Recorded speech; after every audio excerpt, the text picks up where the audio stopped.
Hey everyone, welcome to our channel, and thank you for your support. If there's a favorite novel on the channel and you want the next part, you're just one step away. Become a Patreon member and I can make it depending on your tier. Thank you for your attention. No one can predict the unexpected coming, including the destruction of the planet, including things like crossing. Carla, Zoe, Al, a soul through time. Planet Krypton, a civilization that can be called advanced in the universe, also has a powerful and not to be underestimated strength.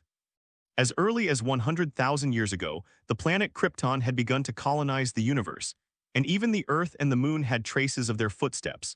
That's because planet Krypton has predicted that its parent star is gradually approaching the end of its life since 100,000 years ago. They actually predicted that planet Krypton would collapse. Originally, the Kryptonians were ready to migrate, but I don't know what happened later, which made the Kryptonians finally give up all the colonial planets and choose to save the planet Krypton with all their strength. For this, they even invented something called the Codex of Life. It can also be called the genetic code because it records the genes of all people on the planet Krypton. Kryptonians no longer need to give birth to offspring in a primitive way, but are determined by the genetic code. If the planet Krypton needs soldiers, then newborns that best meet the requirements of warriors will be born. If the planet Krypton needs scientists, it can also create newborns that meet the needs of scientists. There is only one exception among them, and that is Carl, Al, who is the only naturally born child on Krypton many years later. And when the planet is about to be destroyed, Al has already injected the code into Carl's blood and genes. If one day Carl is willing, he can even rebirth the Kryptonians. Because of this, Carla was also given a mission by Zoe Joel, that is to do everything possible to protect this cousin. Only, I protect your sister, what the hell is going on? Carla yelled angrily. At the moment in the outer space, two spaceships, one in front and one in the back, are advancing rapidly. The destination has been set, which is the Earth. Originally, the two spaceships were supposed to run side by side, but in the process before, Carla's spaceship was accidentally hit by a meteorite. Not only did the distance fall behind Carl, but even after the spaceship was severely damaged, Carla's head was still heavily damaged. Bruised. Carla, who just escaped from the planet Krypton, is not only 10 years old, but also because the sun on the planet Krypton is red, which limits the power of the Kryptonians, making them less extraordinary than the Earthlings when they were on the planet Krypton the power of. This caused Carla to be mortally wounded, and even the original Carla was dead. The Carla of at the moment is actually not the original Carla, but the soul of a person from the real world. In other words, Carla of at the moment is the soul of a time traveler. She hasn't figured out the situation yet, and she doesn't know what happened at all. She was going to watch a movie with her best friend a second ago, and she plans to rewatch all the Premier League movies in the next few days. Why did I come here all of a sudden? Whose prank? It's not funny at all. Well. Suddenly, Carla showed a painful expression and put his hands on his head, but what he got was blood. The meteorite did not cause any damage to the spaceship before, but the huge amounts of vibration almost smashed Carla's head. She was only 10 years old, and she and Carl had only ordinary people's physical fitness when they just came out of their home planet. The fatal injuries that could have caused the original Carla's death before can now obviously kill the current Carla again. And Carla also noticed that there was an extra memory in her mind that didn't belong to her. That is also the memory of the original Carla, and now it is spontaneously accepted and inherited by the current Carla as the brain is shocked and injured. Carla finally knows the owner of this body and who she is now. She is Carla Zoe. Al, a Kryptonian refugee, the daughter of Zoe, sister. Are you kidding? Carla muttered, unable to bear the trauma on her head any longer. She threw her head back and passed out. Seeing that the blood on Carla's head is still flowing, she may face a life crisis at any time. Suddenly, the spaceships of the two children passed through a space called the Ghost Area one after the other and came to another space in the universe. This is the solar system that Carla was very familiar with, and the fixed star here is the sun. And when the golden, brilliant, and warm light of the sun was projected onto the spaceship of the two children through the transparent cabin glass, it shone on Carla's body. Carla began to emit golden light all over her body, and the wound on her head was almost visible to the naked eye. Self-healing was completed quickly, and even Carla unconsciously flew up slowly, showing a strange posture in the spaceship. There is a gravity simulation magnetic field in the spacecraft, and the gravity level is the same as that of Krypton, and the gravity on Krypton is many times that of the Earth. At the moment, Carla floated in such an environment, and when she really came to the Earth, she might be able to fly on the spot. She even had to control her own strength, otherwise she would find herself floating in the air embarrassingly while walking. Definitely that is something for another time. At the moment, Carla is still in a coma.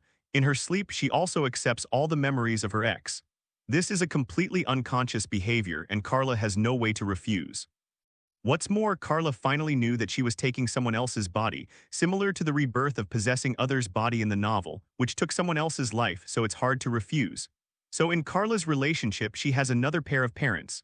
Carla's father, Zoe. Al is the younger brother of Superman's father, Jor-El, and one of the scientists and judges of Krypton. And Carla's mother is named Allura, and she is also one of the high-level judges.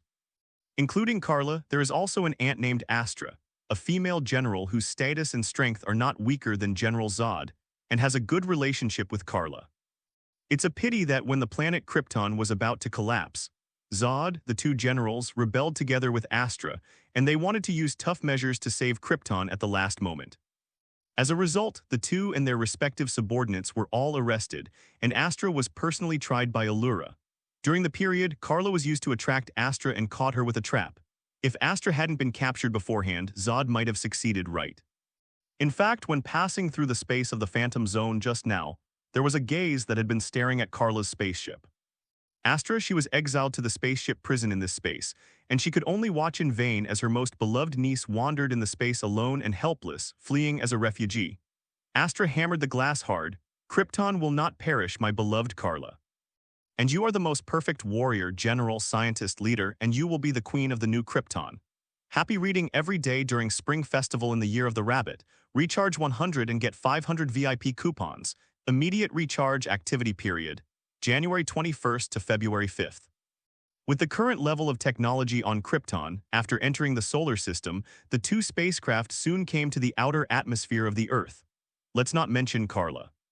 After all, Carl is also the little Superman. What the hell is the input method Zaya-Acharu, who was sent out just after he was born?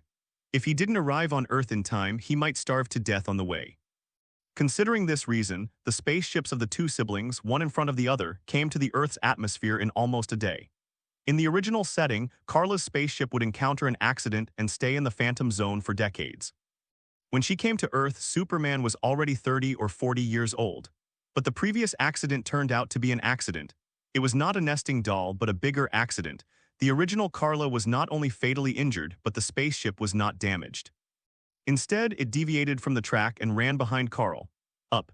This also caused Carla to follow Carl's spaceship directly instead of staying in the Phantom Zone for decades.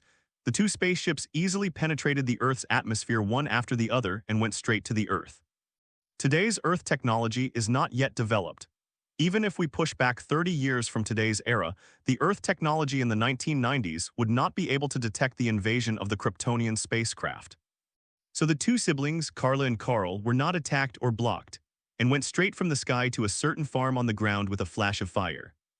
Their luck is really good. It is still daytime, even if two spaceships are dragging two flames, it is not easy to find them. Moreover, this farm is also very empty, and there is only one farmer's house nearby, which made them make a lot of noise when they landed, but they did not attract the attention of others. Boom, boom. Two huge amounts of loud noises sounded like bombs one after another.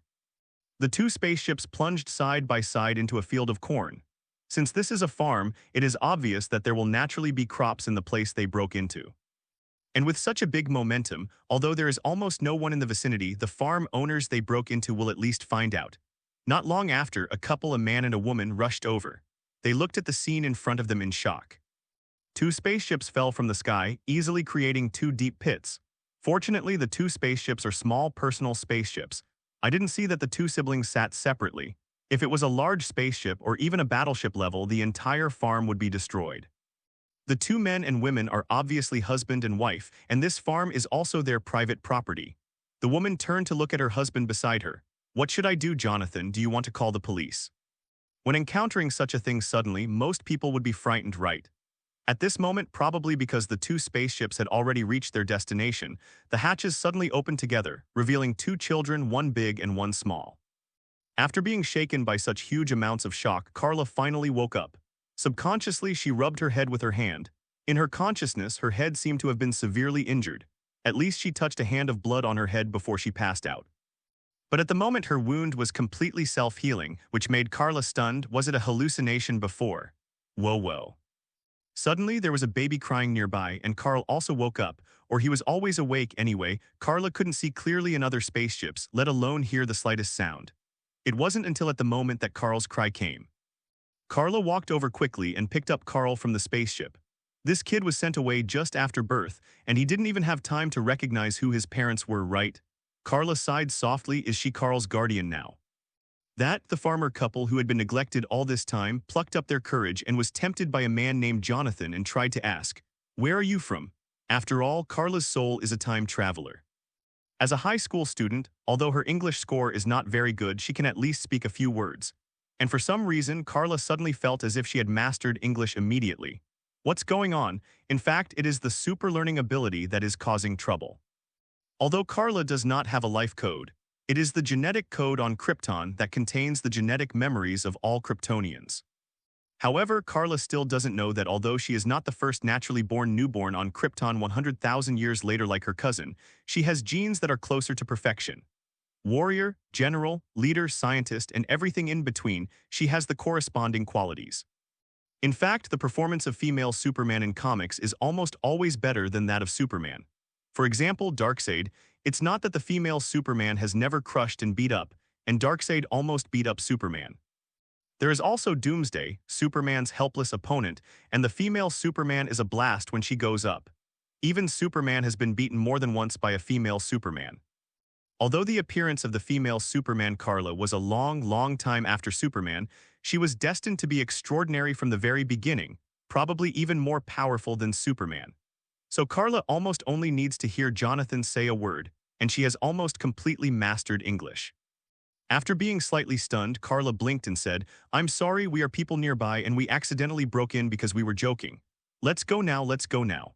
With that said, Carla turned around and was about to leave. But how could she successfully fool her with a lie that she knew was a lie? Carla was still vigilant, worried that she and Carl, who were obviously aliens, would be taken away for Slice research, so she wanted to take Carl away first and then try to survive. It's not that she's too stupid to tell lies. Instead, he had just landed on the Earth and just woke up, so he made up a pretense and excuse at random. In the end, Jonathan's request came from behind. "I think you should stay." Carla turned around with Carl in her arms and stared at Jonathan. Sure enough, there was still no way to fool him. That's right, the two spaceships couldn't explain it clearly. Want to fight? Carla's genes have both the toughness of a general and the militancy of a warrior. Even as a child, the first thing that comes to mind is fighting. Carla once became a favorite of red light rings. This is not without reason. This Supergirl has always been reckless. Even if the soul in the body is replaced by another person, it still hasn't changed much. At this time, the wife next to Jonathan spoke and tried to comfort him. "It's like this, the child in your arms must be hungry, right? It happens that we still have some milk at home. If you don't mind, I think it's better to feed him first. Have something to eat. By the way, my name is Martha and his name is Jonathan." "My name is Carla and this is my younger brother Carl." Carla introduced herself and looked down at Carl in her arms. The little guy kept crying. His eyes were swollen from crying. Maybe he was really hungry, right? "Okay then, sorry to bother you. Happy reading every day during Spring Festival in the Year of the Rabbit. Recharge 100 and get 500 VIP coupons. Immediate recharge activity period, January 21st to February 5th. Because she had to take care of Carl, Carla had to accept the kindness of Jonathan and Martha, and carried Carl, who was still crying, and followed them to their house. The house on the farm is nothing special, just an ordinary 3-story building built on the side of the farm near the road. Various farming tools can be seen in the yard, as well as a pickup truck that Jonathan used to pull goods or other tools. When they came to the living room on the first floor of the house, Jonathan and his wife invited Carla and Carl to sit aside, while Martha turned around and went into the inner room and came out with a small basin after a while. Carla sniffed, smelling a milky scent. Even Carl seemed to have smelled it, and the crying finally stopped, and he couldn't wait to struggle in Carla's arms, obviously anxious and hungry. Carla felt amused and hugged Carl tightly, worried that he would fall to the ground. After all, her body was only 10 years old and she was still a child. "Let me do it." Martha suddenly reached out her hand when she came to Carla, trying to hug Carl. Carla hugged Carl and avoided looking at Martha warily. Martha tried her best to show a gentle expression and explained, I think you should be hungry too, right? Jonathan, there is still some bread in the back and give it to this child too. Your name is Carla, right? Bring her a bowl of milk too. Hearing his wife's order, Jonathan hurriedly got up and went to the kitchen behind. Carla swallowed subconsciously. Martha was right, in fact, she was also hungry and more importantly thirsty. Because she was too nervous when fleeing Krypton, there was no food or drink prepared on the spaceship, and even she was starved and thirsty along the way. So when Jonathan was holding a plate of bread slices in one hand, 2 pieces of freshly cut bacon and 2 slices of sliced bacon were placed on the side, and he came over with a basin of milk in the other hand. Martha tentatively reached out to Carla again. This time she didn't dodge again, but let Jonathan use the food in his hand to replace the younger brother in his arms. If this is seen by a giant panda, it will definitely call it an expert. Ursines will never be slaves except for food and shelter. After Carla took the things, she couldn't wait to pick up the slice of bread, sandwiched the eggs and bacon, and took a big bite in her mouth. She swallowed it before chewing a few times and took another big mouthful of milk. She didn't realize how hungry she was until she actually ate something in her mouth. Not to mention Carl, Martha was worried about how to feed him without a bottle. Unexpectedly, Carl seemed to be instinctively reaching out to grab the basin containing the milk, opened his mouth, and began to drink heavily. Martha was worried about spilling the milk and holding him and worried that Carl would choke and want to pat him on the back, but she only had 2 hands after all. In the end, Jonathan silently came to Martha's side, patted Carl's back lightly with his big rough hands, and showed a kind and gentle look in his eyes. The siblings who fled here met kind people and finally had enough to fill their stomachs. You can stay here if you want, Jonathan said suddenly. Carla paused, put down the plates and basins in her hands, looked up at Jonathan, and then at Martha, who was holding Carl and couldn't bear to let go, and she realized something in her heart. In fact, if she hadn't disturbed, this family would have adopted Carl, and they are Carl's adoptive parents. Carla has no resistance to this. The siblings are newcomers, and even where to stay tonight is a problem, let alone food and drink, if it's just Carla herself. It doesn't seem to work. Not only is her body only 10 years old now, it is difficult to find a job, but the key is that she doesn't even have identity information, so it is not an exaggeration to say that she is struggling. What's more, what if you encounter bad people? It's not that Carla is bragging, she has blonde hair, and her beautiful facial features have already begun to show the embryonic form of a beauty. Not only will she become a rare and peerless beauty in the future, she is also a rare beauty now. She didn't know how she was going to survive, let alone carry an oil bottle. To be honest, Carla is very moved, but can they really be trusted? As if feeling Carla's complex feelings of both heartbeat and worry, Jonathan continued to comfort him. We will not ask about your origins, even if you are really aliens, we will not reveal it, but will help you hide it. And your previous thing, referring to the spaceship, I will also help you hide it in the attic of the warehouse so as not to be discovered and take it out until you grow up and need it. How about it? Martha hugged Carl tightly and refused to let go. She seemed to like the child tightly, and she also raised her head and said to Carla, and you are still a child, how do you take care of such a small child, referring to Carl? So stay, he has a few cows on the farm, he can drink milk every day, he can thrive here. And you, we can arrange a status for you and even let you go to school. Carla is getting more and more tempted, not only providing shelter but also food and drink and solve the identity problem, but Carla was also skeptical. Aren't you afraid that we are bad people? Jonathan and Martha looked at each other, such a small villain. So are you. They asked Carla instead of expressing their amused thoughts. Carla shook her head. In fact, we are refugees. Our home planet was destroyed and everyone died. We can be regarded as the second of the few survivors. We escaped because the Earth's environment is suitable for us to live in. In fact, Carla is taking the initiative to explain the origins of herself and Carl, and at the same time telling Jonathan and Martha that they are not bad people and have no purpose. After hearing this, Martha hugged Carl even more tightly, and Jonathan also stepped forward with sympathy and compassion and reached out to pat Carla on the shoulder. Carla shook her head because she absorbed the original memory of this body, so she also felt a touch of sadness. To be honest, Carla raised her head and said to Jonathan and Martha, if you are really willing to take us in, we are very grateful because we really don't know what to do. We will repay you in the future. What repayment are you talking about?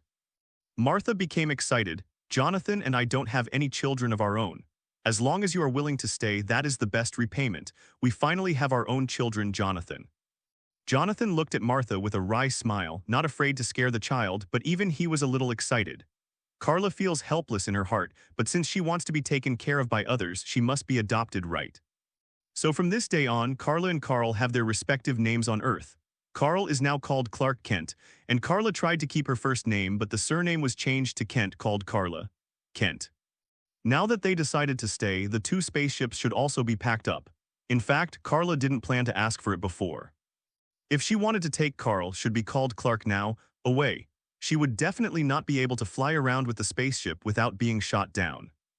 Although the level of science and technology on the Earth is far too low today, it is impossible for her to stay in the spaceship without eating or drinking for the rest of her life. Once she is locked by someone, she will be in great danger. So being adopted by the Kent couple is the best result. Carla was also relieved that someone could take care of Clark, who was still a baby, and she didn't have to worry about it. Really, even in her previous life, she was only a high school student, she didn't have any children of her own and they were siblings, and she wasn't Clark's mother. While packing up the spaceship, Carla also found some small things from her own spaceship, including a special object in Clark's spaceship. Those are two stone-like pure black small things, not square, but somewhat triangular, finger-sized long sticks. Because Carla absorbed all the original memories of this body, she knew that it was the controller used to open many organs on Krypton, and there was an S logo on it. That is not the letter S commonly recognized on Earth, but the logo of the Al family on Krypton, and it also symbolizes hope. Both Carla and Clark have such a mechanism, which is equivalent to inheriting the authority of their respective fathers and families. Not only can they start their spaceships, but they can also control and activate other Kryptonian technologies when they encounter them. Krypton began to explore and colonize the entire universe as early as 100,000 years ago, but I don't know why it chose to give up later. Perhaps it was the constraints imposed by the Code of Life that prevented them from abandoning their home planet, and in the end they had no choice but to abandon their plan to immigrate to the whole population.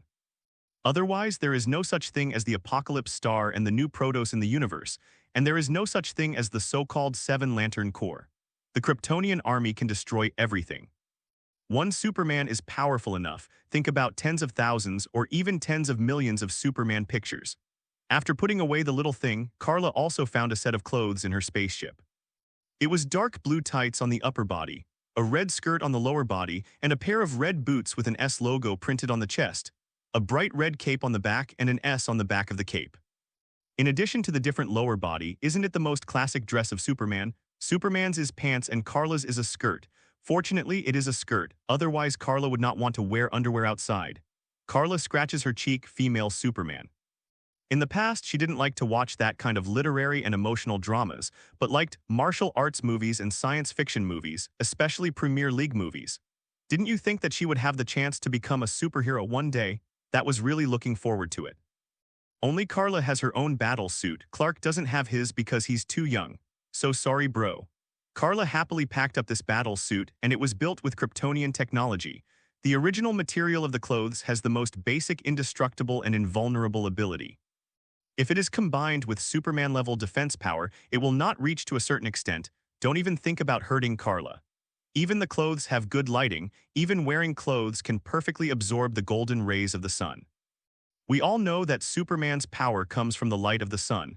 In addition to the red sun, the golden sun can greatly enhance the power of Kryptonians. This is very important. After Carla packed everything that needed to be packed, Jonathan felt a little headache looking at the two large spaceships. Because the spaceship needs to be hidden, we can't ask for help, but how can we lift it to the attic of the warehouse and hide it? Let me do it. Carla came to the side of the spaceship suddenly, and she raised her hands to grab the edge of the spaceship and exerted a strong force. Whoosh! Carla suddenly jumped up with the spaceship, easily jumping up to a height of more than 10 meters. Carla herself was stunned. She just felt that the spaceship was not too heavy, at least she could lift it up. But Carla didn't expect to have such great strength, or is it because the Earth's gravity and gravity are too light? Carla lowered her head. She did not fall down quickly, but more slowly drifted down like a light feather. Carla finally realized that for her, the gravity of the Earth seemed too light, and it was completely incomparable with the gravity she felt in the spaceship before. This allows her to easily get rid of gravity, and maybe even flying is not a problem. Jonathan and Martha looked at each other and saw the shock of the other party.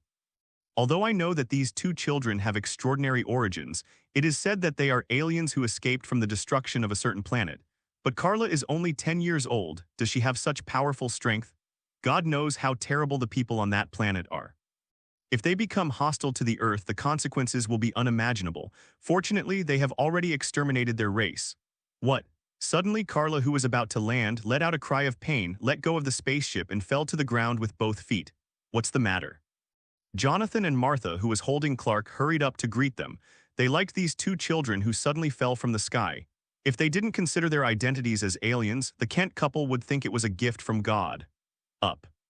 So they were nervous. What happened to Carla? Carla covered her ears with her hands, shook her head vigorously, and shouted, "It's so noisy."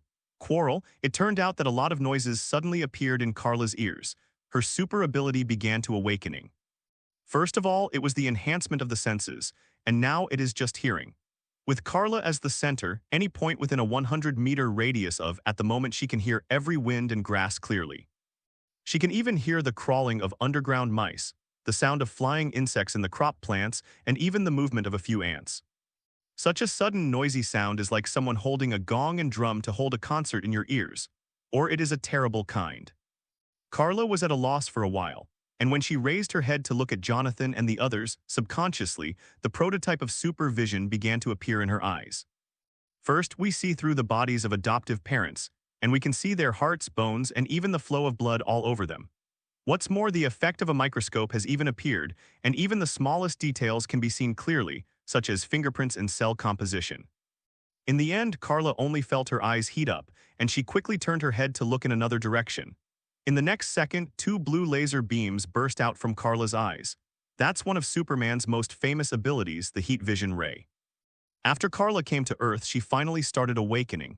Happy reading every day during Spring Festival in the Year of the Rabbit. Recharge 100 and get 500 VIP coupons. Immediate recharge activity period, January 21st to February 5th. Many people find it hard to imagine, but in fact, it is scary and uncomfortable when the senses are infinitely magnified. It was also because Carla hadn't adapted yet, and she couldn't control it freely at first, so she couldn't control it, and would receive any sound within a radius of 100 meters in her ears. It also caused her so much pain that she could even hear the fighting between the bugs. A few ants were tearing at a caterpillar, a mouse was eating crops, and another mouse seemed to have caught a butterfly and was feasting. Ordinary people seem to be fine, but because Carla can hear it too clearly, she finds it scary. There is also vision. Carla can see through or microscopic things unconsciously. Fortunately, she realized that the heat vision rays can be controlled. Otherwise, she would be a laser gun that could go berserk at any time. Because Carla knew what was going on, she didn't panic, but she still needed to figure out how to control her ability. But she can't be like this all the time, can she? Hey, Carla, Jonathan and Martha didn't leave. They were also taken aback by Carla's heat vision rays, and there was still a smoking pit not far away that had been charred. But they still bravely came behind Carla, who was crouching on the ground. Jonathan squatted down and patted Carla's back lightly. He didn't ask her what's wrong, but calmed Carla's emotions and said, "Although I don't know what's wrong with you, I think you should focus on what's on your mind. Things to see and sounds to actually hear. Try to focus your mind. Don't underestimate the Kent couple. Although they seem to be ordinary farmers, they have always helped Superman a lot." Carla raised her head, looked at Jonathan's encouraging expression and agreed, "I'll try." She shouted because the voice in her ears was too loud, so she unconsciously increased the volume. Jonathan picked his ears. It was a deafening experience at such a close distance. According to Jonathan, Carla closed her eyes and slowly calmed down her mood and emotions. Not to mention, although Jonathan originally didn't have a super ability, his method unexpectedly worked. Slowly, Carla turned off her super hearing, from the first 100 meters to tens of meters, and finally only her surroundings, so that she could decide whether to listen to the surrounding sounds. Then Carla opened her eyes and found that she could control her supervision very well, and no longer uncontrollably see through the physical condition of her adoptive parents. And she no longer saw skeletons when she opened her eyes, which was terrible. Carla took a deep breath and fell back relaxed, only to fall into a tender embrace, and Martha caught her. Jonathan stood up, seeing that Carla was no longer so uncomfortable, and smiled gratifiedly. Because of Carla's sudden awakening, the two spaceships were not sent to the warehouse in the end. The whole morning passed, and Martha told them to wait until after lunch. And Clark was about to cry again. It seemed that he was hungry again. After all, it is a baby's body. One is that it cannot eat too much, and the other is that it is easy to get hungry. The lunch at noon was not very rich, and Martha just made some soup from the farm. To Carla's surprise, there was rice on the table. In fact, there are rice paddies planted in a certain country, but they are not used as a staple food but eaten as a dish or soup just like other vegetables. On the contrary, Carla eats very well. I'll drive to a nearby town in the afternoon to buy some ingredients and come back, and I'll cook you a table of delicious food in the evening. Martha felt relieved and happy to see Carla eating sweet and delicious food, and offered to prepare a table of sumptuous food. Dinner party. It seems that the Kents are used to living a simple life on weekdays, and there are not too many hearty ingredients prepared at home. At the same time, dinner is more important than lunch, let alone breakfast, in almost all regions. Generally, one bite for breakfast, a little more for lunch, and dinner is the most hearty and best. Carla said that she doesn't mind as an adopted daughter who escaped, don't ask so much, but Martha pointed to Carla's clothes. I also want to prepare some clothes for you. Carla was still wearing her previous clothes, which were too conspicuous in a dress that obviously didn't belong to the Earth style. Only then did Carla agree, feeling warm in her heart, feeling that she had made the right decision, and she was so lucky to meet such a nice family. In fact, in Superman's comics, there is a parallel world where Superman landed in the metropolis instead of this farm.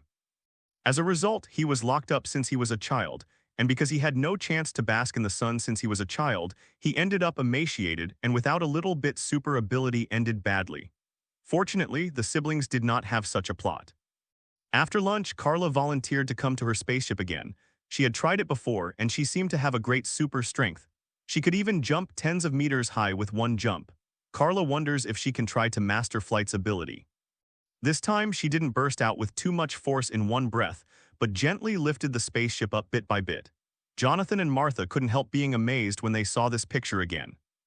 The spaceship was at least heavier than a car, but it seemed to be very easy in Carla's hands. How strong does she have to be?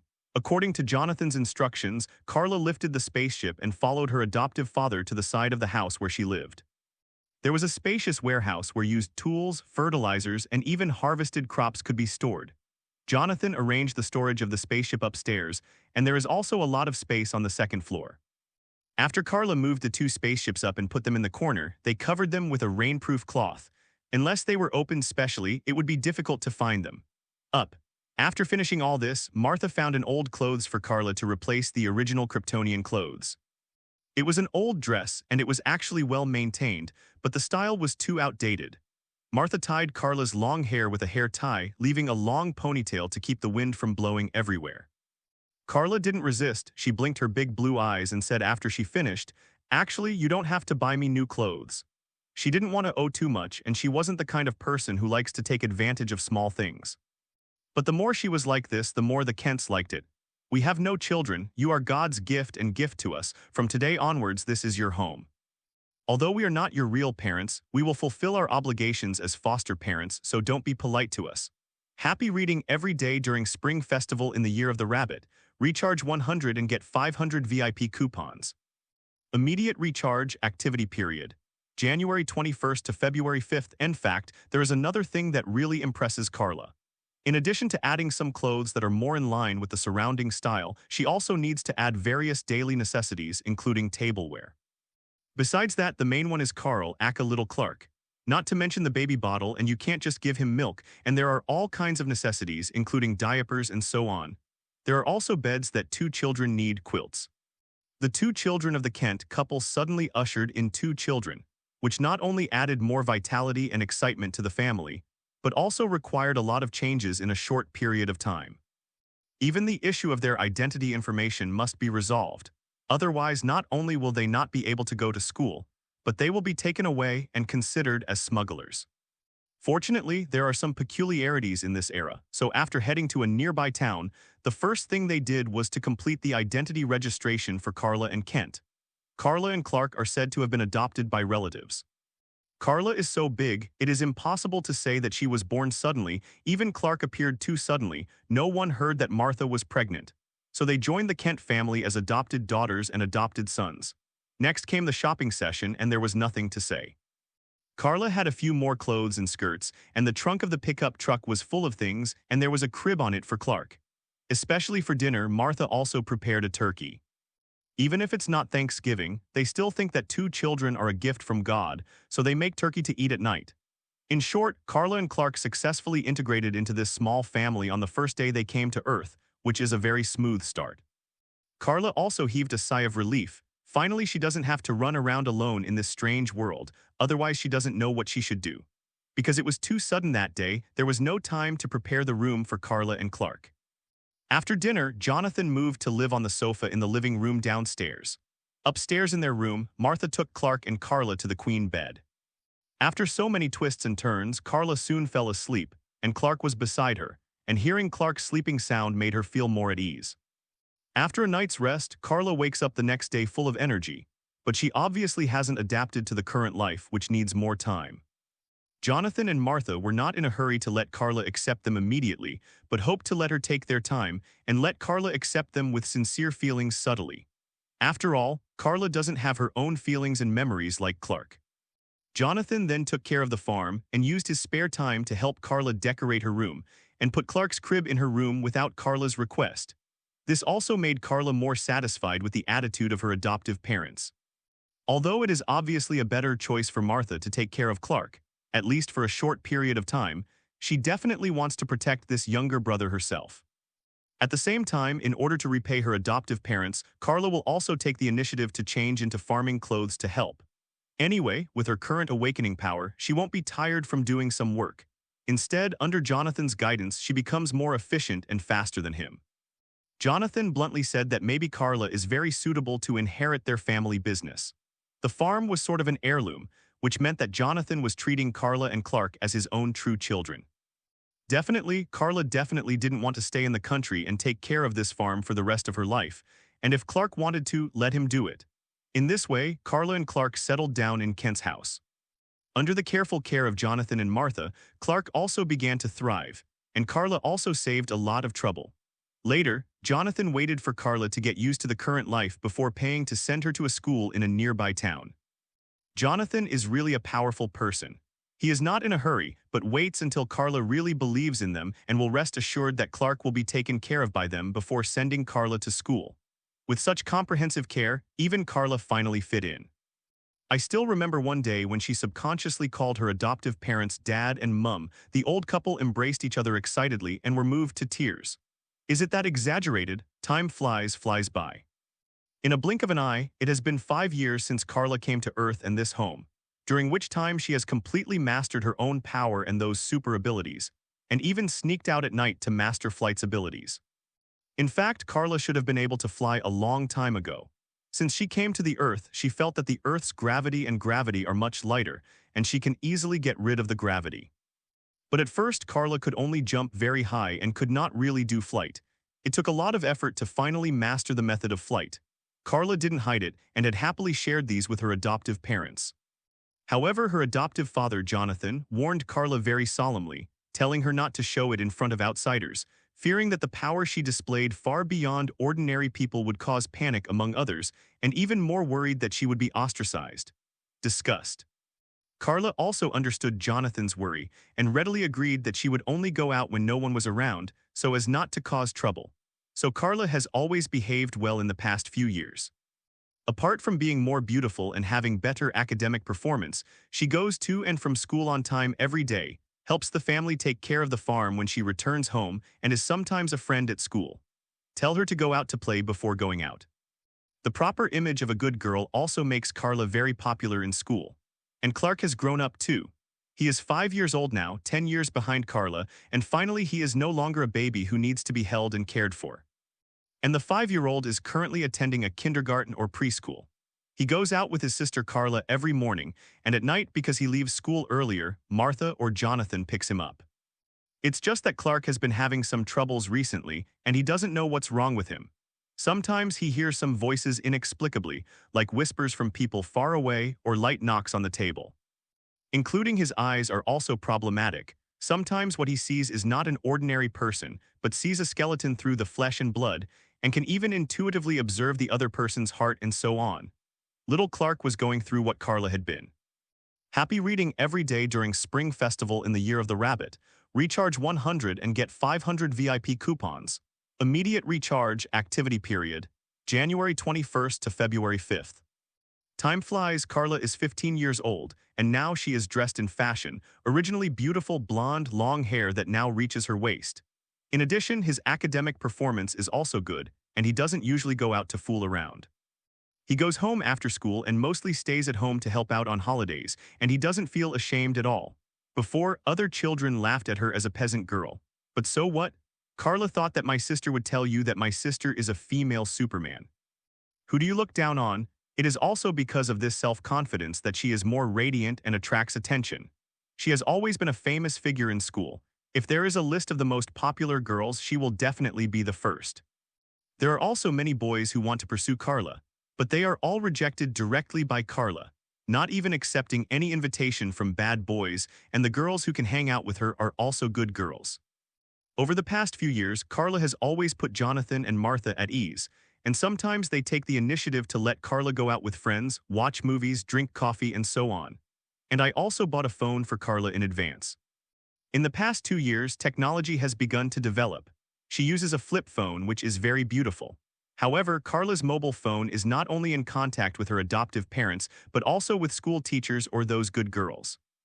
Other than that, it is difficult for others to get her phone number, and it hardly rings very often. The only thing that happened in class today was an accident. When the teacher was in class, Carla's cell phone rang suddenly. Who? The teacher got angry all of a sudden, but when he turned around and saw Carla taking out the phone and answering it, he calmed down and said, "Go outside to answer it." Carla nodded, stood up, and walked outside. The other students behind them looked at each other in blank dismay. Is the teacher too eccentric? If our mobile phone rings, we will definitely be punished, let alone answer the phone. HMPH, isn't it just a little more beautiful? What's the matter? There was a sour murmur in the classroom. As a result, the teacher in front was also unambiguous, reached out to knock on the desk and scolded angrily.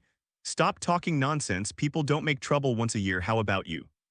You have to make trouble almost every day in every class, blame me."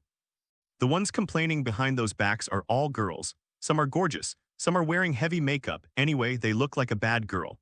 The reason why I can't stand it is because Carla's reputation has always been good, and she is beautiful, jealous. In the corridor outside the door, Carla didn't bother to listen to those trivial matters. Although she always had the image of a good girl, Carla dared not neglect this only thing. Even in class, she had to turn on her mobile phone and turn on the ringtone. She is not afraid that someone will play a prank on her, but she is afraid that there will be a sudden accident at home, but she will not receive the news in time. Like now, Mom. Carla found out that the phone number was from her adoptive mother, Martha, and she couldn't help feeling a little bit in her heart. Her adoptive parents hardly called her when she was in class, and even after school because she would go home as soon as possible. Nothing to worry about. What happened? What's wrong? Carla's expression suddenly became serious and she asked her adoptive mother what's wrong. I heard Martha's worried voice from the opposite side. I just received a call from Clark's teacher saying that something strange happened to him and he locked himself in the storage room and no one can take him away. Come out. Your father and I are rushing over there. If you have time, come with us. After all, you know, your siblings are a little. That. It means that they have powers different from ordinary people. Instead, Carla breathed a sigh of relief. It would be fine if that was the case, as long as nothing happened at home. I see, I'll be right here, Carla said, before hanging up the phone and returning to the classroom. Teacher, I have something to go back early today, sorry. Carla said hello to the teacher, and then quickly returned to her work, quickly packed her things into a small shoulder bag and left. Carla doesn't care about other people's feelings, because in her heart, only family is the most important thing, and she doesn't even care about her studies. What's more, Carla's past life soul was already a high school student after all, and it would be more effective to relearn, only the history here is a bit difficult. Later, Carla also found that her memory and mind are getting better and better. It can be said that she can remember things by rote. In fact, if she was not worried about being too exaggerated, she would have been admitted to university without any problem. It's just that she is only 15 years old after all, and the cost of going to college is not low, so she wants to wait, such as helping the family earn some money and wait until she is 18 years old. Therefore, Carla's academic performance has always been among the best. Even if she can't get full marks in every exam, she is almost always in the top 5. In the face of such a good student with excellent grades, it is acceptable to suddenly be rude once. So the teacher didn't say anything. As a result, this definitely attracted a lot of dissatisfaction and complaints. Boom.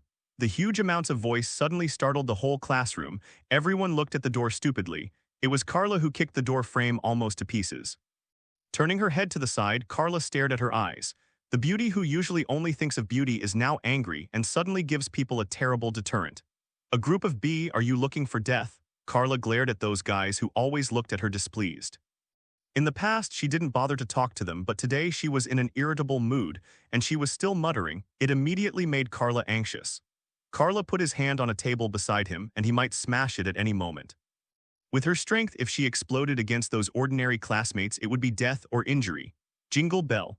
Carla paused for a while when the phone rang and took out the phone from her trousers pocket. This time it was no longer the adoptive mother, but the adoptive father. "What's the matter, Dad?" Carla answered the phone. Jonathan's helpless voice came from the opposite side. "Martha was too anxious just now, and I still don't know the specific situation at Clark's place. If you, Carla, are still in class, don't come here."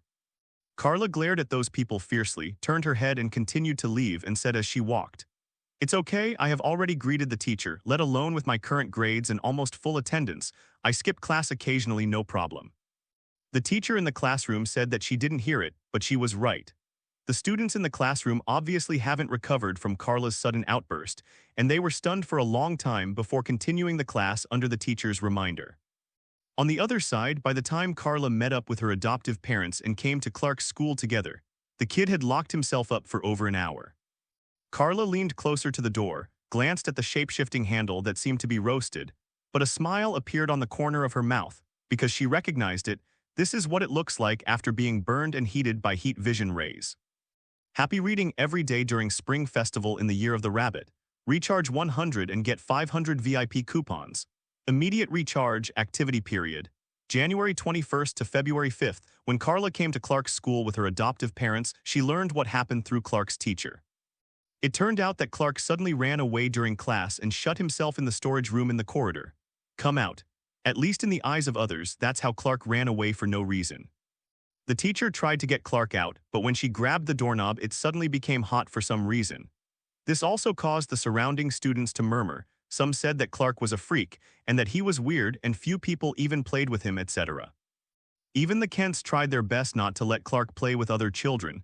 It wasn't because they were too strict. In fact, it was Carla's fault. After seeing Carla's strength, how dare they let Carla's younger brother Clark play with other children? What if one day he bursts out with such strength and beats other children to death? This is also a means of protecting Clark, but blocking is worse than sparse.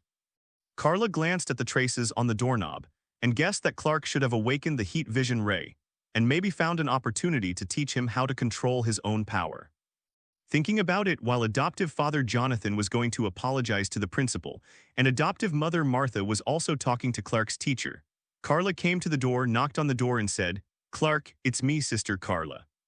Hearing Carla's voice, Clark inside the door raised his head, his eyes completed the perspective unconsciously, and he saw his sister as expected.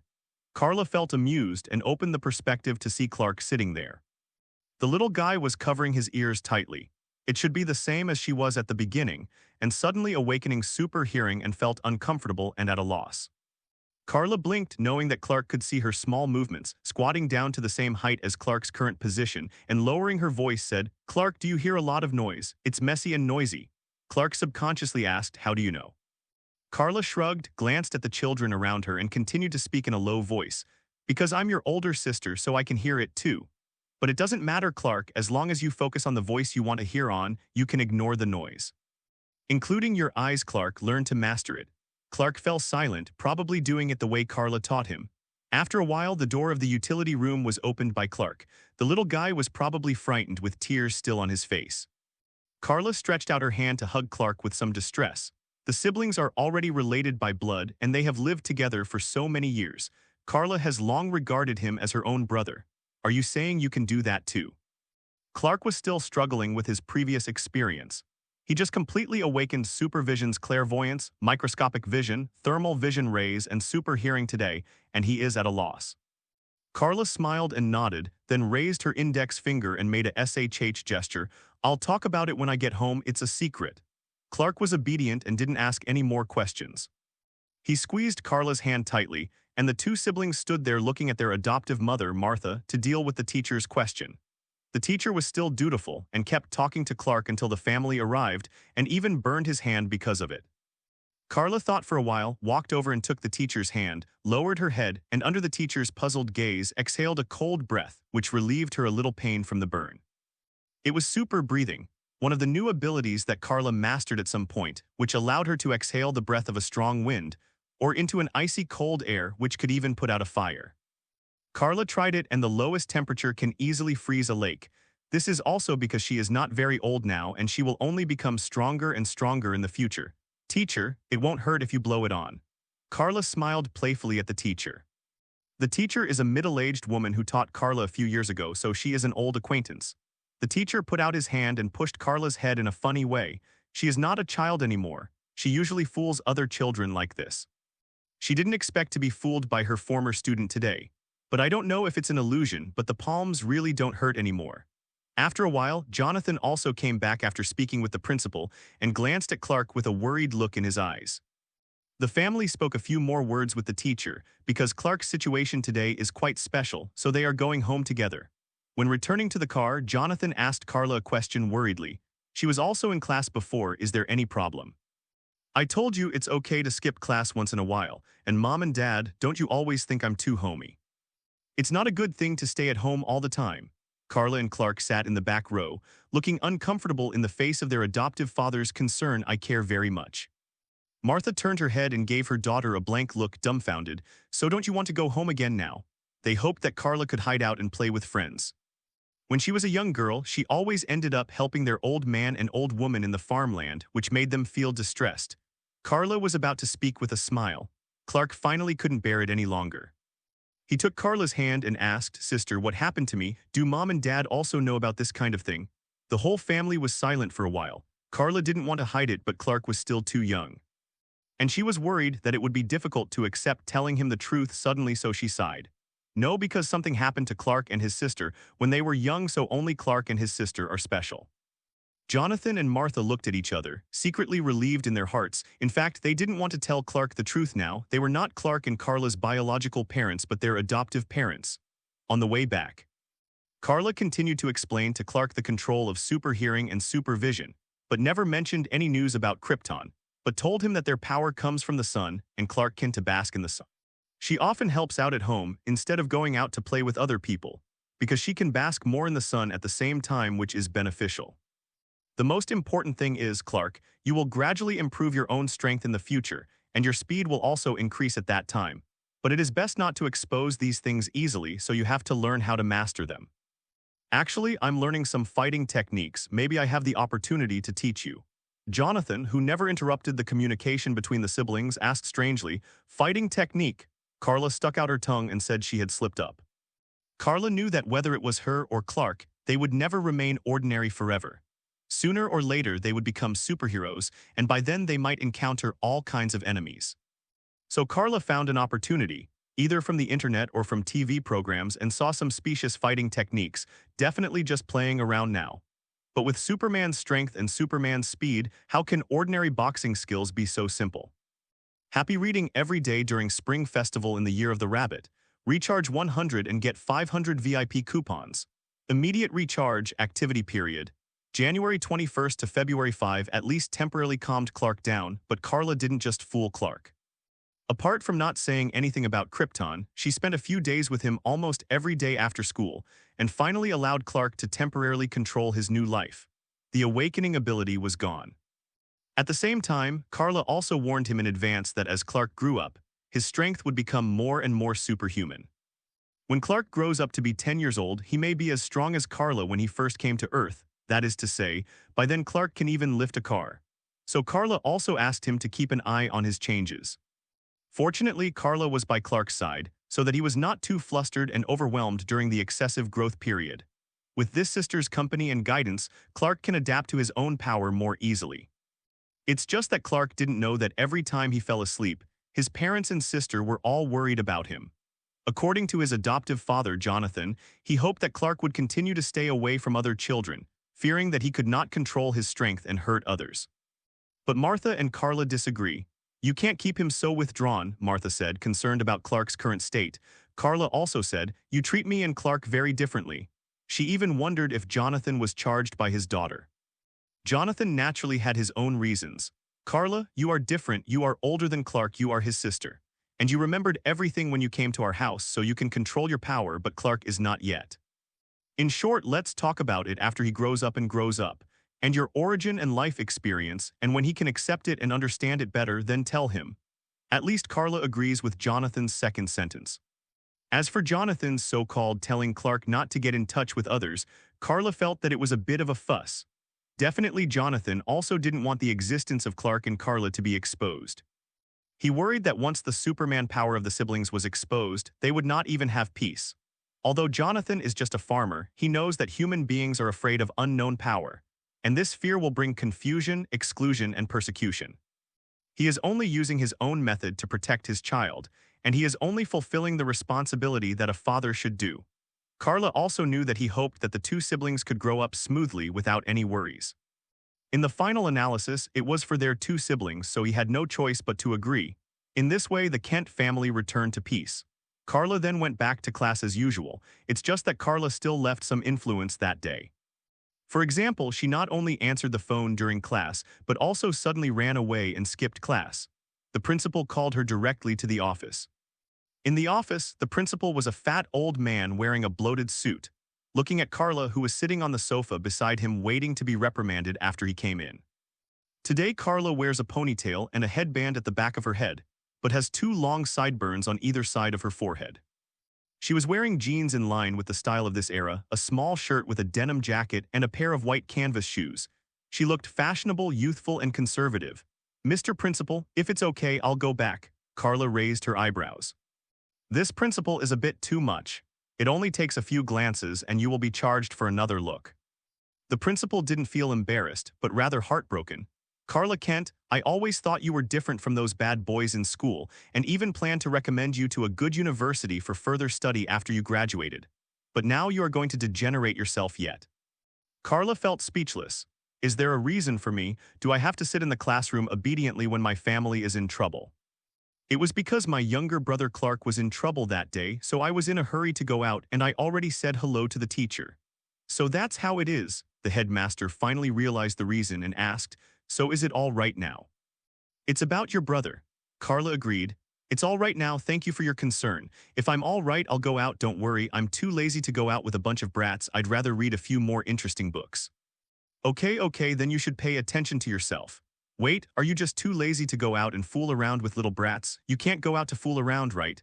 But when the principal realized it, Carla had already gone out. Carla bid farewell to the principal, pushed the office, and went outside. Outside the door, two chicks, one on the left and one on the right, one in black and one in white, suddenly came up. "How's it going? Did you get scolded?" a white girl asked. But the black chick reprimanded angrily. "Hey, Jennifer, are you gloating? They are two of Carla's few friends and they are about the same age, but they are not in the same class, so they received the news a little behind. The white girl is called Jennifer. She has a beautiful face, blue eyes, a tall figure, and is also a popular figure in the school. She and Carla have known each other since elementary school, and their relationship was normal back then, and there were even some festivals and frictions. But then Jennifer was bullied by a male student once, and when she was about to lose money, she was rescued by Carla, so they became good friends. The black girl is called Danny, and because of the small size of the town, she and Carla and Jennifer went to the same elementary school, but they were not in the same class at first. Later, because a few bad boys wanted to bully Danny, they were saved by Carla passing by and they became friends. Initially, Danny and Jennifer wanted Carla's shelter more. As long as they stayed by her side, they were safe. But later, the three of them had similar personalities and average ages, so they got closer and became good friends. It's okay. Faced with the concern of the two friends, Carla briefly explained what happened just now. "The principal knew that I left because of my younger brother Clark, so it was easy to talk." That's it. The two women were not too surprised. They already knew what happened in the past 2 days, and they guessed that this was the result. "By the way, Carla, let's go around the town after school in the afternoon. It's been a long time since we played together, watch a movie, and find a place to have a drink or something," Jennifer suddenly proposed with great interest. Danny's eyes lit up too. Both women looked at Carla together. Carla showed an embarrassed expression. "But how can I go home after the school bus has left? Wouldn't it be nice to let my dad send you off? I can also go home with you." Come on," Jennifer was about to pull her to act coquettishly. Danny also said, "It's true that we haven't watched a movie together for a long time. Even if I help at home, it's not so hard." Carla had no choice but to agree. Okay, but it can't be too late. I have to call home." Happy reading every day during Spring Festival in the Year of the Rabbit. Recharge 100 and get 500 VIP coupons. Immediate recharge activity period. January 21st to February 5th th. After Clark experienced that growth, it seemed that the track of life had returned to the right track in daily life. After school that afternoon, at the invitation of Jennifer and Danny, the three girls went for a stroll in the small town together. Carla has been in this city for more than 5 years, and she is also familiar with the town. The town is small in size, but it has everything you need in every way. The three girls first went to the cinema to watch a movie, and then went to a fast food restaurant to eat something, snacks and drinks before dark, and they already thought it was very interesting. It's just that they ignored the time because they were too involved in the game, and when they came back to their senses, they realized that it was already very late. Coming out of the fast food restaurant, the three girls quickly called their families and said they would go back soon. In fact, only Carla lives on her own farm outside the city, and Danny and Jennifer both live in the town. Because Jennifer promised to let her father drive Carla home, Danny went home first. Only Carla and Jennifer were left standing on the side of the street waiting for Jennifer's father to drive over, chatting about something, talking about interesting things in school for a while. And talking about the movie they watched before without paying attention, I noticed that not far away 3 drunk men who were obviously drunk were approaching here. "Hey little girl, let's play with the uncle." One of the drunks suddenly grabbed Jennifer's shoulder. The girl was taken aback and screamed to escape, but the drunk man's wrist was holding her tightly, and it was not known whether Jennifer's scream was frightened or painful. Carla turned around quickly, and the more beautiful face made all 3 drunks shine. Even the drunk man let go of Jennifer, and the 3 of them surrounded Carla. Jennifer's expression was very complicated, and she didn't know whether to be grateful or annoyed, whether to thank Carla for saving her life, or to be jealous of her more beautiful face than her own. "Now is not the time to think about these things," Jennifer hurriedly shouted. "Carla, be careful." "Carla?" The 3 drunks were taken aback and looked at each other as if they had heard the name before. Although Carla was surrounded by 3 big men, she wasn't afraid at all. She just felt that the alcohol on them smelled bad, so she wrinkled her nose. "Wash it well when you get back, but I guess you won't be able to wash it in a short time," Carla said, and shot directly without any politeness. She was surrounded by people, and if she didn't make a move, she would only suffer, and she refused to suffer. Carla took a sudden step forward, first chose one of the people surrounded in front of him, raised his right foot and kicked him in the chest. But Carla didn't dare to use too much force for fear of kicking people to death. So the man just flew a few meters away, and it seemed that he fell to the ground and did not move for a long time, but his life was not in danger. The other 2 drunks were dumbfounded by Carla's swift action. They looked at each other, and one of them stammered and said, "I seem to have heard of her name. It is said that there is a strong girl in high school who is also called a tyrant. Although she has always shown herself as a good girl, but she is extremely powerful, and she shows no mercy to all the punks. Even many people in the town have suffered from her. Unexpectedly, Carla has gained such a reputation in recent years. But..." Carla looked at the 2 with a dark face. "Who do you think is Dolly Girl?" Carla's forehead was pulsating with cross veins, but she still had to put on a graceful smile on her face, which made her look even more terrifying. Jennifer on the side covered her mouth unceremoniously and let out a burst of uncontrollable sniggering. She wasn't gloating, but just thought it was funny that Carla was deflated. And I don't know which brat or gangster she has dealt with deliberately spread that title, Dolly Girl. Thankfully, they figured it out. "Run away," the 2 drunks recognized Carla, even a little sober from the wine, remembering the rumors they had heard about her. They immediately turned around and fled. But they just offended Carla. How could Carla let them escape?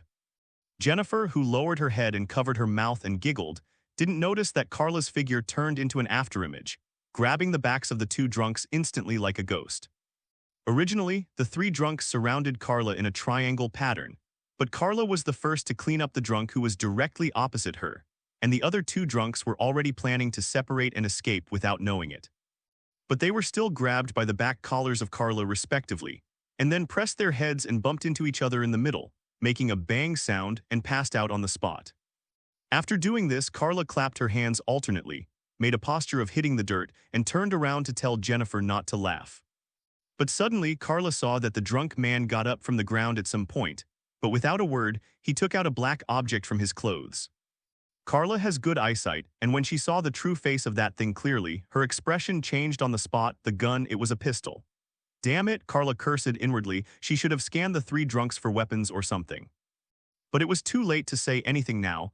The only thing that made Carla feel a little better was that the drunk man pointed the gun at herself instead of Jennifer next to her. That's good, Carla murmured to herself, then kicked off the ground and rushed straight at the drunk man. Boom. Huge amounts of gunshots rang out on the street, and amidst a burst of flames, a bullet capable of piercing a person's body and skull came straight to Carla's face, even aiming at her eyes. It's not that the drunk man's marksmanship is accurate, but because of Carla's own relationship. In her eyes, the drunk man's speed is very slow. In order to prevent the drunk man from firing a second shot, she acted desperately. Carla's speed was very fast. If the drunk wanted to aim consciously, he would have no chance to fire the shot, and he pulled the trigger subconsciously. As a result, as soon as the bullet came out of the gun, Carla had already crossed the middle distance and came to the front and let the bullet come to Carla's eyes. So how will Carla face the unexpected situation? The answer is neither dodging nor dodging. She just continued to charge straight up. There was only a sound of pop, and the bullet hit Carla, but the bullet couldn't hurt Carla at all. Even if she opened her eyes, the bullet could only smash into Carla's eyes in vain. Immediately afterwards, before the drunk man fired a second shot, Carla grabbed his arm and squeezed hard. Crack! The drunk man uttered a terrible cry, and the bones in his arm were crushed by Carla into a comminuted fracture which may never heal in this life. Immediately afterwards, Carla walked around behind the drunk again, picked up the hair of the drunk with his left hand and made a hand knife with his right hand. The power of this knife is definitely faster than any real magic knife. She's going to kill him. Happy reading every day during Spring Festival in the Year of the Rabbit. Recharge 100 and get 500 VIP coupons. Immediate recharge activity period. January 21st to February 5th. It was the drunk who fired first, otherwise Carla would just give them a little lesson and stop. Carla was also furious in her heart. At the moment she was facing her with indestructible defensive power, but what if it was someone else? This guy is holding a gun and actually pulled the trigger on someone else. It's just courting death. Carla held the drunk man's hair with his left hand, forcing him to raise his head. Even the pain in his arm couldn't make him ignore the pain from the top of his head. Carla raised her right hand in the shape of a hand knife. With her strength and speed, if this knife is cut down, the power will definitely not be inferior to that of a magic weapon. Carla. At this moment, Jennifer called Carla's name in a terrified tone, looked down at the drunk man and couldn't help shivering. You don't mean to kill him, do you? Carla froze. Jennifer shook her head. Don't do that, Carla. We all know you have great power, but if you do that, there's no going back. Some people even call Carla a strong girl. In fact, many people know that her strength is different from ordinary people. But Carla has only shown her own great strength and has not shown other super abilities. I don't know which B***** D started shouting first and even gave her such a lousy title as Dolly New. Don't let her know who it is. Carla, please, Jennifer said aloud, anxiously hoping Carla would calm down. Carla looked at Jennifer, thought for a while and asked, if I were not here today but you met them yourself, what would happen to you? Jennifer was taken aback for a moment, subconsciously thinking of an extremely miserable scene.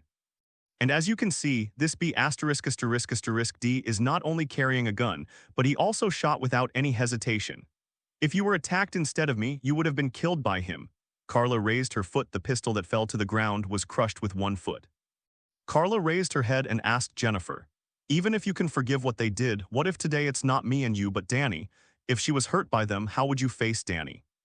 Even if it's just a stranger who has never met, will be persecuted by them in the future because of our inaction today, what will you think when you know the news? Facing Carla's rhetorical question, Jennifer was a little at a loss. After all, they are only 15-year-old girls and they don't have so many ideas. Besides, Carla is not only 15 years old, she should be in her 20s. She was a high school girl before crossing, and now she has lived in this world for another 5 years, at least 20 years old. Carla looked at Jennifer. Killing a bad guy may save countless good people. If Batman's willpower is firmer and he kills Joker, he won't give Joker the slightest chance to speak and do things from the very beginning.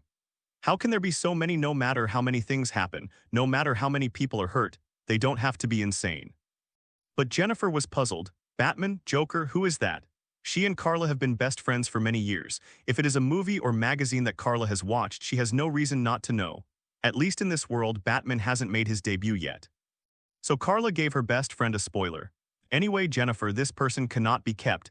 He has murderous intentions and will take action. This person is too dangerous. Keeping him will only leave endless troubles. Carla lowered her head while talking and raised her left hand to make the drunk look up at her. Suddenly Carla laughed. She saw that the drunk man had stopped screaming.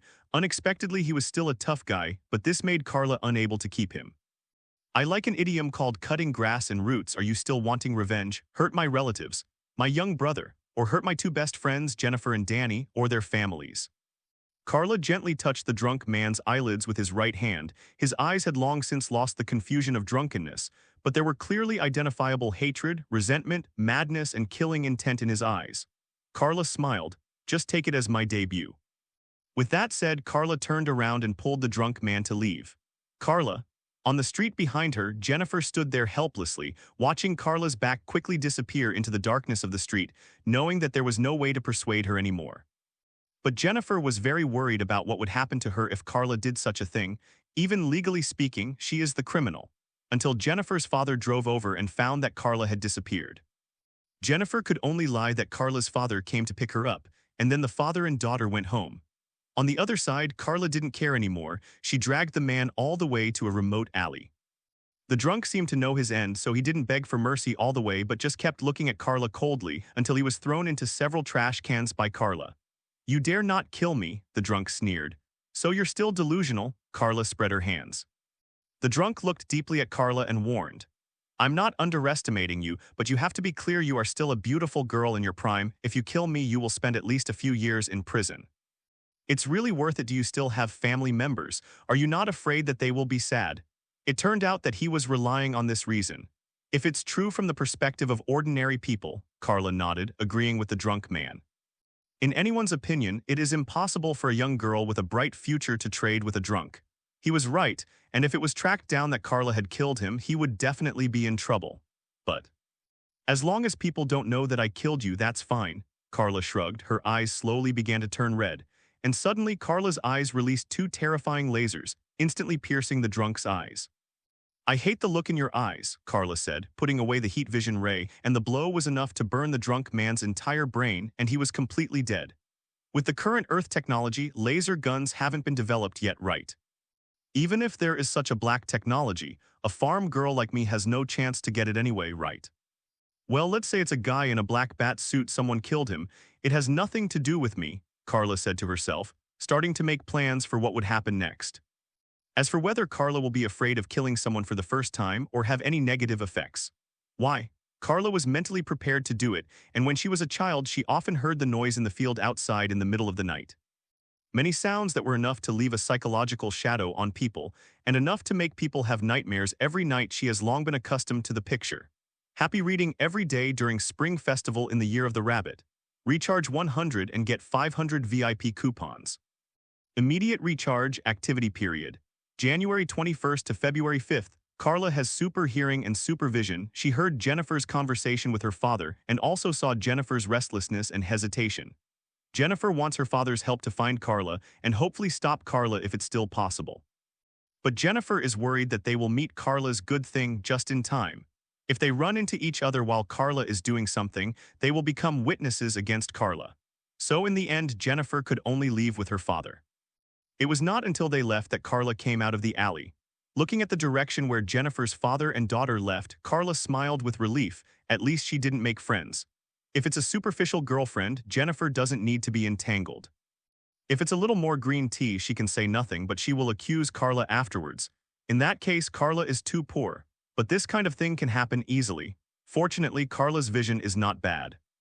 Going back to this street because the small town is small and the current age has not yet reached the millennium, there are almost no people on the street after the time is late. This is not one of those big cities where the lights stay on until late at night. There were almost no pedestrians on the street and no one passed by for such a long time. Carla went back to the two drunks whom she had knocked unconscious by their heads and nearly broke their leg bones with one kick. Huge amounts of pain instantly awakened the two of them. Carla stood there condescendingly. At the moment, she didn't have any tenderness that belonged to a girl, but only a cold hostility. The drunks mentioned two titles for Carla before. One is the strong girl, referring to her infinite strength. Another one is called Tyrant. Even Carla herself may not have noticed that at the moment she exudes a terrifying, cruel, and terrifying aura. Speaking of which, Carla's family is even more glorious than Carl's, that is, Superman's family. In fact, Carla and Carl belong to the same family, which is definitely. But Carla's father is a scientist and a judge just like Carl, and the mothers of the siblings are almost judges with the same position. But Carla's aunt, her mother's sister, is a general at the same level as Zod, including Carla's mother, who is not only a judge but also a general. This led to Carla's genes being full of the best fighters, the most qualified generals and leaders, and the elements of all other positions. There is only one exception: she is not suitable for synthesis as an elder of the Supreme Council, because the Al family actually has complaints about the elders. Those parliaments will only make the problem more and more complicated, but they can't solve any problems at all, which leads to Krypton not finding any solution until it is destroyed. Far away. When Carla faces opponents who can be regarded as enemies, he has a coldness different from Superman and can even be called cruel. She looked down at the other two drunk men and scanned them with a perspective eye and found that they did not have guns on their bodies. Since there is no fatal threat ability, then I will spare your life. However, you should know what to say and what not to say. Carla asked coldly, what does she look like at the moment? She is a 15-year-old girl, almost like a queen in charge of the world. Ruthless, undeniably powerful, and unabashedly hostile and threatening. The two drunk men curled up and fell to the ground. They were already dizzy being hit, and each of them lost consciousness in one leg, and it was not known whether it was broken. The two nodded quickly, not daring to argue, but Carla sneered, know what, that companion of yours has already been killed by me. I believe the police will start investigating tomorrow. If you dare to confess me by then, I will make you feel miserable. Remember, a guy dressed like a bat took that guy away, not me, get it? It seems that Carla is determined to blame Batman, and I don't know how Bruce Wayne will feel when he learns that he has been active in this small town when he debuts in the future. The two drunks had already sobered up, facing Carla's threats. They dared not go against her will at all. Carla was not afraid that they would be disobedient, so she turned around with a soft snort and was about to leave. By the way. After walking a few steps, Carla turned around and asked thoughtfully, about the title of Dolly New, who told me? As expected, she still cared about the title Dolly New. The two drunks looked at each other and finally shook their heads together. It seems that they don't know either, they just heard something about Carla from somewhere. The reason is that Carla is actually not as well behaved as she appears on the surface. There is another side hidden behind her. The other side of her is irritable, powerful, and aggressive. Any bad guys and gangsters who dare to provoke her will eventually be killed by Carla. Definitely, it was indeed the first time she had killed someone before this. Jonathan and Martha didn't know that this obedient and sensible adopted daughter had actually been a famous figure in the small town. Apart from being pretty and having excellent grades, many people in the underworld even wanted to win her over. It's just that Carla will definitely not be a big sister. After that, Carla didn't delay any longer and continued to leave and walk outside the city. After entering a nearby alley, Carla jumped into the sky and took off. Carla became more and more proficient at controlling her own powers and even discovered a biofield originating from herself. The so-called biological field is launched based on Carla's power, which allows Carla to apply power to a certain thing as a whole.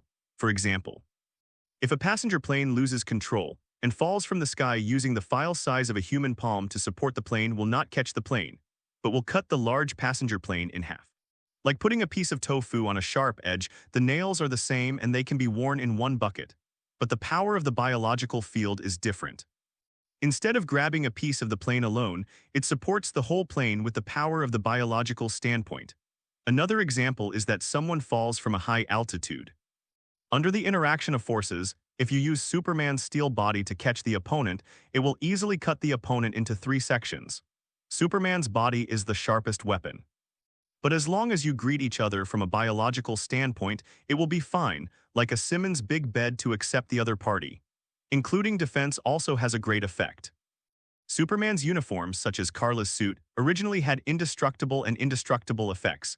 But if they encountered Kryptonian technology-level weapons, they would still be injured and their clothes would be damaged. But from a biological standpoint, one's own defense can be brought into the clothes. Even ordinary clothes will be bulletproof. And including actions or flights at a speed beyond the factor, or even beyond the speed of light, the body and clothes will not be affected. Otherwise, when a supersonic flight is carried out suddenly, the huge amounts of power will tear all the clothes in an instant. Carla didn't want that. Happy reading every day during Spring Festival in the Year of the Rabbit, recharge 100 and get 500 VIP coupons. That night, Carla took a high-speed flight all the way home by herself. When she got home, her family was already asleep. Carla quietly opened the window and went back to her room. The first floor of this small building is the living room, kitchen, and other facilities. The upper floor is the living room. The main house of the adoptive parents is the largest, followed by Carla's room and finally Clark's cabin. After changing into her pajamas, Carla quietly went downstairs to open the refrigerator. There were several cows at home, which used to be Clark's main food, but now they became the designated drink at home. After pouring a glass of milk and taking a swig, Carla's ears trembled, and she heard a slight sound of footsteps going downstairs. Carla turned around, and in the next second, she saw the figure of her adoptive mother Martha appearing at the stairs. With two sensitive children in the family, both Martha and Jonathan were in the habit of walking up and down the stairs at night very lightly so as not to wake them. Martha actually didn't sleep until now because Carla never came back and she was relieved when she saw her standing there. "Why so late?" Martha asked in the lowest voice. Carla pointed upstairs. "Clark is already asleep, it's fine." Martha was afraid of waking Clark up. The child still couldn't control his power as perfectly as Carla, and sometimes there were still many voices coming into his ears. So Clark is still very distressed recently. Fortunately, Clark had gradually gained control when he was sober, so he didn't act too weirdly in school anymore. "I watched a movie with Jennifer and Danny before. I didn't notice it was so late, I'm sorry." Carla briefly explained the reason and fooled it casually. At home, Martha spoils the children very much, and generally does not speak in a harsh tone. Jonathan's words are also very caring for the two children, but he is the image of a strict father, and being a father for the first time, sometimes he appears to be extremely strict. But most of the time it is still available. Especially for Carla, Jonathan is very relieved because he doesn't know the other side of his daughter and even has the titles of strong girl and tyrant. If Jonathan heard the news that someone in the underworld was trying to win over Carla, his mind would probably explode.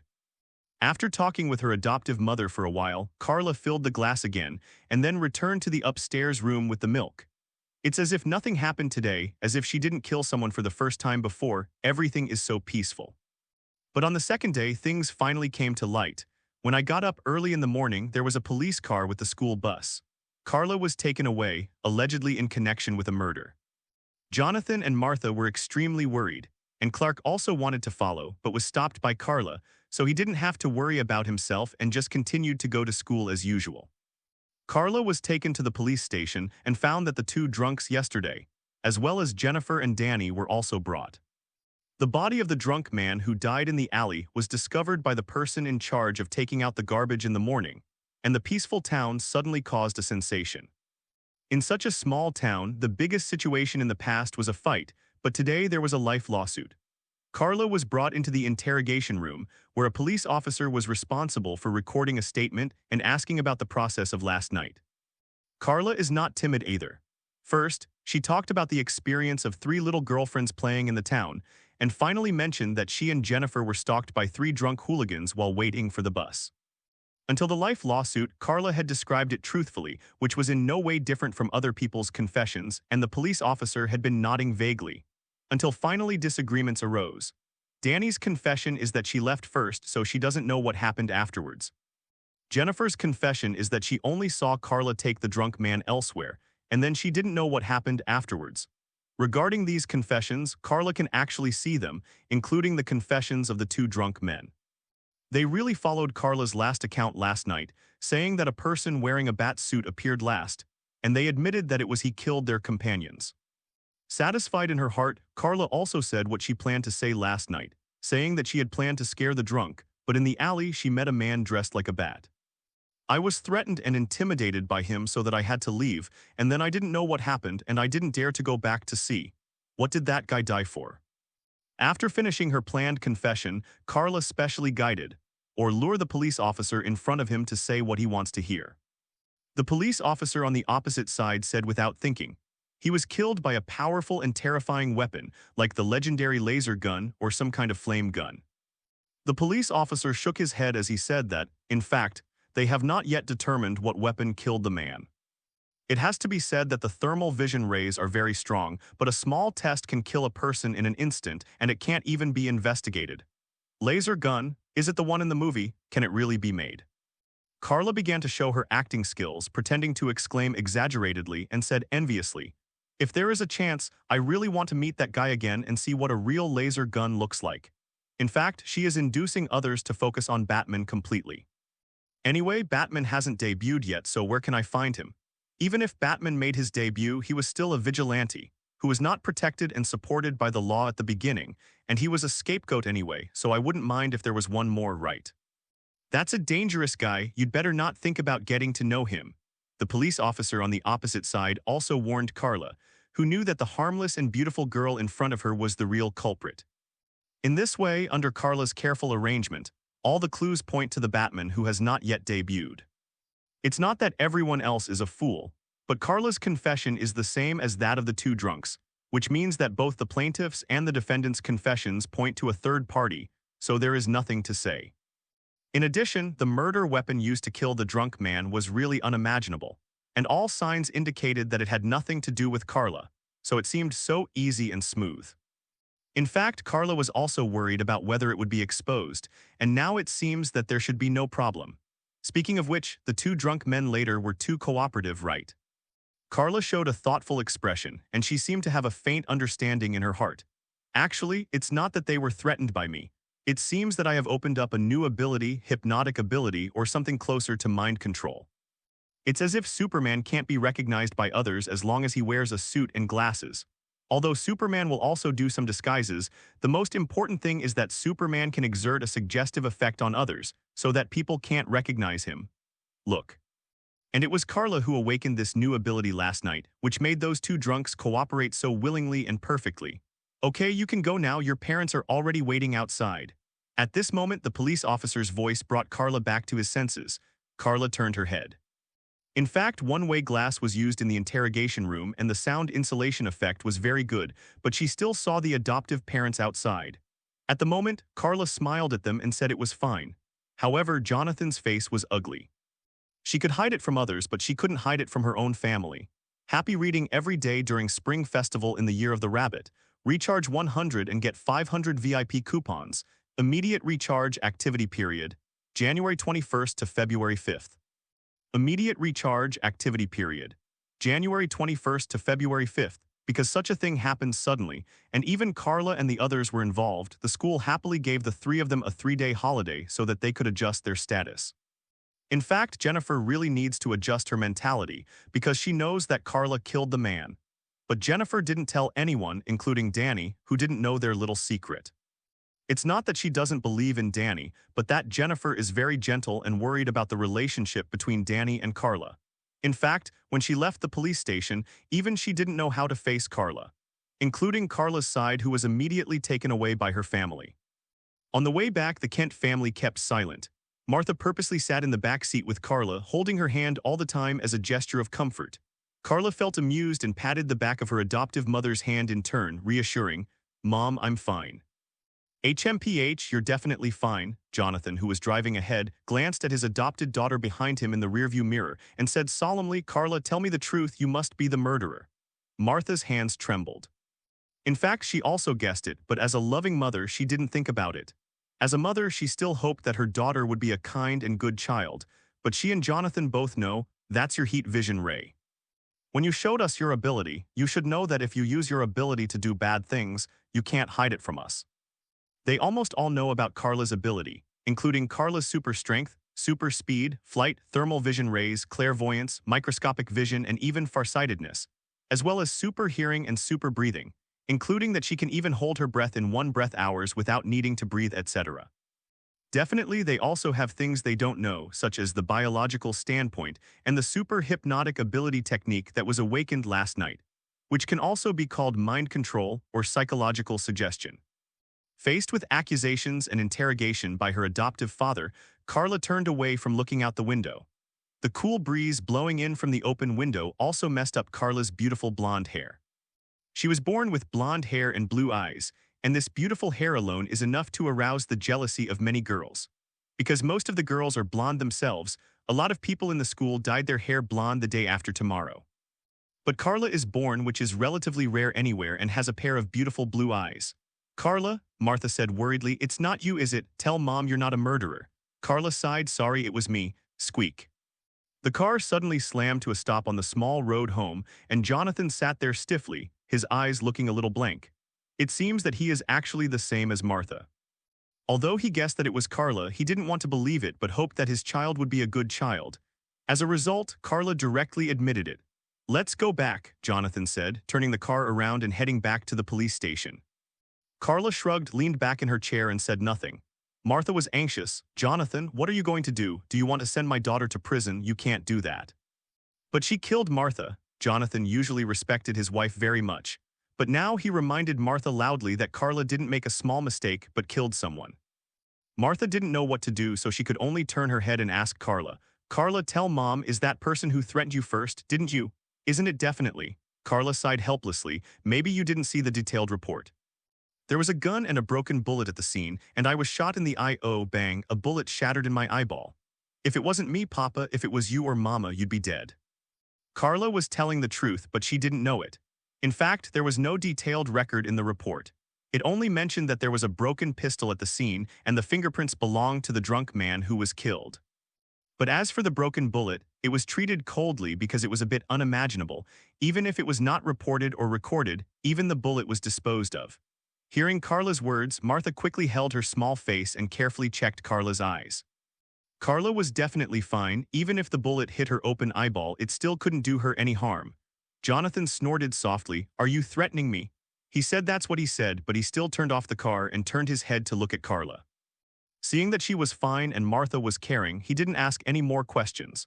Carla definitely wasn't threatening them but said with a serious face, that guy threatened me with revenge, and he will definitely hurt you and Clark in the future if he can't do anything with me. If it's just me, it doesn't matter because after all no one can threaten me, but someone threatens you know he is looking for death. This is also true, Carla felt it at the time, or awakening a super premonition. In short, she had an ominous premonition that if she hadn't killed that person at that time, then that person would probably hurt her family. Clark may already have the power to protect himself, but his adoptive parents are just ordinary people. Since the family could easily get a gun, Carla would not be able to forgive herself if he broke into the house and endangered the lives of her adoptive parents. She was the one who caused the disaster, and she had a chance to avoid the tragedy, but Carla will never let go of the tragedy that happened because she did nothing. Jonathan's expression softened when he heard this. It turned out that the child was protecting his husband and wife. But you can't kill people at will, Jonathan warned Carla. This is the most unforgivable sin. I don't want blood on your hands in the future, and they are not worthy of you. Your childhood hope is to be a superhero. I remembered that when Carla was a child, she brought her younger brother Clark in the yard. She wore the battle suit with the cape in her spaceship, and then tricked Clark into getting him a red blanket to hang on his shoulders. The two siblings played in the yard as well. Very happy, Jonathan couldn't stop showing a gentle look. It was precisely because his daughter had lofty goals and ideals that his heart ached even more, and he didn't want her hands to be stained with the blood of these people. However, Carla objected. Dad, let's not talk about world wars. It doesn't matter who is right and who is wrong. But you think they are not worth it, so I shouldn't take action. Wrong, it is because my goal is to become a superhero, so I can't turn a blind eye. If I let him go today, maybe tomorrow more people will be attacked and killed, but what's the point of locking him up? It's just to let the crime continue to breed. It's like a certain prison that keeps the crime the worst offenders are locked up, then let them escape, locked up again, and then escaped. Who cares about the real victims? Carla became more and more excited as she spoke and finally had a sneer on her face. If it's just a group of people trying to catch fame, don't mention it to me. How many people have been killed by a certain joker? How many people have been twisted? How many people have been ruined? It turns out that bad guys don't need to take responsibility for killing people, and they don't need to pay a price. They even get special treatment and care. The so-called superheroes don't protect the victims, let alone prevent tragedies from happening. Are they actually protecting the criminals? Carla shook her head slowly. That's not the superhero I want. It's only right and proper to kill people and pay debts. I will not become the umbrella of the devil. Dad, you say their blood is not worth my shot. Full of blood, I also want to wipe out all the damned people. In the end, Carla showed her powerful and terrifying aura in front of her adoptive parents for the first time. Jonathan and Martha looked at each other, and they could see the worry in each other's eyes. They knew too well how terrifying Carla and Clark's potential and current power were. If they were not restrained and controlled, it could be said that the whole world would have crisis of destruction. This is not an exaggeration at all. Carla's power is only estimated by herself.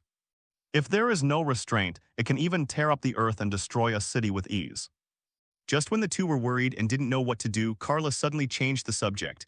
Definitely, I'm not a murderer, I'm a normal person, not a psychopath, so I don't care about those who don't deserve to be damned. They're all killed, don't worry about that. Jonathan breathed a sigh of relief. Remember what you promised me today. Then Jonathan still didn't send Carla back to the police station but drove home. The family will definitely talk again after they get home. Happy reading every day during Spring Festival in the Year of the Rabbit. Recharge 100 and get 500 VIP coupons. Immediate recharge, activity period. January 21st to February 5th, Jonathan is a righteous person, including Martha, who gave Superman justice during his childhood. It is because of their influence that Superman can become one of the greatest superheroes. Possessing great power does not make people a hero. It is very likely that people will get lost in front of power and become a super criminal. After all, it is more difficult to restrain yourself than to indulge yourself. Including Carla has been under the influence of Jonathan and Martha, and she has longed for a superhero, so she said a long time ago that she would dream of being a superhero in the future. But only this time, even Jonathan felt awkward and hesitation. After all, Carla killed someone, but what she did was right or wrong, and even Jonathan didn't know how to choose. Homicide originally is certainly a grave mistake and the most unforgivable crime, but Carla was attacked. She was first molested by the man and then shot. If she didn't have the power of Superman, she would have died. That can only be regarded as a counterattack in self-defense. You can't think that Superman can be attacked at will just because Superman has great power. Can't you beat and scold at will without getting hurt? Can you take away part of a person's property just because he is rich? Just because a person is healthy, you can beat him up? What gangster logic is this? In fact, the most important thing is Carla's scary-sounding remarks and thoughts, which are what Jonathan is most worried about. He could already foresee that in the future, Carla would definitely become a ruthless killer with an iron face and selfless eyes. And the only thing she promised was that she would not kill anyone who should not die, but in other words, no one should be left behind. He was worried about what Carla would become in the future. Relatively speaking, Martha's thinking was much simpler. She was only worried about whether Carla was injured. Carla was very helpless. She was really fine, but the adoptive mother was too worried and walked around her for a day, opening her eyelids from time to see if her eyes were affected, or if there was any shrapnel left to cause infection. Obviously, there is only one eye, but Martha carefully looked at each eye dozens of times. Carla explained that even if there were shrapnel remaining, they would be crushed in the blink of an eyelid, but she still benefited from the care from her adoptive mother. It wasn't until that afternoon that Jonathan asked Martha to watch Carla, and he went to pick up Clark from school, and the family was considered quiet. After Clark came back, he suddenly hugged Carla. It turned out that even he had heard the news that his sister had been involved in a murder case. "It's okay, Clark's sister is okay," Carla comforted her brother, who was 10 years younger, with a gratified smile. Clark carefully looked up at Carla's expression, and there was nothing wrong with her body, and then let go of his hand. "Someone in the school keeps saying bad things about my sister, saying that you are a troublesome woman, and you are the one who caused it." Carla raised her eyelids. She thought those people were praising her beauty. Really, no matter in which world there are people like this, because girls are beautiful, so after being attacked, it is the girls themselves who are wrong to speak ill of girls. Carla wondered, shouldn't the bad guys be punished? Still the same sentence, because people have money, can they rob casually? When it's over, why are they so rich? Don't worry about what they say. If you feel annoying to Clark, just ignore them. If anyone dares to bully you, tell your sister when you come back, and she will beat them up. Carla wanted to comfort her brother in turn. Not far away, Jonathan rolled his eyes, pulled Clark away quickly, and said not to let Carla lead Clark away. The power of their siblings is terrifying enough. If they are allowed to make trouble without restraint, something will really happen. So Jonathan didn't dare to let Carla instill dangerous things in Clark casually. Because of what happened to Carla today, Martha specially asked Jonathan to buy some steaks and some fish when he came back. The fish here is not bought by the strip, but in pieces or slices. It is the kind of fish after the whole fish is cut and the places with many thorns are removed. Some are called fish blocks piece by piece and some are called piece by piece. Fillet. Carla hadn't gotten used to it for a while and obviously wanted to eat fish head soup or braised cod. As a result, only the whole cod meat is used here, either pan-fried or made into fish broth. The taste is definitely not the huxia food she used to eat. Today, Martha prepared 3 pieces of steak and 5 pieces of fried fish for Carla and Clark, as well as rice, potato, and pumpkin soup, and a large bowl of vegetable salad prepared with fresh vegetables. Fortunately, they have a farm in their own family. Otherwise, these vegetables would be more expensive than meat. Not because there is no fruit and vegetable production here, on the contrary, there are many large farmers in a country with many people and little land. This is because the cost of labor is too high, so vegetables are more expensive than meat. As for meat, there are more and more advanced machines to process all kinds of meat, which is much cheaper. Carla and Clark's appetite is not small, even Jonathan can't match it. Maybe their stomachs are also Superman level. After dinner, before going to bed at night, Carla also received a call from Danny and Jennifer. The former questioned Carla for a while because Danny went home early and didn't know what happened afterwards. When it was Jennifer's turn, the 2 close girlfriends suddenly fell silent for a long time, looking very embarrassed. Finally, when the cable was being pulled up, Jennifer said to Carla, "Carla, I believe you must not be a bad girl." Carla felt amused. "What are you talking about? We were the ones who were almost hit by so-and-so before, and if that shot was aimed at you, you would have died." In fact, Jennifer was also afraid for a while and then felt strange. "Speaking of which, the shot didn't hit you." Carla opened her mouth without even thinking about it. "Nonsense, do you think I've been shot?" Unexpectedly, Jennifer said, "I seem to see a scene of sparks in you as if, then you must have misunderstood it. Well, it happens to be 2 days off." "Let's go out and have fun and we'll meet and talk tomorrow," Carla said while fooling around with Jennifer. "I really heard something." Jennifer heard that she didn't want to talk about bullets and smartly followed Carla's words. "You won't stay at home to help, Dolly girl?" "Huh." Carla said anxiously, "Don't call me that title, damn it, and I don't know who gave it to me. When I find him, I must make him look good. As for helping, forget it. My parents are so annoying these days, and I'm sure you'll be annoyed if you see me, so I'd better hide." While she was going to be bored to death by Martha, she was also going to be bored to death by Jonathan. Happy reading every day during Spring Festival in the Year of the Rabbit. Recharge 100 and get 500 VIP coupons. Immediate recharge activity period. January 21st to February 5th. During the 2 days of vacation, it was rare for Carla not to help at home. The main reason is that Jonathan doesn't know how to guide this 15-year-old adopted daughter. Moreover, Carla and Clark are different. When they came to Earth, they had their own memories and opinions. It is difficult to establish values like Clark did from an early age. Definitely, Jonathan didn't even know that Carla actually had another memory. She came from time travel, and this identity was even more mysterious. So the next morning, Carla and Clark got on his school bus and left to play with the little sisters in the city. Carla also took this school bus a few years ago and greeted the driver very familiarly, but when Carla and Clark sat down in the back seat, there was a murmur from around. "Is she the woman in the news? It's her. You look really good looking, no wonder she will seduce others." Clark obviously heard these whispers. The little guy was still very protective of his sister and was about to stand up immediately. But Carla put her hand on her younger brother's shoulder and stood up by herself. When is it her turn to let her brother protect her? "I thought there was a fly in the car and made a noise. What's going on? Do you dare to mutter behind your back? I'm right here, dare you stand up?"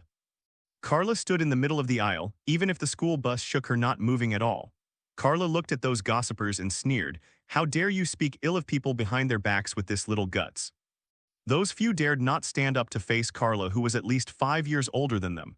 But Carla didn't intend to end it like this.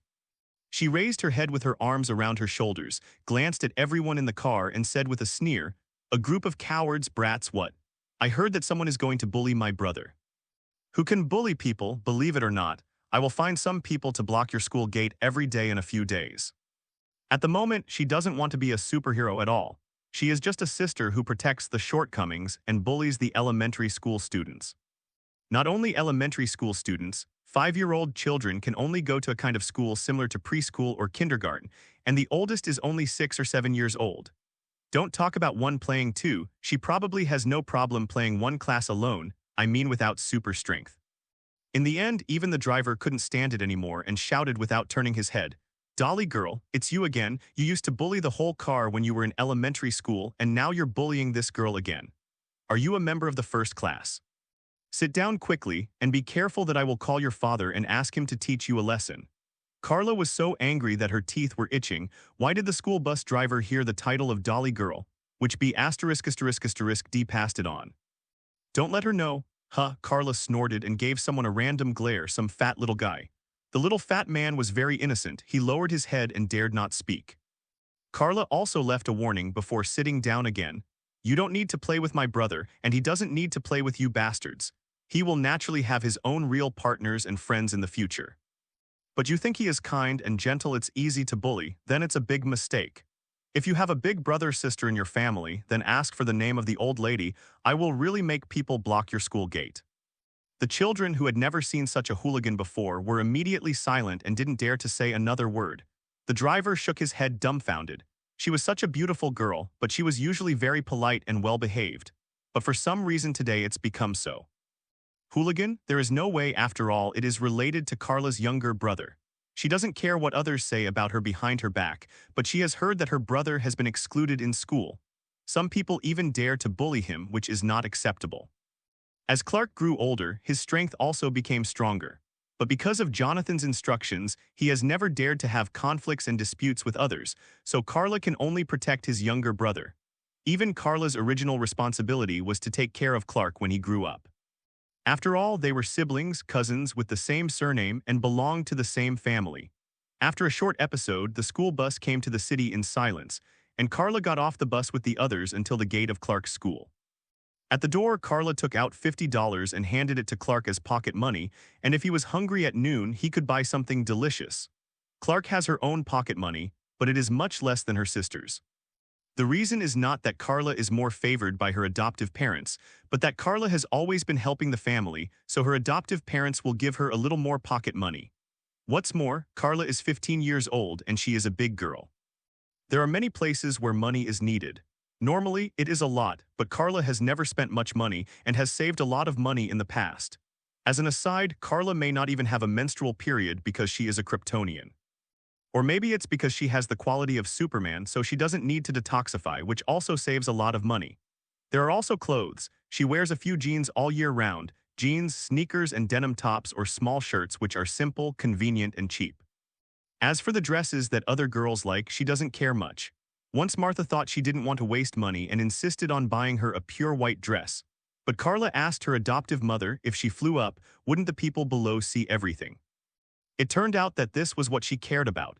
Even later, Carla prepared some shorts in advance, the kind of shorts that only reach the knees, not for normal wear, but intended to be used as safety pants when wearing combat uniforms in the future. The result is that it has not been used for several years. After dropping off Clark, Carla called Jennifer and Danny, and the three little girlfriends found a place to meet up. Since the school was so considerate and gave them 3 days off, they definitely didn't hesitate to take full advantage of it. Even Danny boldly proposed to go to a nearby big city, that is, the most famous city, Metropolis. Metropolis, which is where Superman lives and fights in the original book, is also the headquarters of the Daily Planet where Superman went to work after high school. Unlike this small town, Metropolis is a bustling metropolis. Young people are more or less unavoidable yearning for the life in the bustling city, and even Carla is curious about the metropolis, so Danny's proposal hit it off. They plan to take the train there in the morning and come back by train in the evening after a day of fun. Anyway, I have nothing to do tomorrow, so it shouldn't be a big problem even if they stay overnight. After all, they have Carla to protect them. But what if something happened on the way? What if something happened to Carla on the halfway train? Have they thought about it? Happy reading every day during Spring Festival in the Year of the Rabbit. Recharge 100 and get 500 VIP coupons. Immediate recharge activity period. January 21st to February 5th. The metropolis is not far from the town where Carla and the others live, and there are also trains that can go there directly, and there are even many trains which are open all day. So Carla and the other three bold girls immediately decided to have fun. Definitely, after buying the ticket, they still called their family to let them know. The adults of the three families are very helpless. You have all bought the tickets. Can you still let you refund the tickets and go home? This is simply a cut first and then play later. So the adults can only tell them to be careful and ask them to come back before the last bus. And if necessary, the adults will go to the station to pick them up. Also, if the money is accidentally spent, you can also ask the adults to find a way so as not to scare you away in a panic. In short, told a lot of things. Especially in the Kent family, Martha kept asking Carla if she had enough money, and Jonathan kept telling her not to make trouble, let alone expose her strength and so on. How should I put it? It's very annoying, but that's also an expression of concern from the elders. After calling with their family members, the three girls finally got on the train and chose a partition specially. It is still an old-fashioned train. The chairs on both sides can seat a total of 4 people, and there is a table in the middle. Danny and Jennifer sat across from each other, and Carla leaned against the window on this side. They also bought some snacks and the like to eat on the way. The three of them chatted, looking forward to it. Even Carla guessed in her heart that although the metropolis is a virtual city, it still has a prototype after all. It is said to be New York City, and it is also said to be Manhattan. The former is considered to be New York City because of its prosperity, while the latter is because of its geographical location. Even if the current metropolis is not as prosperous and advanced as it will be in the future, it will at least be much better than their small town. And their main target today is actually the amusement park in the metropolis. The small town only has a park and a few chairs, and at most there are a few things to fool children, such as seesaws, swings, and other facilities. Even if the small town buys large-scale equipment such as roller coasters, jumping machines, and pirate ships, how many people will ride it? Will pay to die. So they can only think about going to a big city like a metropolis to have fun. On the way, before the train started, the three of them had already started planning what to do after getting off the train. First of all, they have to go to those big shopping malls. Even if they can't afford it, it doesn't matter. They can look at those beautiful clothes and jewelry because they are still young, so the pursuit of high heels is not too high. Then go to see the difference between the movie theaters in big cities and those in small towns. Definitely, they don't really go to the movies to cherish their time. There are also things to buy drinks and milk tea. Finally, go to the amusement park in the metropolis. They also debated whether to go to the amusement park or the zoo. Danny wanted to go to the amusement park and Jennifer wanted to go to the zoo. Later, because Carla voted for the amusement park, Jennifer had to submit. Carla felt amused. It was not that they didn't organize activities to go to the zoo when they were in elementary school, but they didn't come to the amusement park a few times. The three chatted happily, and at the same time, Carla was also doubting whether those roller coasters and other facilities would bring surprises to herself. She can fly herself now, and she plays Wilder.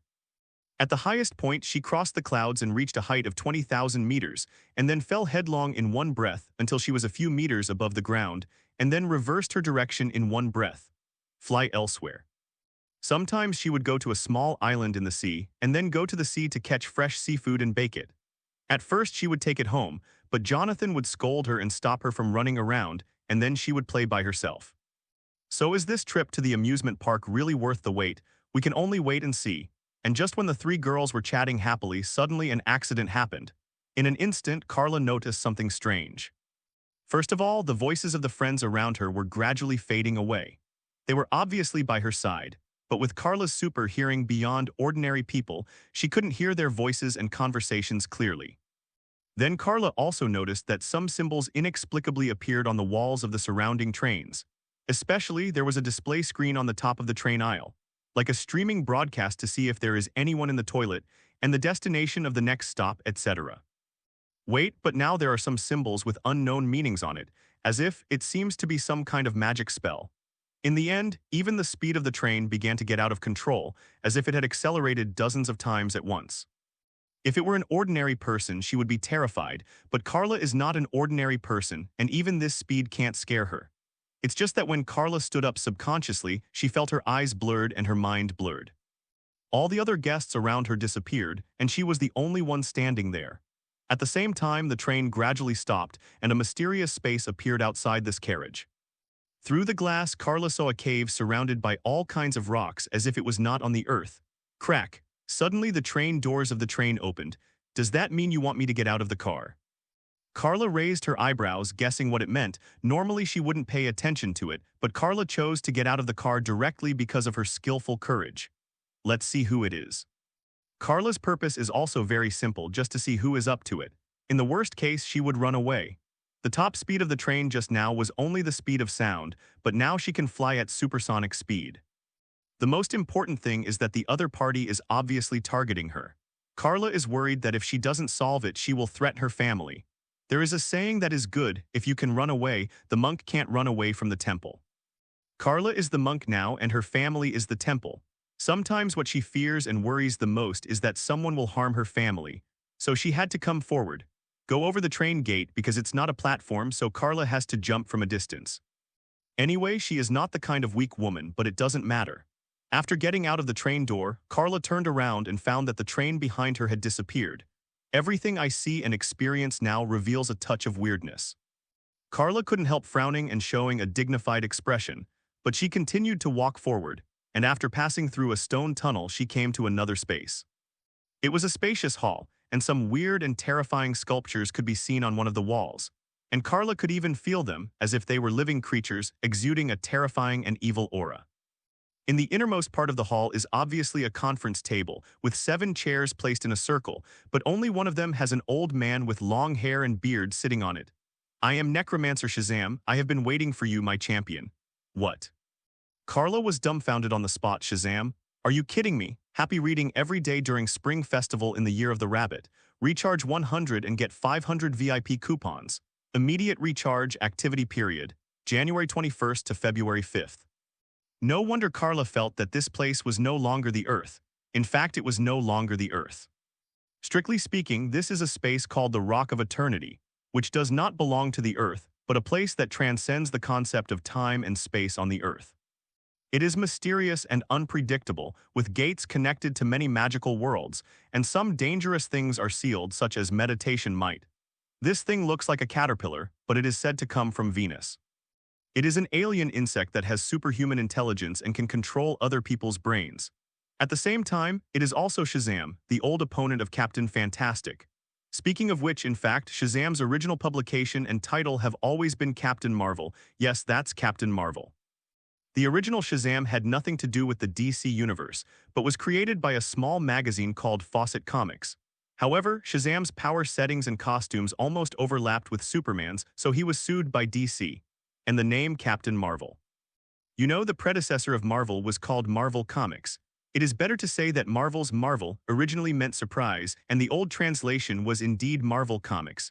It's just now officially changed globally to Marvel Comics. So when DC bought the Shazam character, Marvel also bought the title. In the end, Shazam became a member of DC Comics, and the title of Captain Marvel was taken by Marvel. I also want to know that it is impossible for Marvel to let DC have a Captain Marvel, right? That's not crazy. It's a bit of a stretch.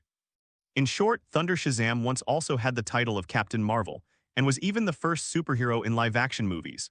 Superman is indeed the first superhero in the comic world, yes, but Shazam is the first live-action hero movie to be put on the big screen.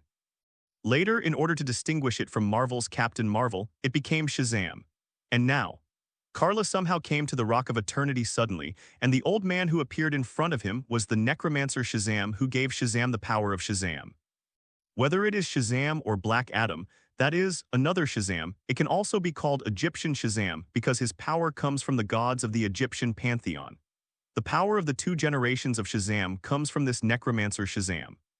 In fact, the 2 generations of Shazam were just mortals who borrowed divine power, but the Necromancer Shazam in front of him is the real God-man. He should be a certain god. It was after he made an agreement with the gods that the gods agreed to lend him Shazam power. Now, the Necromancer Shazam came to Carla and shouted, "My champion successor, I have been waiting for you for a long time." Carla blinked, quickly stretched out her hand and said, "Wait a minute, what's going on?" She was a little confused about the situation. Why did she suddenly come to the Rock of Eternity? And this Necromancer Shazam seems to think he is his successor. Isn't she going to become a female Shazam? Never. Carla herself is a female Superman now. It's not that she looks down on Shazam's power, but it's unnecessary. Besides, the power of Shazam is borrowed from other people's power after all. What if others don't borrow it? Even the power of Shazam was replaced by Yuga Khan of the New Protos, and Darkseid and Superman of the New Protos were sworn enemies and were defeated. One is to borrow Aesir's strength, and the other is the power that can defeat the Protos. I don't know which one is stronger and weaker. That's why Carla doesn't want to inherit the power of Shazam. To put it bluntly, the power of Shazam must not surpass the Protos, because his power was given by the Protos. So when the Necromancer Shazam was about to explain to Carla, she interrupted the Necromancer Shazam again and pointed to the monster statue on the wall. Now that she knows where it is, Carla finally knows what those evil statues are. They are indeed still alive. They are only temporarily sealed by the necromancer Shazam because they are generally considered unkillable. Yes, they are exactly the 7 deadly sins. Carla said suddenly, "These guys are talking bad about you. Do you want me to clean them up for you? Even without your Shazam power, I can help." As she spoke, Carla slowly floated up. Since she was here, she could definitely show her strength as she wanted.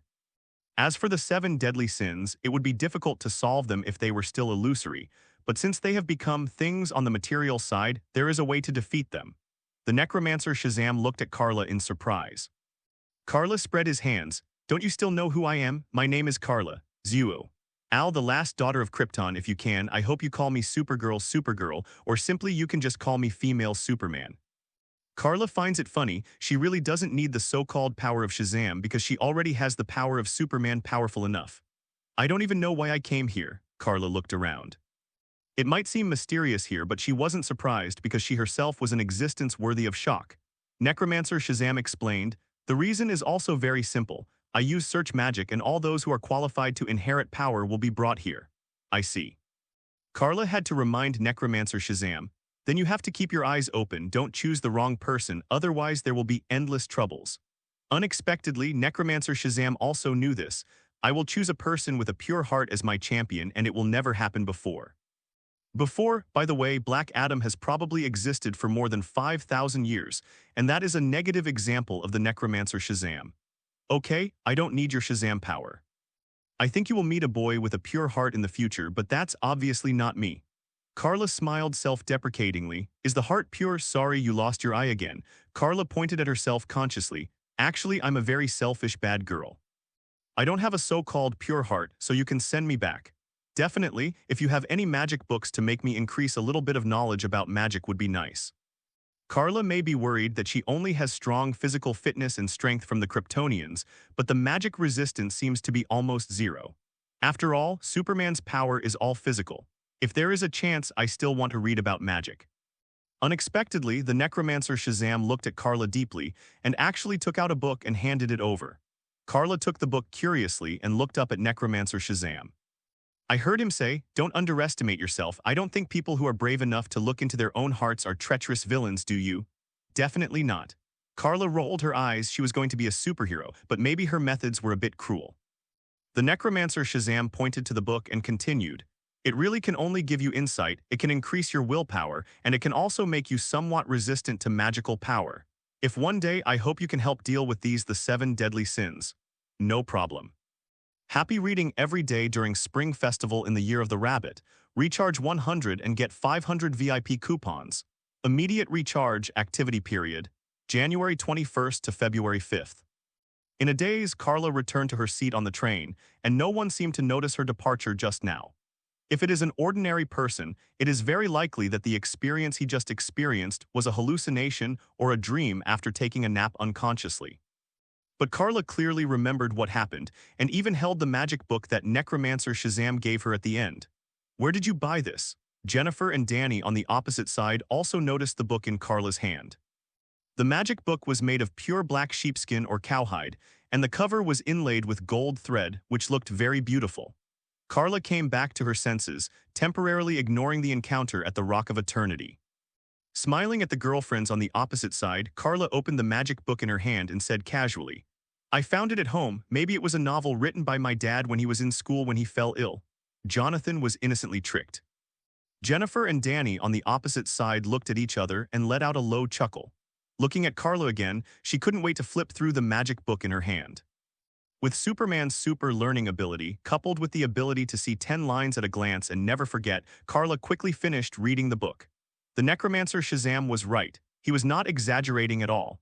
This book is really just an entry-level book for magic apprentices. It really just let Carla know about the power of magic. It's so simple. Carla gritted her teeth and smiled, but a vein on her forehead was throbbing. She was just being modest and asked if there was any entry-level magic book for herself to read, but the old necromancer really gave herself an entry-level introduction. "It's your fault that you can't find a successor, damn it, you can't find it in your life." No, it seems that Shazam is still very useful. For example, when encountering enemies on the magic side, that kid is also very helpful. But the words come back again. In fact, the magical power in the DC world is very strange and difficult to explain clearly. For example, Shazam, Although his power setting is very similar to Superman, he has super strength, super speed, and so on.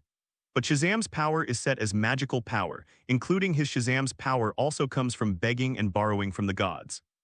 For example, the wisdom of Solomon, generally called the locked door by fans, the strength of Hercules, Heracles, the stamina of Atlas, the power of Zeus, the courage of Achilles, and the courage of Mercury. Speed. The initials of these gods happen to be Shazam, and the phrase Shazam must also be formed. S for Solomon, H for Hercules, A for Atlas, Z for Zeus, A for Achilles, and M for Mercury. But think about Shazam's combat mode. He usually shouts Shazam and then rushes up to punch and kick the enemy. Where is the magical power? Is it because one of Shazam's strongest attack methods is to hold the enemy and call Shazam, and then attract terrible lightning to attack the enemy? Carla clutched her aching forehead. If she knew, she would have tried to accept the inheritance. Imagine that if physical attacks were not enough, she would hug the enemy and play a song of Shazam, Shazam, Shazam, Shazam, Shazam, Shazam. Speaking of which, there are still various magical scenes in Marvel's Doctor Strange Next Door, especially against the Titan Thanos, even Ebony Maw and Scarlet Witch, etc. At least a few magic light waves bu. In fact, because of her birth, Wonder Woman is actually a superhero with magical blood. Her father is the legendary Zeus and her mother is the Queen of Amazon, so Wonder Woman's power should belong to the magic side, but Wonder Woman's fighting style is also. Anyway, it's over. I really don't understand it. This entry-level magic book made Carla a little disappointed. It actually recorded some things about the introduction of magic, such as the 4 elements, wind, fire, water, also called chi, soil, and the most basic control of spiritual power. The necromancer Shazam also said that he hoped that Carla could master some resistance to magic through this magic book. He was telling the truth, maybe it was too real, so Carla didn't expect that what he said was not humble at all. As for the introductory magic of the 4 elements, snap your fingers to create a cluster of flames that can be more vigorous than a lighter, summon a ball of water in the palm of your hand, and create a small hurricane in the air, and you can control a piece of mud and brick. If that counts as magic, but the method on how to control willpower, that is, mental power, Carla thinks it's not bad, and only this chapter is really useful. Carla tried a little bit, secretly formed psychokinesis with mental power, and moved towards a glass of drink on the table. This was just a little bit of trying. She added some strength and found that she could hold the drink like her own hands stand up. But she didn't continue to do it, and she didn't want to be discovered. I'm going to the toilet. Carla stood up, carrying the magic book that had been fully memorized and read the contents, got up and walked to the toilet. This book is a real magic book, and anyone who gets it may succeed in cultivation. Carla knows its importance, so she dare not collect it casually. It will be bad if it is taken away by others. Anyway, Carla memorized the content by herself, so she can teach Clark in the future, so there is no need for books. So Carla came to the toilet. She didn't really want to go to the toilet, but summoned a flame in the palm of her hand with the magic she learned now. In terms of Carla's strength, even if her whole body is on fire, she won't be hurt, not to mention that this is the flame she summoned herself. Carla just held the magic book in her hand, intending to burn it to ashes with flames so as not to leave hidden dangers. But Carla didn't expect that the magic book in her hand would not be burned to ashes after being ignited by the fire, but turned into 5 books instead. Carla opened her mouth wide. Why is she still breathing? Wait a moment. Carla quickly put away the flames in her palm, picked up one of them and opened it, put the other 4 books under her arm, and quickly flipped through the book in her hand. That book still records things related to spiritual power, but it is no longer as simple as an entry-level one, but an advanced version. The power of mental power is not as simple as psychokinesis, which is only the most entry-level. When the mental power is strong and you have enough means, you can even use psychokinesis to break through the barriers of time and space. The former can foresee the future and observe the past, and the latter can open the portal to enter the space you want to go to. For example, if Shazam wants to go to the Rock of Eternity, he needs strong willpower. The other 4 books are also advanced versions of the 4 elements, which are more high-level methods that should have the 4 elements. Carla didn't expect that there would be a follow-up to the magic book, so she was overjoyed and quickly read it. She is beginning to master the power of magic. Happy reading every day during Spring Festival in the Year of the Rabbit. Recharge 100 and get 500 VIP coupons. Immediate recharge, activity period, January 21st to February 5th. In the toilet, Carla frantically memorized the contents of the 5 books that suddenly split into her brain. If the first book is just an introduction to magic, then these 5 books are advanced high-level magic books. And many people may not know that Kryptonians do not reject and resist magic attributes, which means that if Kryptonians have the opportunity to come into contact with magical power, they can definitely learn it. Even Kryptonians will only get twice the result with half the effort because of their strong physical fitness and mental strength. The premise is to have the opportunity to master this power. Another point is that many people mistakenly believe that Superman is purely physical power, but the magic resistance to magical power is almost zero. This is definitely wrong. For example, many people should have heard of Pinkouge, the honey badger. Honey badgers have high poison resistance, so they almost ignore the venom of the most poisonous snake in the world, and they can eat snakes as spicy noodles despite the poison of poisonous snakes. At most, it's just a coma for a while, and you can continue to eat after you wake up from sleep. And Superman has also been knocked out by magic many times in the comics, but he was only in a coma for a period of time. If this still doesn't reflect the magic resistance, then let's look at his confrontation with Wonder Woman. Others are almost captured by mantra lassos, but Superman doesn't, it just weakens some of his strength. There was even Wonder Woman Blacken, and then Superman used the lasso of mantra to bring Wonder Woman back to her senses. All signs have shown that the magic resistance of Kryptonians is not zero, but they really don't have much magic power. As for the troublemaker who always makes trouble for Superman, it is a 5-dimensional creature. This kind of 5-dimensional creature is completely unreasonable. It can create things out of thin air and can also rewrite reality at will, which is confusing. It's a bit of a funny character invincibility stock, like Errol from the Dragon Ball world can even beat Vegeta. Vegeta can burst into stardom, but he will be defeated by Errol in the end. This kind of plot has no logic at all. The setting of the 5-dimensional person can change the reality as he likes, without any theory to support it. He can do whatever he wants. Doesn't this mean that they are comparable to those who created the multi-universe? Each is a creator who can create a multi-universe. It's a bit far-fetched, after all. I haven't started to get in touch with 5-dimensional people. Here, Carla has quickly mastered all the contents of the high-level magic book. At present, she just writes down the contents at a glance, and she will study them slowly when she has time. After she mastered all the contents, the 5 magic books in her hand suddenly burned by themselves and instantly turned into ashes. It turned out that it was organized. Even the words of the necromancer Shazam sounded in Carla's ears. If you choose to burn it after reading the book, the following content will appear. If you want to collect it, then you will only see the entry-level one in the end. It's just the content. You didn't disappoint me. If you choose to inherit my power, you can call Shazam's name to return to this space at any time, and I will always be waiting for you.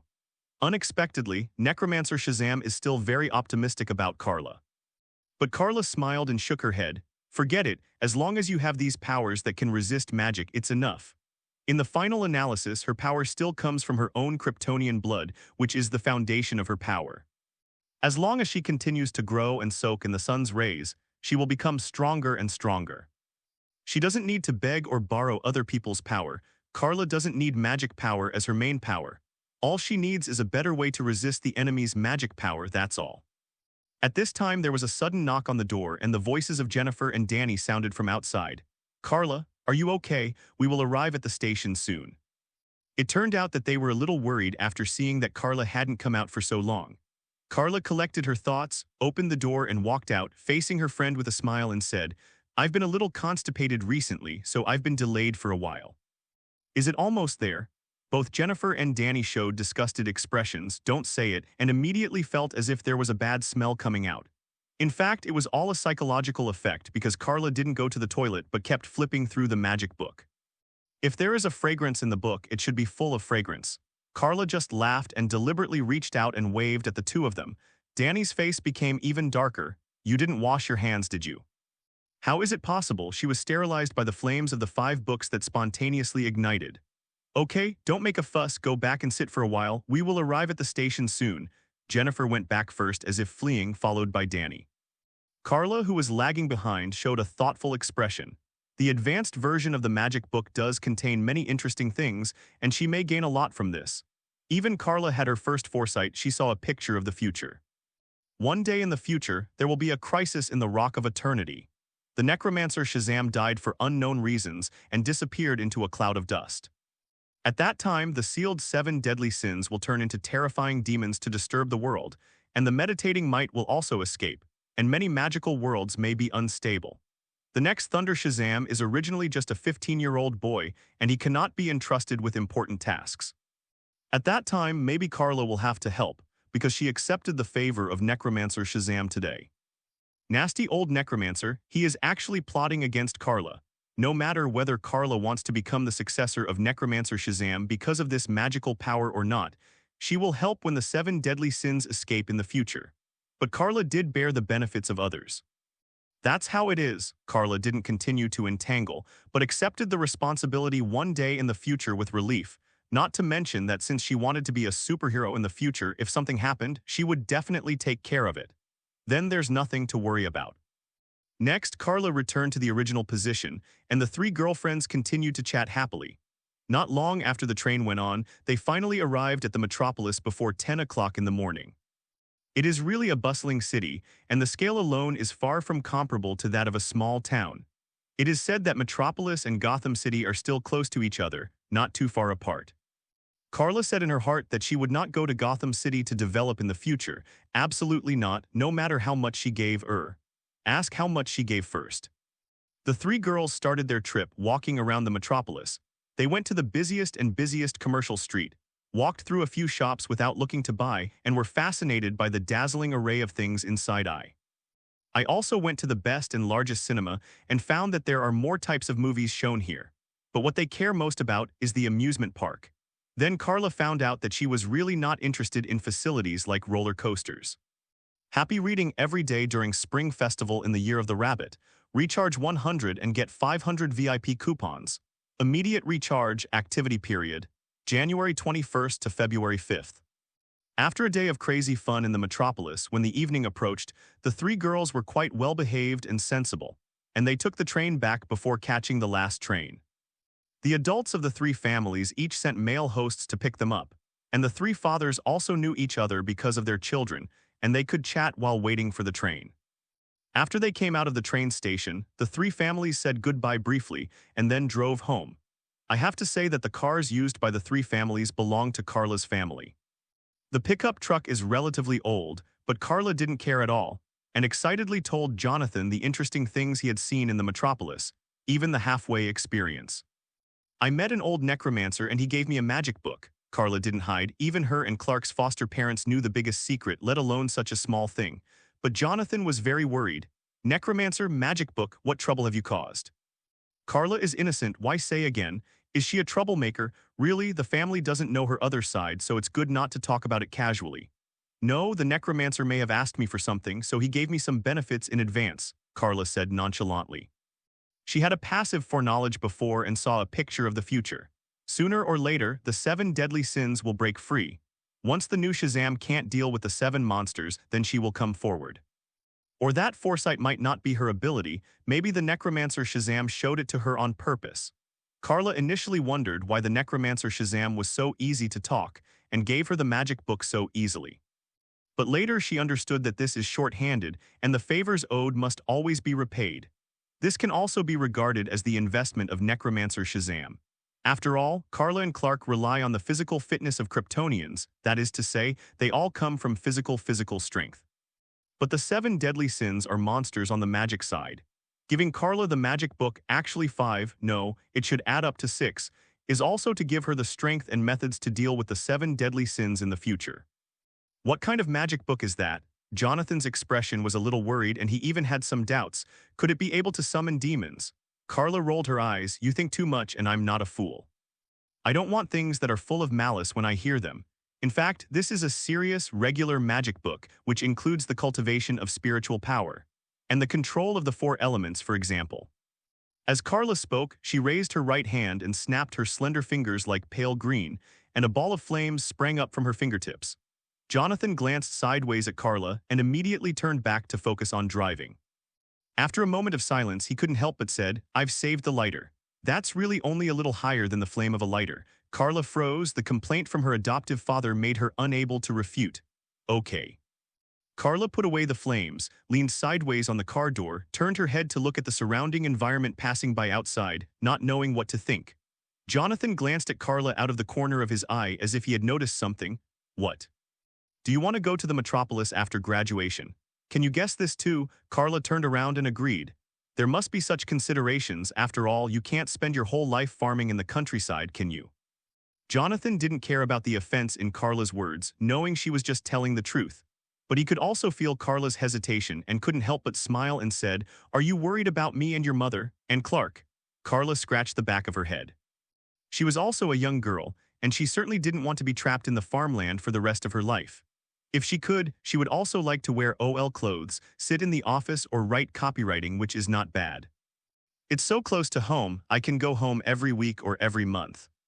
But Clark was still too young, including Jonathan and Martha made her feel at ease, or she had already become dependent on this family, like a child going out for the first time, always a little uneasy. I'm just in high school now. At least I won't think about my future until I graduate, whether I'm going to go to university or go find a job directly. Let's talk about it after that.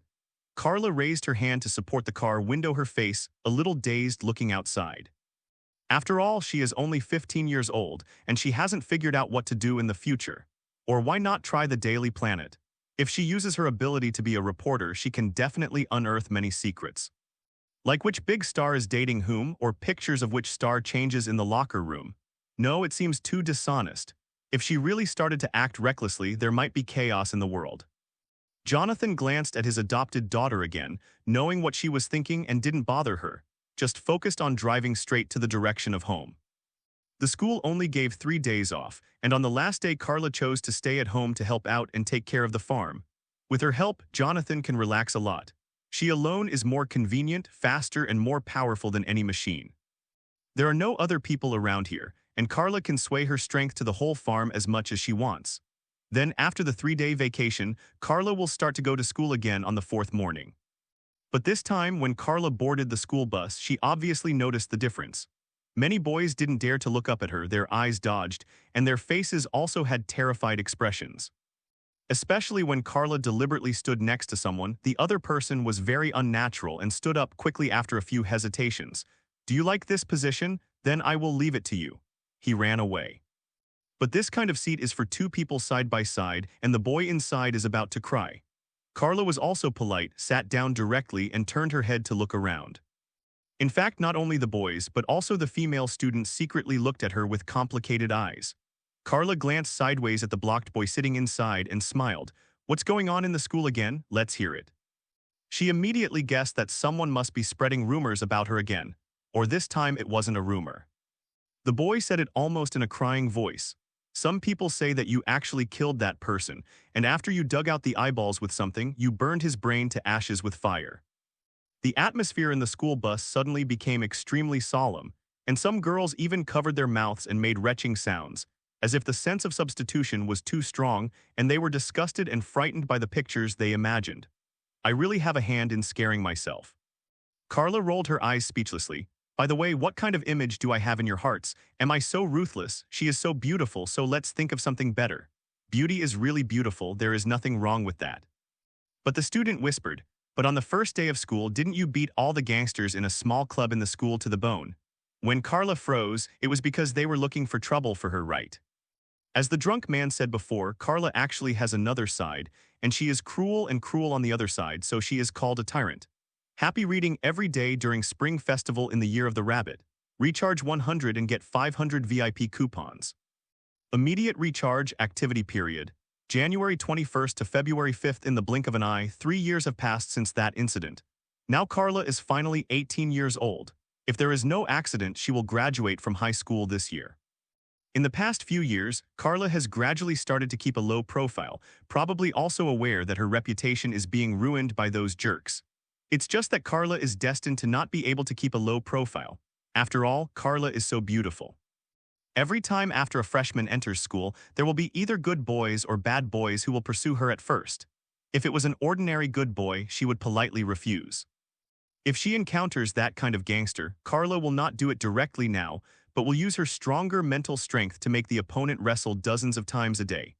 Her actions also reassured the adoptive parents, and finally there were no more troubles. At the same time, Clark was already 8 years old. This kid was now in elementary school, and he was gradually beginning to master his own strength. But because Clark has been relatively withdrawn in the past few years, he still can't make friends, which is a pity. Fortunately, he was accompanied by his sister. Carla has been training Clark for the past few years and even taught him the ability of flight, but Clark's speed is not as fast as Carla's, and his strength is not as strong as Carla's. Also, Carla's hotter. There is still a lot of gap between the two siblings. After all, they are 10 years apart. Also a Kryptonian, Carla has an advantage in age, and as a sister she has stronger strength. It was obviously going to take a lot of work for Clark to catch up to her. At noon that day, Carla was sitting alone on the grass in the school, leaning against a tree behind her, reading with relish a book in her hand. In fact, it is a college guide, and she is still hesitation whether she wants to go to college or not. If you go to university, you need a lot of tuition fees every year, but it is easier to find a job with a university diploma. If Carla wants to stay in the small town and develop, she doesn't care about whether to go to college or not. Graduating high school is enough for many jobs.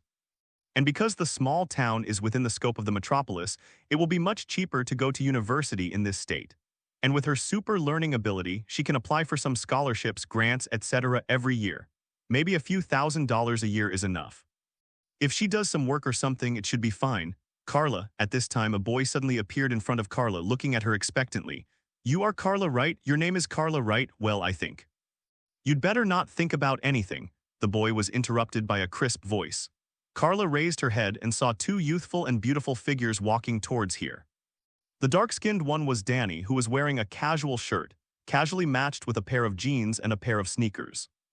The one who opened the mouth was obviously another girl, with fair skin, big wavy blonde hair, a blue suit, and a pair of exquisite high heels. She looked very beautiful and cute. Jennifer glanced at the boy, who was at a loss, snorted softly and said, "It's already the last semester and you just now think of confessing to Carla. What do you think? You should go after your contemporaries, sisters." The boy blushed from being squeezed, turned and walked away.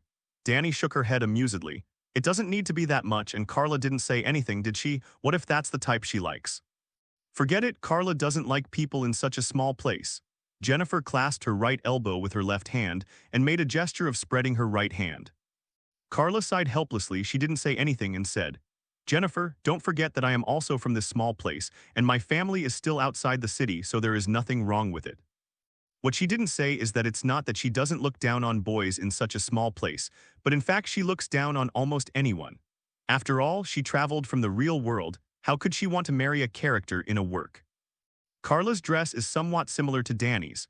She wears a white shirt with sleeves rolled up on both sides. Her long hair is simply tied into a single ponytail with a headband.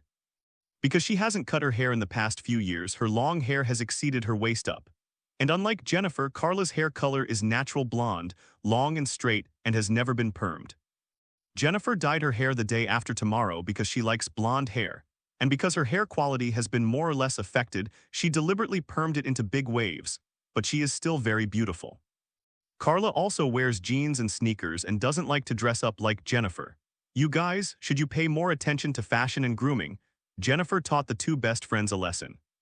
Carla and Danny glanced at each other, both feeling speechless towards her. They haven't graduated yet, they are still students, right? Carla, have you already started planning to go to college? Danny leaned closer to Carla, noticed that she was reading the college guide, and guessed that Carla might go to college. Jennifer's eyes lit up. Which university are you going to go to? Carla is good at pointing out the introduction in the guidebook. One of the universities is the Metropolitan University. She may go there if she really wants to take the exam. Because it's cheap. Jennifer and Danny looked at each other, both feeling strange. Your family can't afford it, right? Although Jonathan's family is a farmer, it is a large-scale farmer, and their annual income is not low. Clark is still young, and by the time he needs to go to college, Carla will have graduated, so totally affordable. Carla shook her head, and it wasn't all about money, because I want to stay in the metropolis after graduation and be closer to home. This is the main reason. Now that I have decided to develop in a metropolis, it will be better to study in a local university, and it will be much easier to find a job. I knew you would say that. Jennifer and Danny looked at each other, and then Danny showed Carla two wish forms. It turned out that they also applied to overcome the list of admission to the Metropolitan University. If you want to go to university, you need to apply. Otherwise, you will go to work directly after graduating from high school. In other words, instead of filling out a voluntary form and then passing the college entrance examination scores to confirm whether you are finally admitted, you need to fill out an application form and then take a special college entrance examination to determine whether you have passed the assessment. Some schools even have to participate in interviews, which feels a bit like applying for a job. Now Carla is worrying about her college. She has grown up, happy reading every day during Spring Festival in the Year of the Rabbit. Recharge 100 and get 500 VIP coupons. Immediate recharge activity period. January 21st to February 5th. Afterwards, Carla made up her mind that if she had the chance, she would still go to college. The adoptive parents at home are definitely supportive and have prepared the tuition fees. Carla does not need to work to earn money. However, Carla said that this can also play a role in exercising themselves, so they gave up the idea of persuading Carla to concentrate on studying. Then Carla noticed that after hearing the news that she was going to go to college, Clark became more depressed. Carla felt amused and came to Clark's room after dinner at night. The little guy was sitting on his bed with his head down, not knowing what he was thinking. "What's the matter, Clark?" Carla came to him and sat down beside him, put her arms around Clark's shoulders and asked, "Because my sister is leaving home, do you feel lonely?" Knowing that she still asks, she is really an unscrupulous sister. This is the case with older sisters. If they are of the same age, they will bully younger brothers. Even though there is a 10-year gap between the two siblings, Carla still likes to tease Clark. He is so cute now, and when he grows up, he won't be able to tease him like this. Clark nodded honestly. He has never had many friends in school, only this sister can talk. It's not that there is any barrier between him and his adoptive parents. In fact, Clark still doesn't know that Jonathan and Martha are just his adoptive parents, and he always thought they were his biological parents. But his parents are just ordinary people, and his super abilities can only be discussed with his sister. Suddenly, she might have to leave this home to study and live in another city, which made it difficult for Clark to accept for a while. Carla smiled and patted Clark on the shoulder. "Come on, let's go to the secret base." The so-called secret base refers to a small uninhabited island in the Pacific Ocean, which they discovered a few years ago. The area of the island is not too large, but it is not small enough for the two siblings to toss and explore. And they will also go to the sea, go to the bottom of the sea to find some delicious seafood, and take them to the island to cook and eat. That is the secret base they often go to play. Because it is an uninhabited island, they can release their own power as much as they want. The premise is not to destroy the island. At that moment, Carla left home with Clark and quickly flew towards the Pacific Ocean, during which they passed the sky above the metropolis. Carla pointed to Clark and introduced, "This is the city I'm going to come to next. It's actually very close, so I can go home every week, at least every month." "Can't you come back every night?" Clark asked expectantly. Carla couldn't laugh or cry. Let's not say that it's troublesome. They have lived together for several years. It's okay to be separated a little bit. It seems that little Clark is very attached to her. It's also because this sister is usually very reliable. Unless she deliberately teases Clark, she is more dangerous than anyone else. The height of the siblings even exceeds the clouds, and their speed can easily exceed the speed of sound. With the current level of technology, it is difficult to find them. So the two of them also boldly soared freely in the sky and night sky, and soon came to a small island located in a certain sea area of the mortuary. As a tropical island, there are many tropical fruits on it. Carla also picked 2 coconuts from the coconut tree. She held the coconut in her left hand and waved her right hand like a knife. Shua.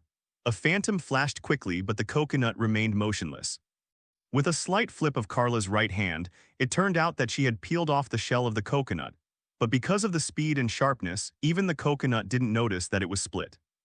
This is a very high achievement. Even with the sharpest knife, it is difficult to achieve this level. Carla handed one of them to Clark and took a sip of one herself. "It's so sweet." Carla squinted her eyes with a smile. "It's really good to use this place as a secret base. There are many free fruits to eat and this sweet coconut juice to drink." Clark also took a sip, then looked at Carla beside him, knowing that she must have something to say when she brought him here. Carla turned her head, smiled at Clark and said, "Clark, in fact, I left because I hope you can grow and exercise. Although I also want to stay by your side for the rest of my life, it is obviously impossible and unrealistic. Yes, you will eventually grow into a reliable man who can stand on his own, Clark. I never doubted that. He is the future Superman. If he is not reliable, then there is no reliable person, right, Batman? While Batman is certainly reliable, what if the enemy is Steppenwolf? Doesn't it still depend on the power of Superman?" Wonder Woman is also very powerful, and it is said that she can wrestle with Superman. But what if the enemy is Doomsday? The power of Wonder Woman can't help Doomsday, at least she can't destroy Doomsday. Even in that phantom space, there are still many enemies waiting for Clark to face when he grows up. In Karla's memory, he already knew that General Zod was sealed in the phantom space, and he might escape at any time. At that time, Clark would definitely be the first target, and he too would become the second target. The reason is that Jor-El, Karla's uncle and Clark's biological father, took away the Kryptonian life code, and that was Zod's only means to revive Kryptonian and Kryptonians. Once Zod is allowed to create the same cultivation tank as Krypton, and then get Krypton's code of life, the genes of all Kryptonians will be activated, and then they can be reborn on Earth. However, the Earth is not Krypton after all. The Earth is the Earth of the Earthlings, not the Kryptonian of the Kryptonians. If Zod wants to occupy the planet that already has a master, Karla will not sit idly by. Karla looked at Clark seriously.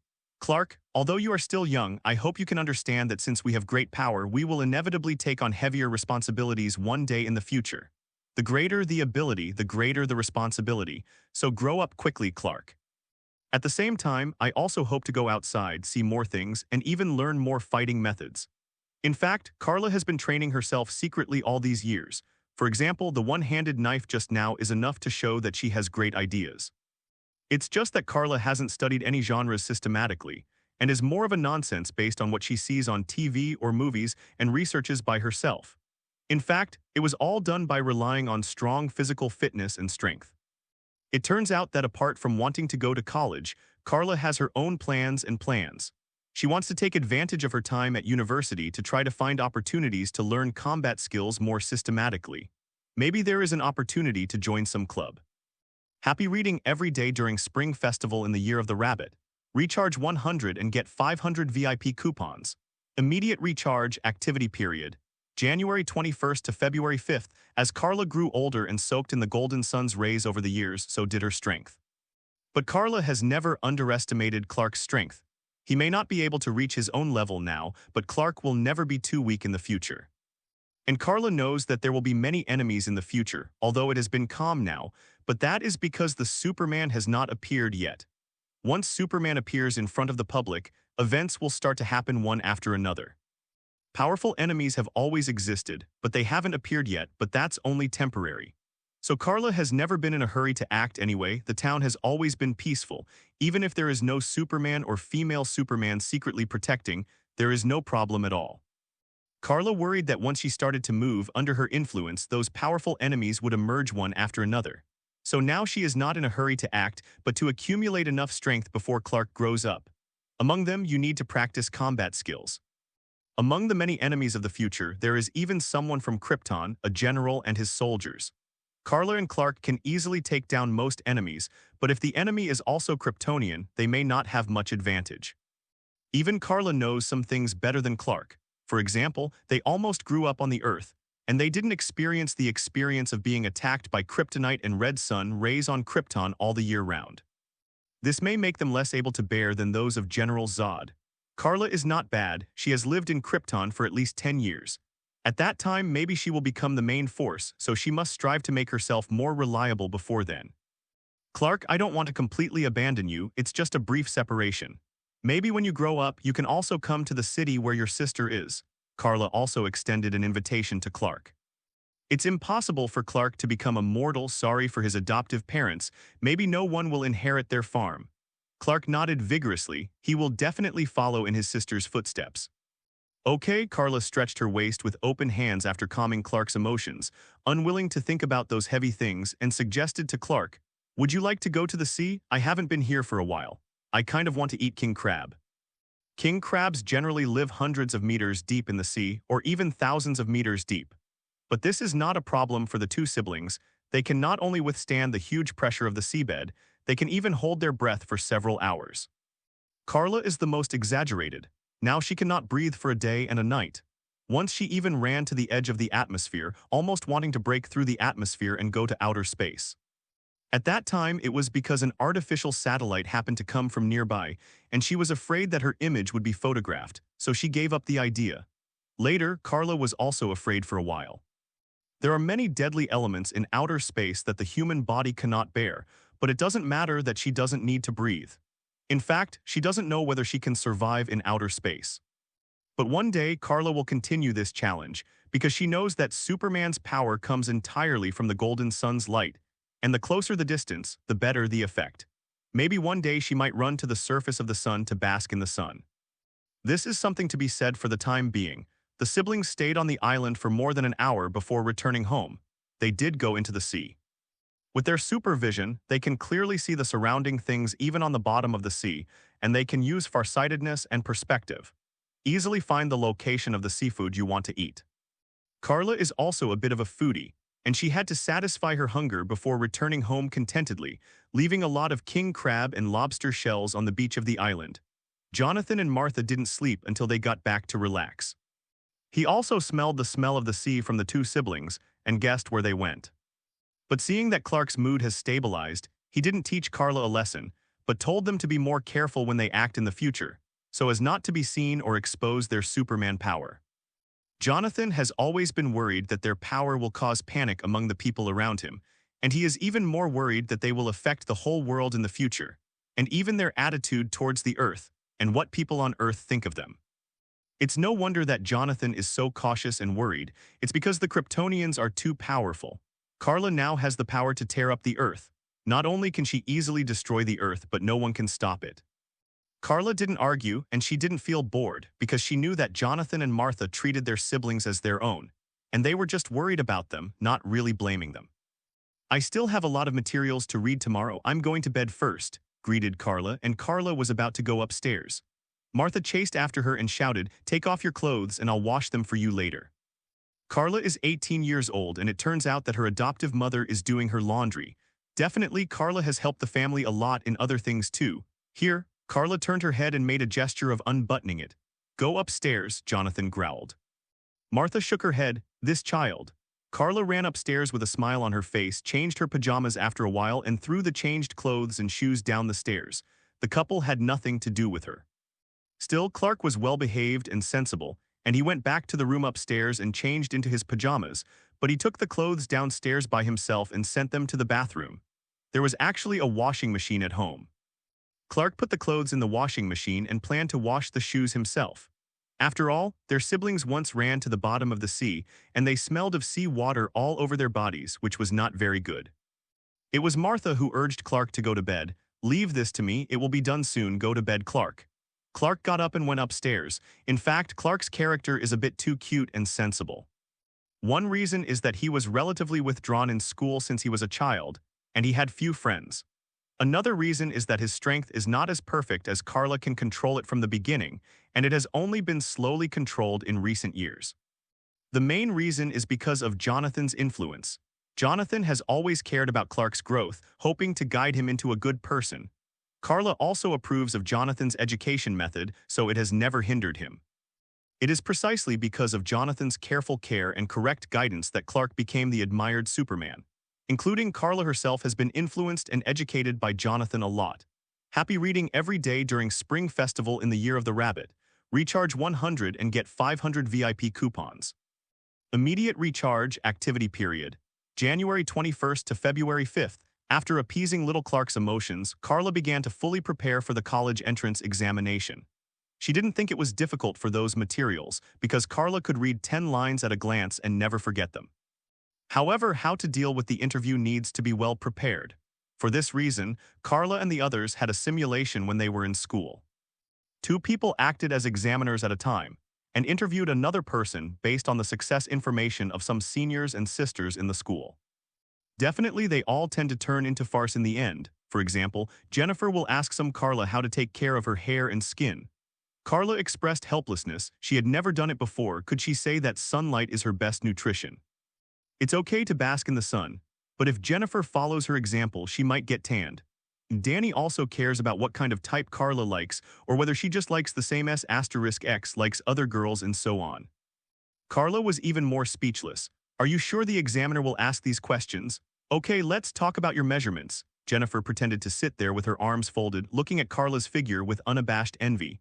Carla raised her hands and surrendered. It's okay to stop playing. She does have a perfectly proportioned figure, and she is now over 1.8 meters tall, which is considered tall even among boys. But Carla is not tall and thin, only her waist is relatively thin and her measurements are in the golden ratio, which made Jennifer say sour words a lot. For a while, Jennifer even wanted to move to Carla's house, eat and live with her and work with her. Jennifer has always wondered whether it is exercise that makes Carla have a good figure. Definitely her parents will never agree. In this way, the three girls finally ushered in their college entrance examination in the seemingly tense but not at all nervous preparations. The exam went very well. They all did their review and homework well, so their final scores were also very good. If there were no accidents, they would all be able to pass the exam. But in the end, I still have to face the interview examiner. Generally speaking, the interview questions are divided into two types. One is about the school and the other is about the students themselves. For example, the examiner will ask, "Why did you choose our school?" Carla's answer is also very solid. "Because my hometown is nearby and I plan to stay in the metropolis after graduation, this school is my first choice." The three examiners in the interview were all observing Carla's expression and found that she was looking back at them frankly, so they couldn't help but nodded. Then they asked Carla about her understanding of the school. Carla has also done homework in this area, but instead of directly memorizing the information found on the internet, she organized it according to her own understanding. And in the process again, the examiners have been considering her words. If the examiners feel that the words are inappropriate and make them feel that Carla is still a little naive and not suitable for entering university life now, they will also give a poor score. Fortunately, Carla did not show timidity at all, but talked freely, relaxed, and confident. Finally, the examiners took out Carla's paper and asked about the questions and content on the paper. Carla definitely also memorizes back and forth, without any mistakes. The interview examiners all showed satisfied expressions, but there is no way to announce the result yet, so Carla was asked to go home and wait for the news. Carla also breathed a sigh of relief in her heart, stood up and was about to go out. But I heard the examiner press a phone behind him to summon the next candidate. "Let the next candidate come in, I remember it's Bruce Wayne." Carla paused. "Bruce Wayne? There are a lot of people named Bruce and there are people named Bruce Banner. But when it comes to the surname Wayne, the first thing that comes to mind is the Wayne Group, right? Just like Iron Man Tony and Stark Group in the Marvel world, DC's Batman Bruce and Wayne Group are definitely one of the richest companies. But the headquarters of the Wayne Group should be in Gotham City." Carla left the room suspiciously, and she paused at the door until the sound of footsteps came from the other end. Carla looked in the direction of the voice as she stepped forward again, pretending to be walking outside, and then she saw a handsome young man with a hint of emptiness in his eyes and some viciousness walking here. He is Bruce Wayne, right? Carla felt a little strange, or many people don't quite remember who this name is, but Carla knew that if he was really that Bruce Wayne, then he would be Batman. After all, Carla cheated on Batman, so she naturally remembered his name. But looking at Bruce's slightly downcast appearance, it's not about his external appearance but his temperament. He seems to be in a state of desperation, and he can't be connected with Batman no matter what. Carla deliberately had a face-to-face with Bruce, and Bruce was also looking at the beautiful girl in front of him, but he finally pushed open the door behind Carla, and it was his turn to go to the interview. Batman came to Metropolis suddenly. What's going on? Carla complained secretly in her heart. Could it be some unexpected situation? Batman is the hero of Metropolis, and it's time for Superman to go to Gotham. She didn't want to guard the place where the Arkham Asylum was established. After Carla finished the exam, she had to wait for Danny and Jennifer. Although the three of them submitted the application together, the order was messed up. After Carla was Bruce, then Danny and Jennifer. "Hey Carla, I just found a handsome guy." Jennifer looked excited and whispered before Carla came to sit down.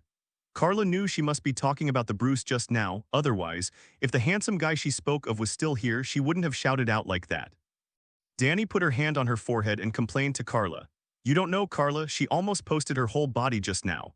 But that kid is really good looking, did you just pass by and meet?" Carla nodded. Indeed, she had seen it before, but the first impression Bruce gave her was actually not good, and she even began to doubt, is this Bruce Wayne really that Batman?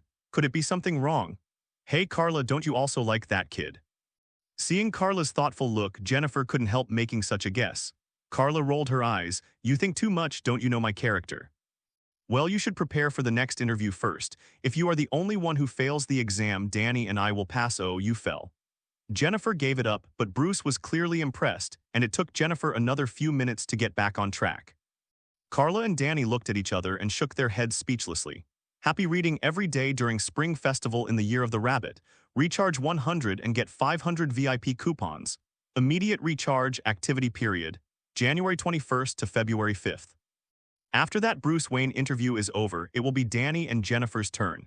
Carla doesn't pay much attention to Bruce because she has already determined that, whether Bruce will be the Batman in the future, at least he is definitely not the current one. So she lost interest. It was Bruce who paid special attention to Carla when he passed by and left. This made Jennifer very concerned, and she was about to accuse Carla of stealing her limelight. Carla can only remind her that it will be her turn soon, and if she doesn't go in, it will leave a bad impression on the examiner and directly affect her grades. Jennifer had to give up. Watching the back of Bruce leaving, Danny shrugged. This kind of slightly gloomy and sad sense of decadence, no wonder Jennifer is a nympho. Carla glanced sideways at Danny, then turned her head and continued to look at the things in her hands. That is the guidebook of the Metropolitan University. Unlike the previous university guidebooks, this is a detailed guide dedicated to the introduction of the Metropolitan University, including the classification of courses and the types of clubs. And what Carla is looking at now is the club part. Some of them are engaged in research, some are engaged in sports, and they also include various enthusiasts, such as photography enthusiasts, news enthusiasts, and so on. In addition, there are tea ceremony, chess club, billiards, and so on. What Carla cares most about here is that there are some fighting clubs like Taekwondo, Karate, Judo, and so on. There is even a Huxia Kung Fu club in it, but Carla is very suspicious. The head of the club is a white man. Does he really know Kung Fu? Do you want to join this? Danny peeked from the side, doubting Carla's choice. Is she the type who likes Kung Fu? Just want to exercise and exercise, Carla said casually with a smile. Still exercising, Danny thought that helping the family is enough exercise, right? So Jennifer has planned to live in Kent's house for a while. After a while, when Jennifer came out, it was finally Danny's turn. Where's that person? Jennifer asked about Bruce's whereabouts as soon as she came out. Danny is very convinced. She even cheered Jennifer up just now. She really forgets her friends. Only Carla reached out and gave Danny a high five, wishing her well. As for Jennifer's question, Carla could only shake her head to signal that she left early. Jennifer was very disappointed. She always felt that that person had an indescribable feeling. There was an indelible sadness and gloom in her eyes and a bit of decadence. This kind of person was the most difficult for girls. Carla sighed. Miss Nympho, you should consider whether you can pass the exam. What if you meet again in school? Only then did Jennifer turn her worries into joy. That's right, since he is also here for an interview, maybe he will become a classmate in the future. Carla said in her heart that you are really optimistic, so I just said casually, Metropolitan University is so big, where can I find a random person to come out? By the way, Carla, which major did you apply for? Jennifer asked curiously, and she finally began to return to normal. Carla said without thinking, psychology. Do you want to be a counselor in the future? Jennifer was curious. Carla smiled and said nothing, definitely not, but to use psychology to break their spirits when fighting bad guys in the future. And even if she meets Joker one day, she also wants to try to make a joke, even if she can't. To win, at least you can't be led by the nose. What Carla didn't say was that what she really wanted to specialize in was criminal psychology. As for whether he can really grasp the essence of it, Carla doesn't care too much. Anyway, some help is better than nothing. Next, after Danny also completed the assessment interview, the three girls took the train back together first, and the notification would be sent by letter in a week later. As for the result, definitely all three of them passed. The three adults were also happy about this, and they also met at Carla's farm, bought a lot of ingredients, set up an oven, and held a barbecue meeting. Jennifer's father is a businessman running a small business in a small town. Danny's parents own a dental practice. None of them are considered wealthy, but they all belong to well-off middle-class families. Because of the relationship between the three children, the three families also had many contacts. Jennifer, Danny, and Clark have known each other for a long time, and they even teased Clark unscrupulously, asking him if Carla went to school, would he be lonely or something. Carla felt amused, but fortunately she had already comforted them before. Clark didn't let them do what they wanted, but said that her sister promised to come back every week or at least every month, so she wouldn't feel lonely. Because the school will not start immediately, and there is still a long time before the new semester, so Carla will basically stay at home next. I help the family with some chores every day, mainly to spend more time with my adoptive parents and Clark. Definitely, even if she is asked to go out to play, she basically has no friends except Danny and Jennifer. but Danny and Jennifer are different from her. They have other friends and they also have to accompany their families, so it's not easy to get tired of being together all day long. Around the end of August, Carla finally ushered in her college life. The new semester is about to start. She brought her things and went with Danny and Jennifer, and chose to come to the university to report one day in advance, and then got the keys to the rooms assigned to them. Maybe because they came from the same place, they were assigned to a 3-person dormitory, which made it easier for them to take care of each other. After the day came, naturally there was nothing to say, and I must go to this school where I will live forever from now on. During this period, Jennifer has been looking around as if looking for something or someone. It seems she still misses Bruce. Carla said with a smile, "Maybe you will meet unexpectedly in the first class tomorrow." It turned out that Carla really hit the nail on the head, but it was not Jennifer and Bruce who met unexpectedly, but she and Bruce. When Carla was in the classroom and sitting next to him, she was shocked to see Bruce's figure and his friendly smile. Why is he here? No, Batman was originally a master of psychology, arguably the best detective, the best tactician, and he is considered the best at analyzing problems in the world. Psychology is absolutely essential in this. Perhaps the purpose of these two people learning this course is still the same. Facing Bruce's gesture, Carla smiled and nodded as a greeting. So far, it can only be said to be a coincidence, but when Carla went to several fighting clubs to report and found that she would bump into Bruce every time, she really felt that this is too much of a coincidence, right? Happy reading every day during Spring Festival in the Year of the Rabbit. Recharge 100 and get 500 VIP coupons. Immediate recharge activity period. January 21st to February 5th. From this day on, Carla officially became a student of Metropolitan University, and Bruce also became her classmate. When Jennifer found out, she asked Carla seriously if she liked Bruce. Carla also made it clear to Jennifer that she really doesn't like Bruce. Well, if it's Batman's identity, she still wants to collect a bat flying darts, a Batmobile, and a motorcycle. It would be best if she could give her a Batmobile, definitely. Only then did Jennifer feel relieved, and started to go to Carla's classroom specially in name to find Carla, but the drunkard's intention was not to drink. It's just that Jennifer soon discovered that Bruce didn't have her in his eyes, and even the prettier Carla was actually indifferent to him. He just greeted politely when they met, but that's all. Maybe they already have someone they like. Danny doubted this during lunch once. Carla doesn't care about these. She is reading some elective books now, for example, a book about astronomy that she can't put down. Because that was the introduction about fixed star, which is the sun. It is well known that the Kryptonian's power comes from the golden sun's rays, which is related to the knowledge of the source of her own power. Moreover, in addition to introducing the sun, the book also makes a guess about the fixed star outside the solar system but not beyond the Milky Way.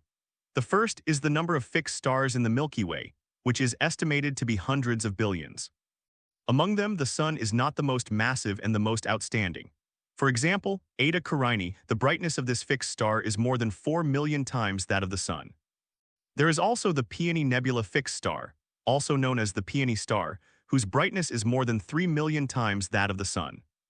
If it is said that Superman's power comes from the light of the sun, can it also be considered that the light of the moon, the greater the power of promotion?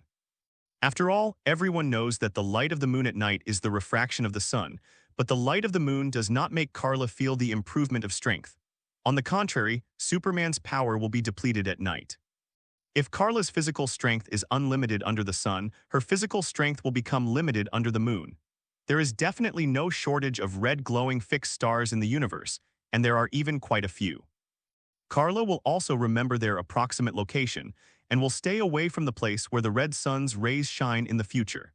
It means that if there is an opportunity to enter outer space for operations in the future. Speaking of which, I'm going to participate in club activities in the afternoon. How about you? Do you want to come together? After the three of them had lunch together, Carla put away the book he had finished reading, got up and was about to leave. Don't you have class in the afternoon? But Danny and Jennifer felt strange. It's not Friday and weekend, so she doesn't have to go to class. Carla shrugged. I have already finished my first-year major courses by myself, so my professor allowed me to learn something else according to my hobbies. I am going to apply for an astronomy class. Speaking of which, the news club is pretty good, and I've already submitted my application. Danny and Jennifer stared at her dumbfounded. With the help of super learning ability, Carla has no problem, at least in rote memorization. As for whether she can apply what she has learned, it depends on her future performance. After saying goodbye to her friends, Carla went to participate in club activities, and it was a news agency she just joined recently. The reason why she suddenly wanted to join the news agency was because she noticed by chance that the current president of the news agency should still be called the team leader, a classmate named Perry White.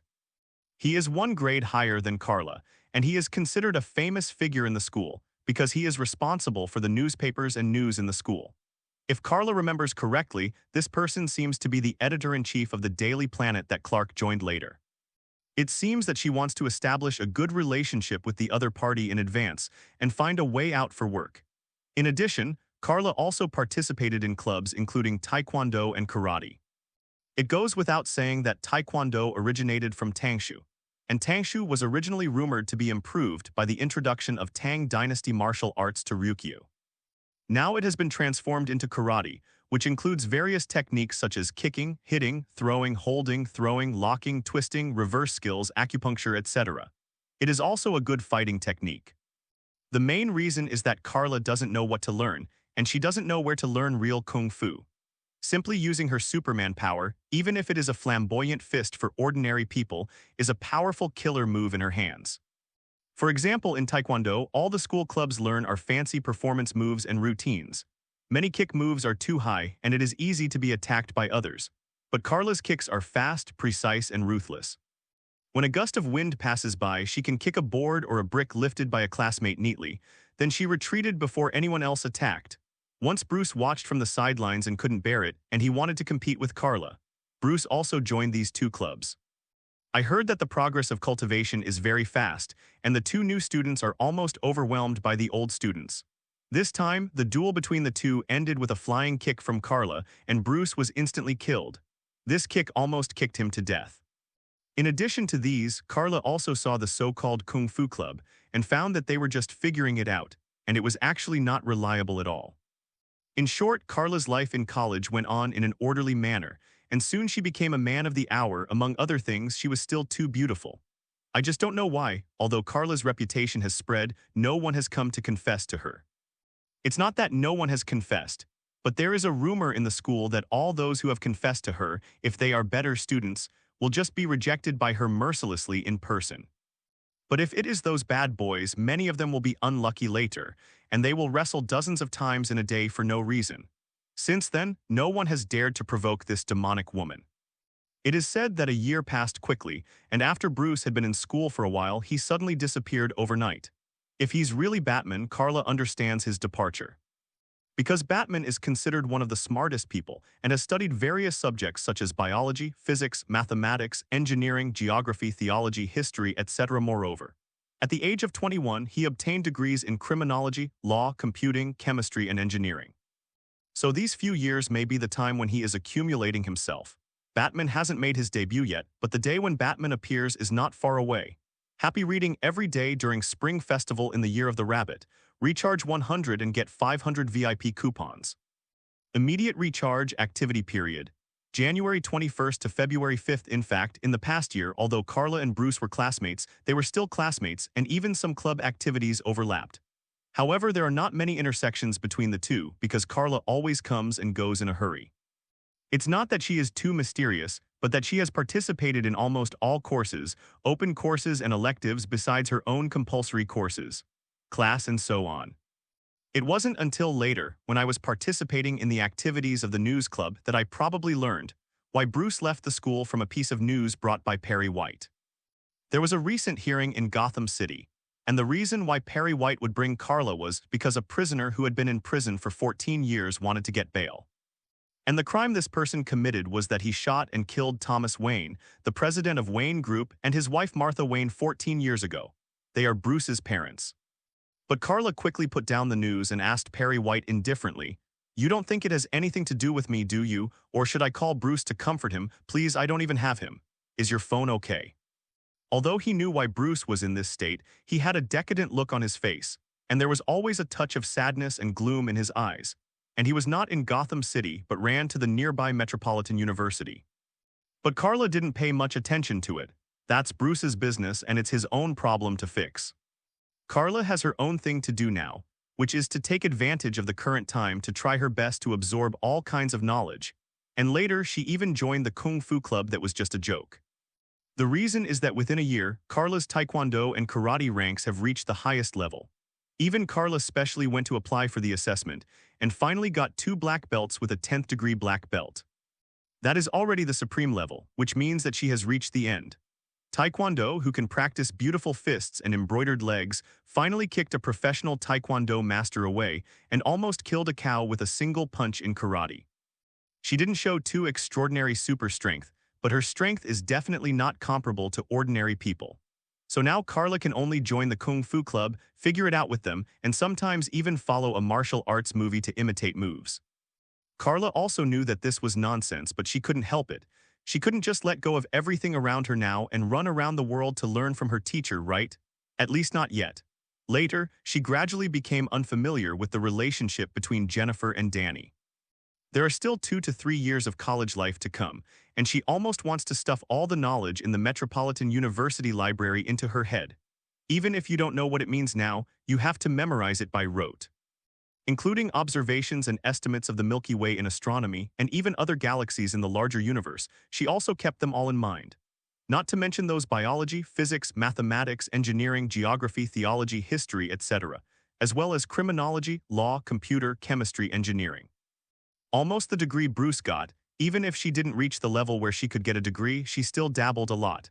Many of them are not important to her personally, and Carla doesn't care, she learns first.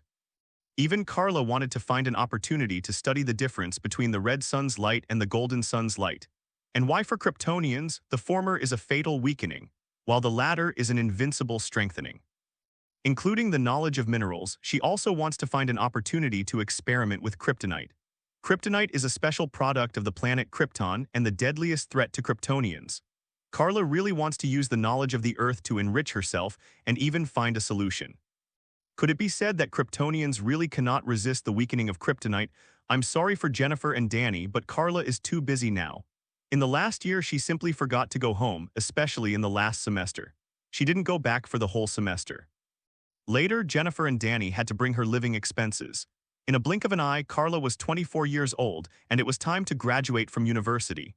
Clark, who is 10 years younger than her, is 14 years old and will be in high school next year. Today's Carla doesn't know when she started wearing a pair of glasses on her face. Others may think that she is too short-sighted because of studying too much. Only Carla knows that she is not short-sighted, but is laying the groundwork for the future. This is a cover-up method like Clark's. Cooperate with the hypnotic ability of psychological suggestion and then slightly change the image and appearance so that people will not recognize themselves. So don't look at Superman, who acts without wearing a mask, but when he puts on glasses, no one recognizes him. There are reasons for this. Not long after Carla ushered in her graduation exam, the process was definitely easy and smooth. Her credits had already exceeded the quota, so even if she wanted to take the postgraduate entrance examination, she would be fine. It's just that Carla didn't choose to stay, but left Jennifer and Danny in a hurry after getting her graduation certificate and left without a trace. Even Jonathan, Martha, and Clark can only receive messages from Carla every now and then, reporting on her recent situation.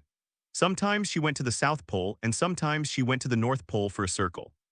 And more often she would be active in a crowded city in a certain country, but she also went to uninhabited places such as Mount Everest. She has also climbed to the top, and she still wants to visit Ancient One under the trend of curiosity.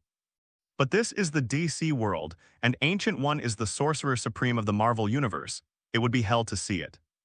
Perhaps in the eyes of many people, Carla is crazy, including many people in the town who say that Carla must have gone crazy because of studying.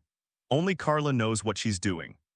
She spent nearly 3 years after graduation, not only learned almost all the languages on the earth through visiting the world, but also saw many customs. Even Carla has really visited famous mountains and is proficient in almost all fighting techniques in the world. Muay Thai, boxing, Brazilian Jiu-Jitsu, Israeli fighting technique, Maga, Sambo, Sisterma, French kicking, wrestling, kickboxing, fencing, Filipino Wan, Taekwondo, Karate, Kyokushin Karate, Judo, Aikido, Sumo, Ninjutsu, Kendo. Even Sanda, Wing Chun, Jeet Kune Do, Tai Chi, Shaolin Kung Fu, Bajikwan, and all styles of Huxia martial arts, etc. Some people may think it is exaggerated. However, this is all achieved by Batman Bruce, and even Carla met Bruce, who was also traveling halfway. This is definitely not an accident. and it was Bruce who made suggestions and suggestions to Carla. It's just that the two didn't come together later, but separated after meeting and having a drink. Carla is actually walking the same track that Bruce walked once, happy reading every day during Spring Festival in the Year of the Rabbit, recharge 100 and get 500 VIP coupons. Immediate recharge activity period. January 21st to February 5th in a blink of an eye, Carla was already 27 years old. Since graduating from university at the age of 24, she was not in a hurry to go home or find a job in the metropolis, but embarked on a trip. In fact, by the time Carla embarked on the trip, Bruce had already traveled 3 years in advance. So when Carla spent almost 3 years traveling the world, Bruce has been traveling for the 6th year. Later, Carla heard that Bruce met another good teacher and helpful friend, who seemed to be called the Shadow Warrior Alliance or something. Carla and Bruce have exchanged phone numbers since they met halfway before, mainly because Carla got a lot of help from Bruce. Bruce has learned almost all the fighting techniques in the world over the years, and he told Carla where he had practiced and recommended that she also go to practice apprenticeship. The two of them have become close friends. It's just that Carla is not interested in the Shadow Warrior Alliance. On the phone, Carla said that she has been out for too long and it is time to go home. Yes, if you don't go back, your adoptive parents will go crazy. She hardly came home before she graduated from university, and now she has been going crazy outside for several years. She is still a girl, so how can the family not worry about it? Definitely their worries are superfluous. With Carla's super strength and even the defensive power that can be called the Man of Steel, it is very difficult for anyone in the world to hurt her. Unless it's that sinister man. Do you think Carla is talking about Joker or Rhaenyra's? Wrong, she was talking about the man who was chatting on the phone just now. The Batman who will wear the Bat Battle suit in the future, that is Bruce. Many people may think that Superman's biggest enemy is Doomsday, Darkseid, or even Carla or Shazam, and others in the Justice League, etc. However, the person who really defeated Superman with a mortal body can only be done by Bruce. Others are as powerful as Doomsday and Superman died with it. Darkseid, he was also defeated many times by the Justice League led by Superman. Only Bruce, if this be *****D dares to store a warehouse's kryptonite in his warehouse curry, Carla will definitely make him look good. This second five son is submissive to the enemy. He only studies his teammates thoroughly, strikes hard at critical moments, and has many plans for his teammates. As long as he is given enough opportunities to set up, this master tactician can beat all teammates. As for the enemy will not give him this chance. Otherwise, why is Batman still one of the giants and even leaders of the Justice League without any super ability? He is just the smartest brain. Thinking of this, Carla started to go home, and she was finally going home. Naturally, the harvest in the past few years has been great. Carla used to be a little arrogant, immature, and irritable, but now she has become much more restrained. Carla tied her conspicuous long hair into a ponytail, casually wore a sweater, and underneath was a pair of jeans that had turned white. Only her shoes were relatively clean because she could fly and float in particularly dirty places. Walk in the air 1 centimeter above the ground. Carla wore a pair of glasses, as if this could cover her beautiful eyes and peerless face, but she didn't encounter too much trouble along the way. Definitely there are still troubles. God knows how many people in the world mysteriously disappeared just because of her journey. Especially at a certain point, Carla finally got bored with herself and had to choose to leave early. When Carla set foot on the familiar land and saw her lush farmland from afar, she couldn't help but get excited. She closed her eyes and took a long breath, smelling the familiar smell and listening to the voices and voices of her family. There were 3 voices in the house, and it was obvious that the whole family was at home.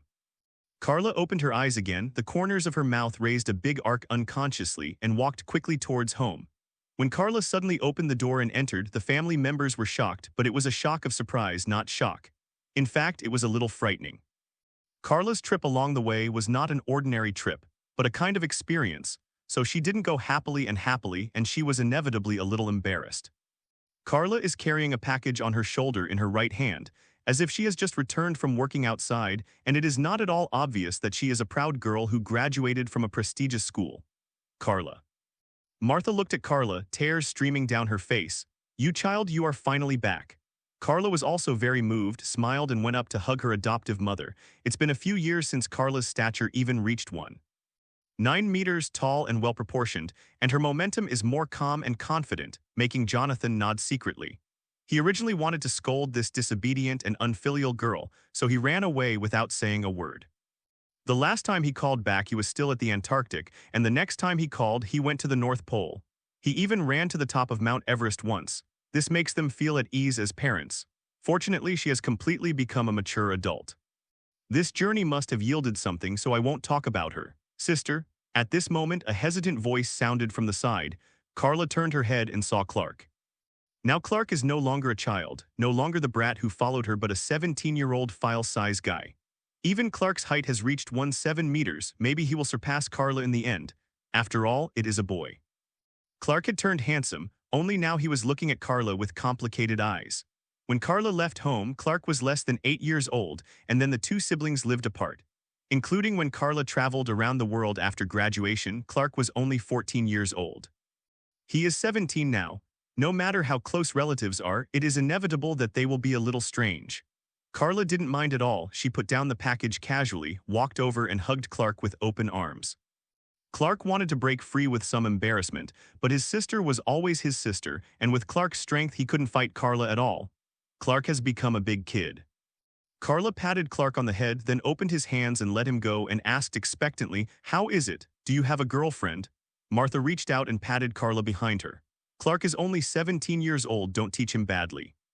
Carla rolled her eyes. "Come on, those brats in school started picking up girls when they were 14 or 15 years old. If you don't worry, the good girls will be picked up by others." But all of Carl's world as Superman is almost inseparable from a Louise. So it seems that there is no need to worry about his lifelong event. Speaking of which, is Clark on vacation today? You should be in high school, right? Carla felt strange again. Or did you sense that my sister was going home today, so she greeted me at home early? It's the middle of the school term, why is Clark at home? After hearing this, Jonathan and Martha looked at each other with unnatural expressions. He got into trouble. Happy reading every day during Spring Festival in the Year of the Rabbit. Recharge 100 and get 500 VIP coupons. Immediate recharge activity period. January 21st to February 5th. Damn it. Carla, who had just returned home, didn't care about resting or washing up.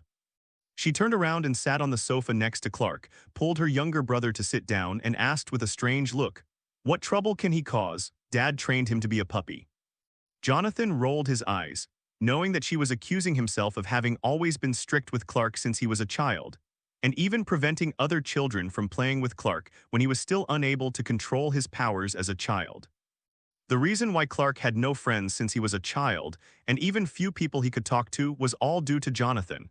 Definitely Jonathan is also protecting Clark, and the reasons don't need to go into details. Martha muttered, "This child, how can you talk? Don't describe your brother as a dog." Carla also rolled her eyes. "Mom, are you naturally black? Was she trying to compare Clark to a dog? What is that self? Is she blaming her father? Clark is the most innocent." After Jonathan and Martha's narration, Carla knew what happened to Clark. It's not a bad thing, but a good thing. It turned out that just 2 days before Carla went home, a school bus that Clark was riding in had an accident and plunged into a river. The situation was urgent, and when the whole car was about to drown, Clark had to forcefully push the car ashore with his own super strength. But what he did was seen by 2 students, so he almost exposed his extraordinariness. This is what Jonathan has been trying to prevent and conceal since he was a child, so he said that he caused trouble. During the investigation at the police station, the 2 children said that Clark saved them, but because he behaved so unbelievably, he was also very scary, Jonathan said with a helpless expression. He was worried that the existence of Clark and Carla would be known by outsiders. Even once their identities as aliens are exposed, humans will know that the Earth is not alone in the universe, and at the same time know that there are powerful alien creatures and civilizations that can threaten the Earth at any time. As a result, the Earth will inevitably fall into panic. Never overestimate a person's ability to withstand. When the sky is full of alien warships and aiming at the Earth, few people can keep calm. Not to mention whether the 2 siblings will be dragged into slices. Just because of their alien identities, they may attract slander and crusade from people all over the world and even expel them. It's all possible. Only Carla seemed indifferent. "Clark did a good thing, Dad, and he is already an adult. He knows what he is doing. Human life is more important than heaven. If I had met at that time, I would have spared no effort to save people. How about if Clark turns a blind eye? I will teach him to have a sense of justice alone. Or do you think that if only Clark survives in the end, what kind of accusation will he suffer?" If all the people in the car died, but only Clark survived unharmed, others would blame him for being the only one who survived, regardless of whether he had super abilities or not. Parents who have lost their own children must do that. Jonathan wanted to say something more, but there was a knock on the door. Jonathan, Martha, I know you are at home. I think we need to talk. That was the wife of another farmer nearby. Carla remembered that their family's last name seemed to come from Ross. They have a kid about Clark's age, Pete Ross. At least two people had seen Clark's behavior before. One was this Pete, and the other was a child named Lana. Speaking of which, that Lana was Superman's first love in high school in some stories. Maybe this will be a good opportunity. Taking advantage of Clark saving her and leaving a good impression, maybe it can be facilitated. Martha went to open the door and a middle-aged woman came in. She looked a bit pretty, and it seemed that she was also a tweed in the town when she was young. Definitely Carla still thinks Martha is more beautiful. The woman was Pete's mother, and she was accompanied by a child of Clark's age, and when she saw Clark's eyes, she visibly trembled and was taken aback. Seeing this situation, Jonathan asked Carla to take Clark upstairs. Carla just came home so she can go wash up. When passing by Pitt's mother and son, Carla greeted them casually. Mrs. Ross, long time no see. Mrs. Ross also agreed. Carla, I heard that you have gone to work in other places. You have grown up so much. Should you get married? Why? Carla looked at Mrs. Ross with a puzzled expression. I just came back to develop my work. Why did I get married? And no one is worthy of my sister. Mrs. Ross looked at Carla in shock, only thinking that her words were too shocking. What's more, calling yourself a sister? Martha came over with a wry smile and pushed the Carla siblings up the stairs. Go take a shower, and the clothes you left at home are already too small, right? Carla squinted at her adoptive mother. Do you mean the length of the sleeves and trousers is too small or the chest is too small? It's all small, it's all small. It's all grown up, okay, Mom. Anyway, it's time to take you shopping for clothes tomorrow. The two mother and daughter went upstairs noisily, leaving Jonathan to entertain Mrs. Ross and her children downstairs. Clark looked back downstairs worriedly, but what he got was Jonathan's comforting look, so he continued to go upstairs. Back upstairs, Carla found that her room hadn't changed. It was clear that Clark could live in it for the past few years, but even Clark never asked to change the room. Instead, he felt that this room had always belonged to his sister. Will definitely be back too. The room is cleaned every day, so it is kept spotlessly clean and tidy, including the bed linen and quilt cover, which has always been the pattern before Carla left home many years ago. It is definitely cleaned every week, so it exudes a fresh fragrance. Carla found that she was so familiar with this room that she wouldn't fall even with her eyes closed, including everything that was the same as before she left. There were books she used to read at home on the desk next to the bed, and the closet was full of her previous clothes. But as Martha said, Carla, who has grown to 1.9 meters, has shortened the sleeves and bottoms of all the clothes and trousers, and the chest of the clothes is not suitable, and the hem of the clothes can't even cover the belly.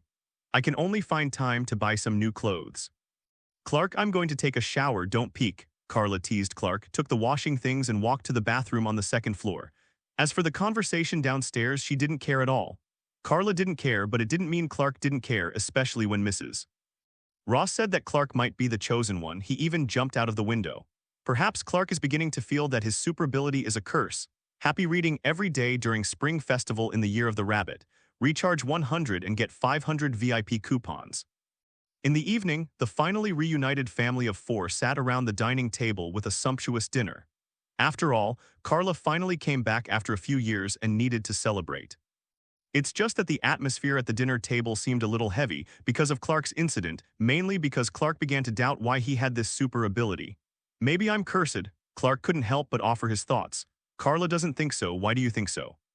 While talking, she used psychokinesis to take a ball of mashed potatoes from the table and threw it into her mouth, eating it deliciously. The travels of the past few years have allowed her to release her power more easily and casually. Jonathan looked at her helplessly. He had been asking Clark to conceal his super ability, but this disobedient daughter was showing off all the time. Martha, dumbfounded, picked up the spoon from Carla's dinner plate and stuffed it into her hand. Order normally, this is at home, Carla. Carla shrugged, turned to Clark and said, Do you think you are cursed? And me? But I don't think so. Maybe this power is becoming a drag on you now because Dad wants to protect you in this way. But one day, when you want to be a hero who can help others, or when someone important to you is in danger, you will understand how lucky it is to have the power to protect someone important and help those in need. Clark, I have traveled to every corner of the world, fought against dangerous environments, fought and robbed the most ferocious beasts, met the most vicious villains, and even the most shameless guys. If I didn't have my own strength, I might be frozen to death in the Antarctic, the North Pole, and even on Mount Everest, not to mention the various dangers I encountered. Wearing the crown will take its weight. Consider this a test, Clark. As an older sister, Carla, who has experienced so much, naturally has to shoulder the responsibility of mentoring Clark. But would Clark really be so easily appeased by her? Obviously not. Clark stared into Carla's eyes seriously and asked his own question. I just want to know why only my sister and I are different. Even my parents don't have these super abilities, only you and me are different from others. Why is that? What why? There are so many reasons, really, eat and eat. It's been a long time since I've eaten my mother's cooking skills and I'm so hungry. Carla looked away and shifted the subject guiltily. This time she simply put her hands on the table. The roast chicken in the middle has a thigh torn off. Martha glared at her. Did she not prepare tableware for her or something? She was not allowed to use the super ability, so she started directly. But I also heard what happened to Carla over the years to fight and grab food with Beast. She obviously didn't go on a trip, but went through a lot of hard work. Carla, said Jonathan, who had been more silent than usual suddenly, as you said, Clark has grown up, so it's time to tell him where you all came from. Origin. Clark was startled, looked up at Jonathan, saw Martha showing a worried expression, and finally looked at the silent Carla. Carla bit her lip, finally put the chicken leg into her mouth with a click sound, and smashed a large piece of it together with the bone, then bit it hard in her mouth. She can bite and digest even steel, and even her stomach is Superman level. Definitely the taste of steel is not very good, and Carla will not eat inedible steel, stones, and trees as food. A chicken leg was eaten whole by Carla, not even the bones, because she's a little fidgety now. Are you sure? Carla asked Jonathan, still not meeting Clark's eyes. Clark became a little impatient and raised his voice and called out, Sister, Carla. In desperation, he even called his sister's name directly, trying to make her value him. What's going on? Are you hiding anything from me? If it has something to do with me, I have the right to know. He has been troubled by his own weird situation and has been wondering why he is different from others, even his parents. Fortunately, he has a sister like himself, otherwise he would feel even more lonely and self-doubt. Now it seems that Cobweb has caught a clue, definitely excited and eager to know the truth. Carla finally turned her head to look into Clark's eyes and sighed. Since Dad said so and you have indeed grown up, let me tell you. In fact, Clark, you and I are not the Earth. People, not parents' children, they are our adoptive parents. Definitely, I think they have always been competent as parents and have been doing their best to take care of us as if they were their own children. Jonathan and Martha felt very relieved. Fortunately, this girl is not a white-eyed wolf, and she has not loved their siblings in vain for so many years. Clark was hit hard, but he didn't expect that he was really a different kind. What's going on? Clark could only ask Carla feebly. He didn't know anything, he didn't even have a name, and he didn't even know where he came from. He only learned about his life experience from Carla. Now that Carla has already made a start, there is no need to hide it anymore, and immediately revealed their origins. Clark, your real name is Carl, Joe Al, and my real name is Carla Zhu Al. Your father's name is Joe Al. He is the elder brother of my father Zhu Al. That means we are not real siblings but cousins. Our planet is called Krypton, and we should also be called Kryptonians. Our home planet has been destroyed. Before that, your father and my father sent us to Earth in spaceships. In other words, we are already the last Kryptonian is also a refugee. Then after we arrived on Earth, we met our parents. At that time, you were a newborn baby and I was only 10 years old. Although I wanted to take care of you, I also needed to be taken care of. Fortunately, my parents took us in order to grow up smoothly on the Earth. As for our super ability, in fact, as long as the Kryptonians are exposed to the light of the golden sun, they will gradually awaken the power of Superman. In addition, the gravity of the Earth is much lower than that of Krypton, and the oxygen of the Earth has a great impact on the Kryptonians. The advantage, because the Earth does not have the mineral kryptonite, so we will show more and more powerful power. Carla did not hide anything, and told Clark everything she knew, from the origin of the two to the demise of Krypton, the purpose of coming to Earth, and even the reason why the Kryptonians were so powerful. But she doesn't know too much, at least Carla doesn't know much about the situation of her uncle's family, that is, Clark's side. So in the end, Carla said, when I wandered to the North Pole, I once discovered a spacecraft from Krypton. It was an exploration force sent by Krypton many years ago, possibly more than 20,000 years ago. Krypton once had a plan to colonize the entire universe. Perhaps it was sent to Earth at that time, and the civilization on Earth at that time obviously had not yet developed. We each have a controller in our hands. You can use the controller to activate the spaceship system. I think your father's system will explain it to you. Done and grown up a little more. Happy reading every day during Spring Festival in the Year of the Rabbit. Recharge 100 and get 500 VIP coupons. That night, Carla, Jonathan, and Martha even took Clark to see the spaceship they had come to Earth with, and Jonathan gave him the controller that belonged to Clark. Because of Clark's young age, his controller has been kept by Jonathan on his behalf. The controller is not just the key of the spaceship, it is actually an activation switch for a smart housekeeper, and it even contains a lot of data. It can be regarded as Iron Man's smart butler JARVIS with Krypton's high-tech level. Almost every family with a certain status has its own smart butler. This smart butler can do many things, including helping manage the family, including helping in combat, and even defending Krypton as an intelligent robot. The galaxy where Krypton is located is on the other side of the Milky Way, far away from the Earth. In the galaxy where Krypton is located, there is actually not only one civilization on Krypton. For example, a planetary civilization called Dakosum even has a hostile relationship with Krypton. The abilities of the people on the two planets are similar. If the Daxing people come to the Earth, they will also have various super abilities similar to the Kryptonians.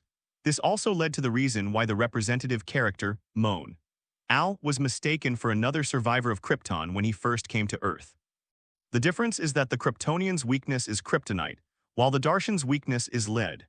Lead has no effect on Kryptonians, and the inability of Superman's perspective to penetrate lead appeared after Kryptonians came to Earth to obtain super ability. But it's just that you can't see through it and there is no other effect. It's a bit of a stretch. This controller may seem small, but it contains ample knowledge reserves, as well as more secrets and information belonging to his family or family that can clarify Clark's doubts. Carla wasn't so ignorant, she could have taken Clark's controllers, but she didn't. At best, she activated the ship's systems with her own controllers. Carla not only mastered more knowledge about Krypton, but also saw the image of Zoe, Al, and even Allura. Al and General Astra, Carla's aunt. At the same time, Carla also learned some information. General Zod and her aunt, General Astra, two powerful army rebels, should have been imprisoned in the Phantom Zone at the same time. Carla is now very worried that there will be more than one General Zod facing the enemy in the future, and her aunt is likely to become her enemy as well. This is really sad. Looking at Clark again, he was shocked by the sudden truth and couldn't let it go for days.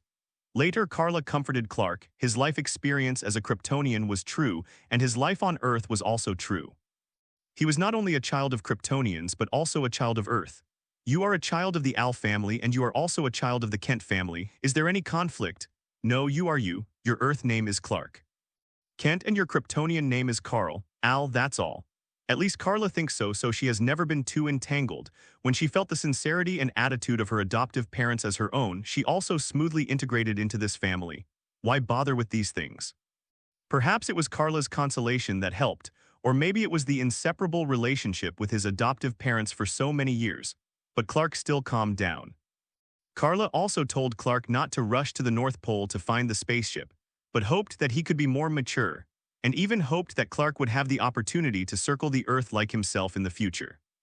Doing so would both sharpen Clark's knowledge and give him experience, but the premise is that Clark has to finish his studies first. I just graduated from college. If you don't even get into college, it would be too embarrassing for me. Clark, come on. Carla put pressure on Clark. Since she was a college graduate, Clark had to go to college at least once. In fact, Clark also has a similar super learning ability, which should not be a problem.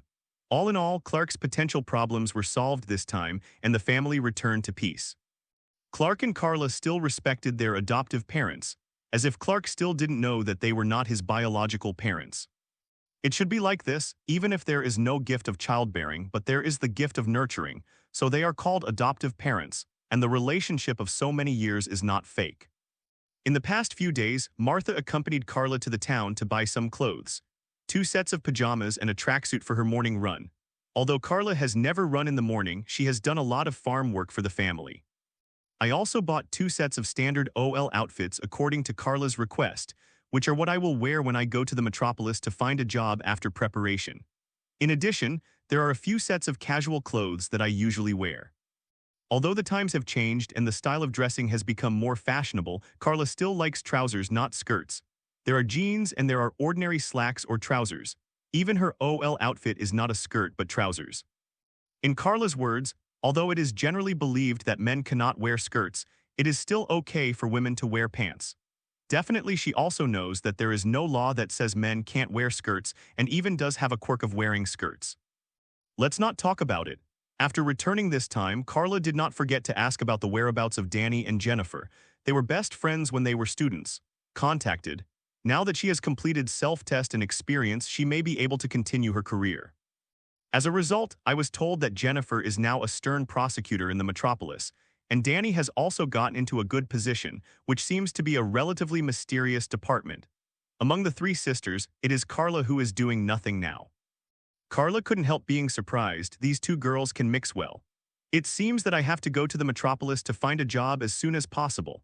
Carla originally wanted to stay at home for a while, mainly to re-establish relationships with her family. But now it seems that the relationship with her family has not weakened in the slightest, and the recent situation of the two friends also made her anxious. It's not that I want to compare, but I can't be the only one who can do nothing. At the beginning, she agreed to go to the metropolis to develop together, but now she is the only one who is still an old man. So after a few days, Carla left home again, boarded the train to Metropolis again, and wanted to fight that city again. Coming to Metropolis again, Carla couldn't help but feel strange. She has only been away for 3 years, and it's not like she didn't walk around when she was studying here. But the Metropolis has changed a lot, and she wonders if she will get lost. Coming back to the Metropolis this time, Carla has an obvious goal, which is to find a good job and at least be able to support herself. And she called her classmates before she left. She also met some people in college before, and one of them might be able to help her. That person is Perry White. Because of his experience in a news agency, Perry White has now joined the Daily Planet and has his own column. Carla is going to join him now, saying that she has traveled to many places and can write a travel column or customs of various places. Perry White also remembered this schoolgirl who was both beautiful and a bit lonely and seemed weird in every way. So I agreed to help her get a direct interview. So Carla is now headed to the Daily Planet headquarters. Planet Daily is the most important newspaper and news agency in the metropolis. It even has an office building of its own, and there is a planet-like decoration on the roof. After all, it is called the Daily Planet, and that planet fits the name of the Daily Planet. Carla dressed up specially. At the moment, she changed into an OL outfit, with a white shirt inside and a tie specially worn. The coat was a beige suit jacket and trousers of the same color, and a pair of white leather shoes under her feet.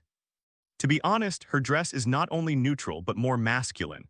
This is also because of the age. At the moment is still in the 1990s, although the status of women has improved a lot, but there are still differences in the treatment of women in the workplace.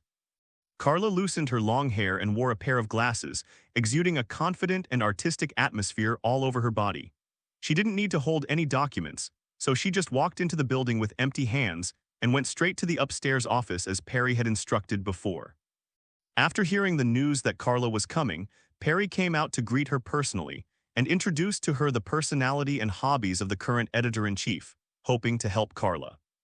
Today, Perry is close to 30 years old. She is 1 year older than Carla and is Carla's senior brother. Carla looked Perry up and down. "What? I don't know you anymore." Perry felt strange. She was the one who came looking for him. Why did he look at him like this again? But Perry was also looking at her, and realized that Carla, whom he had not seen for a few years, still maintained the style of the past. Not only was he still so beautiful, but he seemed to have not grown older. Indeed, even Carla's family felt that she was still in her early 20s rather than approaching her 30s. Carla shook her head, pointed at Perry's belly, and teased, "I just think that your belly has changed the most. Perry used to be a relatively burly figure when he was in school, but now he only looks bloated. Maybe this is the disadvantage of sitting in the office often. Or maybe he is too lazy and doesn't like to exercise when he is resting, so that's it." Perry rolled his eyes. "You still have the mind to joke with me, so you should think about how to deal with the next interview." While talking, someone came to inform Perry and Carla that the editor-in-chief was ready to interview her. Carla waved her hand. "No problem, wait for my good news." She is extremely confident. In fact, she does have enough self-confidence. First of all, Carla has a degree from Metropolitan University, which makes the editor-in-chief, who also came from the same school, feel closer. Secondly, like Perry, Carla also has the experience of participating in the news club, which can be regarded as the counterpart in terms of profession or hobby. The most important thing is Carla's rich experience. Carla has traveled to all corners of the world. When the editor-in-chief asked her what advantages she had, she directly said that she could open a new column to introduce tourist attractions and interesting local customs around the world, and even witnessed many ferocious beasts. Live, hunt footage, and even personally survive some of the harshest environments. Mr. Editor-in-Chief, I once entered a desert and successfully traversed it. I think many people will like to read this experience and want to know how I searched for water, how I survived the cold at night and the heat during the day. I also know a paradise that almost no one has set foot in. There is a small waterfall surrounded by abundant fruit trees and small animals running around without defense. It is rare that there are no annoying mosquitoes there. I have been there. I stayed for a week, and I was still reluctant to leave when I left. Do you know who really dominates the lion group in the lion family? If there are enough male lions and strong enough, the female lions will not dare to provoke them in the slightest. But if there is only one male lion, or if they are old, then the female lions will turn over and call the shots. And some lions will even tear the offending male lions to pieces if there are enough female lions. I saw it once when there were a few young teachers in the lion group, and those female lions were really brave. Do you know how many wild tigers there are left in the world? Do you know how many undiscovered insects and fruits there are in the world? Blah, blah, blah. Carla's experience is too rich and too bizarre from all over the world, the environment, people, fruits, and vegetables. In short, even the editor-in-chief couldn't help but get caught up in her experiences, lost in the magnificent, charming, harsh, or peaceful world described by Carla in a few words. Finally, he decided on the spot, "Miss Kent, you have been admitted, and just as you hoped. I will announce a separate column for you at the meeting, and a few days later you can go back and get ready. Now one is job preparation, and the other is a plan for a new column. Name, content, series, etc. I hope you won't be disappointed by my decision." "Definitely." Carla stood up in satisfaction, stretched out her hand with a confident smile, and shook hands with the editor-in-chief. The editor-in-chief looked at her back as she turned and left, and had an intuition in his heart that the newspaper office had picked up a treasure. On the other side, after Carla came out, she told Perry about the result, and Perry was also happy for her junior sister and said that she would celebrate for her. "There is a restaurant downstairs that serves good steaks. Forget it, Brother Perry, next time. Today I made an appointment with Jennifer and Danny. Do you remember them? We have always been inseparable friends." Carla declined Perry's kindness, "and he was already troublesome. I don't want him to invite me to dinner again."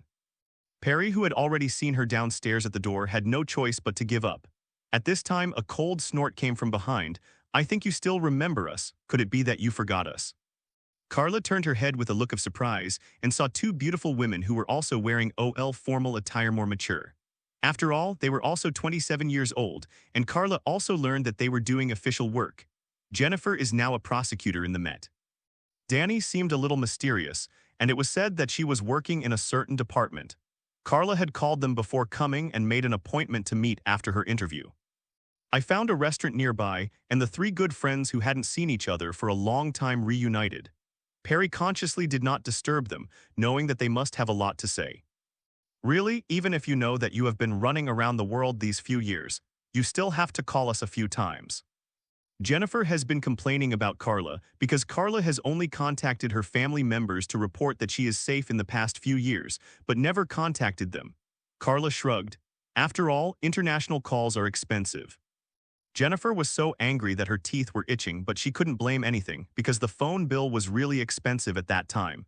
Danny could only feel amused and comforted. "Okay, she's already back, so don't complain anymore. Speaking of Carla, are you still in touch with Bruce?" "Why did you mention him suddenly?" Carla was a little surprised. Danny glanced sideways at Jennifer beside her and spread her hands. "This silly girl is like a demon.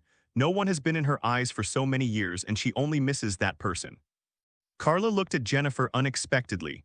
Jennifer scolded a little angrily. "What nonsense, I'm because of work. Haven't you been single all the time?" Unexpectedly, Danny said something that surprised the two of them. "Sorry, I already have a boyfriend, and I even plan to get married at the end of the year or next year." "Real or fake?" "I'm not a bachelor," said Danny, who never said she wanted to be single for the rest of their lives. After talking about Danny's relationship status, the topic involuntarily shifted to Bruce again. "If I have to say, they have had faults in the past few years." To be honest, the only person they can really talk to is Bruce, right? Carla raised her hands in a gesture of surrender. Don't you think I was with Bruce for the past 3 years? No, but we did meet once by chance and then separated. Jennifer, I think you'd better give up. Carla and Danny want to persuade Jennifer to forget about Bruce as soon as possible. Jennifer shrugged. She was no longer the nympho girl at the beginning, but she knew exactly what was going on with her. Don't worry, if I meet someone better than him, I definitely won't miss it. It's a pity that I don't know. It's not that my luck is too bad. The people around me are not as good as him. Carla thought to himself that you can see how good he is again, really. To put it bluntly, he is still a nympho, fascinated by Bruce's gloomy and sad style at the beginning. If Jennifer had seen Bruce's miserable state during his years of homelessness, she would have been disillusioned by now. Carla couldn't help regretting that if she knew Jennifer was so infatuated, she should have asked Bruce to take a photo with her. The three friends reunited and definitely talked a lot. Not all of them talked about feelings, but they also narrated some of their experiences in the past few years. For example, Carla's experience, Jennifer's handling of cases in recent years, and Danny's experience to some extent. Danny briefly talked about her work to her friend, and she is mainly dealing with some Superman-like things now. In fact, the Superman class has always existed on the Earth, but ordinary people don't know it. For example, the Amazon family, the representatives of which are Wonder Woman and Amazon Queen Hippolyta. It's just that the Amazons live on the mysterious Paradise Island. Legend has it that Zeus built it for them, and there is a magic wall around it to protect the Paradise Island from being discovered. Even Carla didn't find the whereabouts of Paradise Island at the beginning, and she definitely didn't look for it specially, otherwise she could still find it. Amazons have greater strength and physical fitness than humans, and are said to have immortality because of the magic shield. Or maybe it was the extraordinary ability of the Amazons originally. In addition, there is a Superman race in the depths of the sea who call themselves Atlanteans, and the representative of them is naturally Aquaman. When Carla and Clark went into the sea, they also vaguely noticed this race of life, but they didn't provoke it, not wanting to cause trouble. In addition, the gods in the legendary myths are actually real, but they have left the Earth now and are even called the Old Gods. In the universe, there is a planetary civilization named Apocalypse, and the residents on it are called New Gods, who are about to replace the Old Gods and become the new gods and rulers of the universe. There was even a collision between the new god and the old god in ancient times, and Danny also brought a news that she unearthed a thing called the Mother Box not long ago. Carla slapped his forehead. You just die. The Mother Box is the power brought by the Apocalypse Star, and it is the original existence of power. Just like the infinite gems in the Marvel world, although the origin of the Mother Box may not be as noble as infinite gems. If the three Mother Boxes are integrated together, the huge power generated can easily destroy a planet, and it can also be destroyed simultaneously, transform the planet. The war that took place on Earth in ancient times was because the Steppenwolf from Apocalypse led an army to destroy the Earth and transform it into a more suitable environment for Apocalypse. At that time, the old gods, Atlanteans, Amazons, and people from all countries and tribes in the world all gathered together, combined all their forces to defeat Steppenwolf, and divided the Mother Box into three and gave them to Atlanta respectively. One was kept by the Ts, one was kept by the Amazons, and finally the Mother Box belonging to humans was hidden in order to prevent humans from pursuing this power and facing the threat of Steppenwolves again. But I never expected, did I still dig it out? But at least there is no danger for now, and Carla did not disclose the information she knew about the Mother Box. Because after all, Danny is mainly responsible for this aspect now, and she has to consider Danny regardless of other things. It turns out that the reason why Danny's work is so mysterious is because she is now in charge of dealing with those Superman-like things, such as some mysterious ruins and various items and props beyond human common sense. It is estimated that even if the Superman class appears in the future, she will also be responsible, right? If this is the case, Carla thought it would be okay to let Danny be in charge of monitoring her in the future. Standing there, they were her former close friends Jennifer and Danny, more mature. After all, they were also 27 years old, and Carla also learned that they were doing official work. Jennifer is now a prosecutor in the Met. Danny seemed a little mysterious, and it was said that she was working in a certain department. Carla had called them before coming and made an appointment to meet after her interview. I found a restaurant nearby, and the three good friends who hadn't seen each other for a long time reunited. Perry consciously did not disturb them, knowing that they must have a lot to say. Really, even if you know that you have been running around the world these few years, you still have to call us a few times. Jennifer has been complaining about Carla because Carla has only contacted her family members to report that she is safe in the past few years, but never contacted them. Carla shrugged. After all, international calls are expensive. Jennifer was so angry that her teeth were itching, but she couldn't blame anything because the phone bill was really expensive at that time. Danny could only feel amused and comforted. Okay, she's already back, so don't complain anymore. Speaking of Carla, are you still in touch with Bruce? Why did you mention him suddenly? Carla was a little surprised. Danny glanced sideways at Jennifer beside her and spread her hands. This silly girl is like a demon. No one has been in her eyes for so many years and she only misses that person. Carla looked at Jennifer unexpectedly. Jennifer scolded a little angrily. What nonsense, I'm because of work, haven't you been single all the time? Unexpectedly, Danny said something that surprised the two of them. Sorry, I already have a boyfriend and I even plan to get married at the end of the year or next year. Real or fake? I'm not a bachelor, said Danny, who never said she wanted to be single for the rest of their lives. After talking about Danny's relationship status, the topic involuntarily shifted to Bruce again. If I have to say, they have had faults in the past few years. To be honest, the only person they can really talk to is Bruce, right? Carla raised her hands in a gesture of surrender. Don't you think I was with Bruce for the past 3 years? No, but we did meet once by chance and then separated. Jennifer, I think you'd better give up. Carla and Danny want to persuade Jennifer to forget about Bruce as soon as possible. Jennifer shrugged. She was no longer the nympho girl at the beginning, but she knew exactly what was going on with her. Don't worry, if I meet someone better than him, I definitely won't miss it. It's a pity that I don't know. It's not that my luck is too bad. The people around me are not as good as him. Carla thought to himself that you can see how good he is again, really.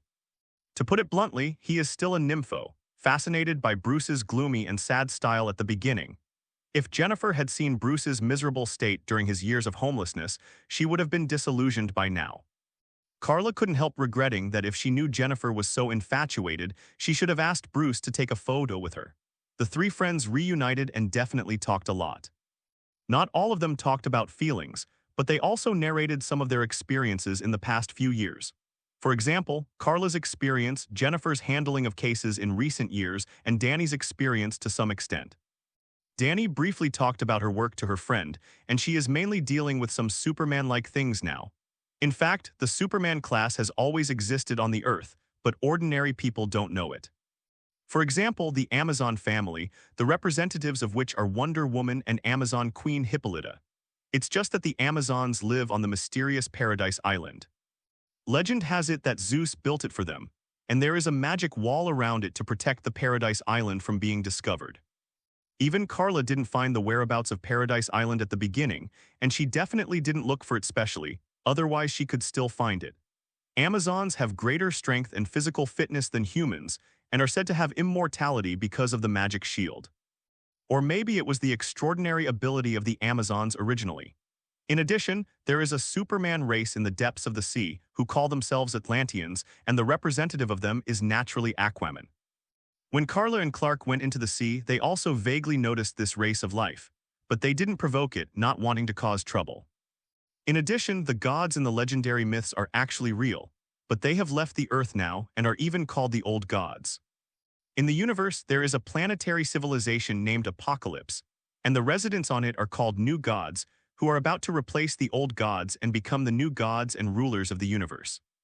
There was even a collision between the new god and the old god in ancient times, and Danny also brought a news that she unearthed a thing called the Mother Box not long ago. Carla slapped his forehead. You just die. The Mother Box is the power brought by the Apocalypse star, and it is the original existence of power. Just like the infinite gems in the Marvel world, although the origin of the Mother Box may not be as noble as infinite gems. If the three mother boxes are integrated together, the huge power generated can easily destroy a planet, and it can also be destroyed simultaneously, transform the planet. The war that took place on Earth in ancient times was because the Steppenwolf from Apocalypse led an army to destroy the Earth and transform it into a more suitable environment for Apocalypse.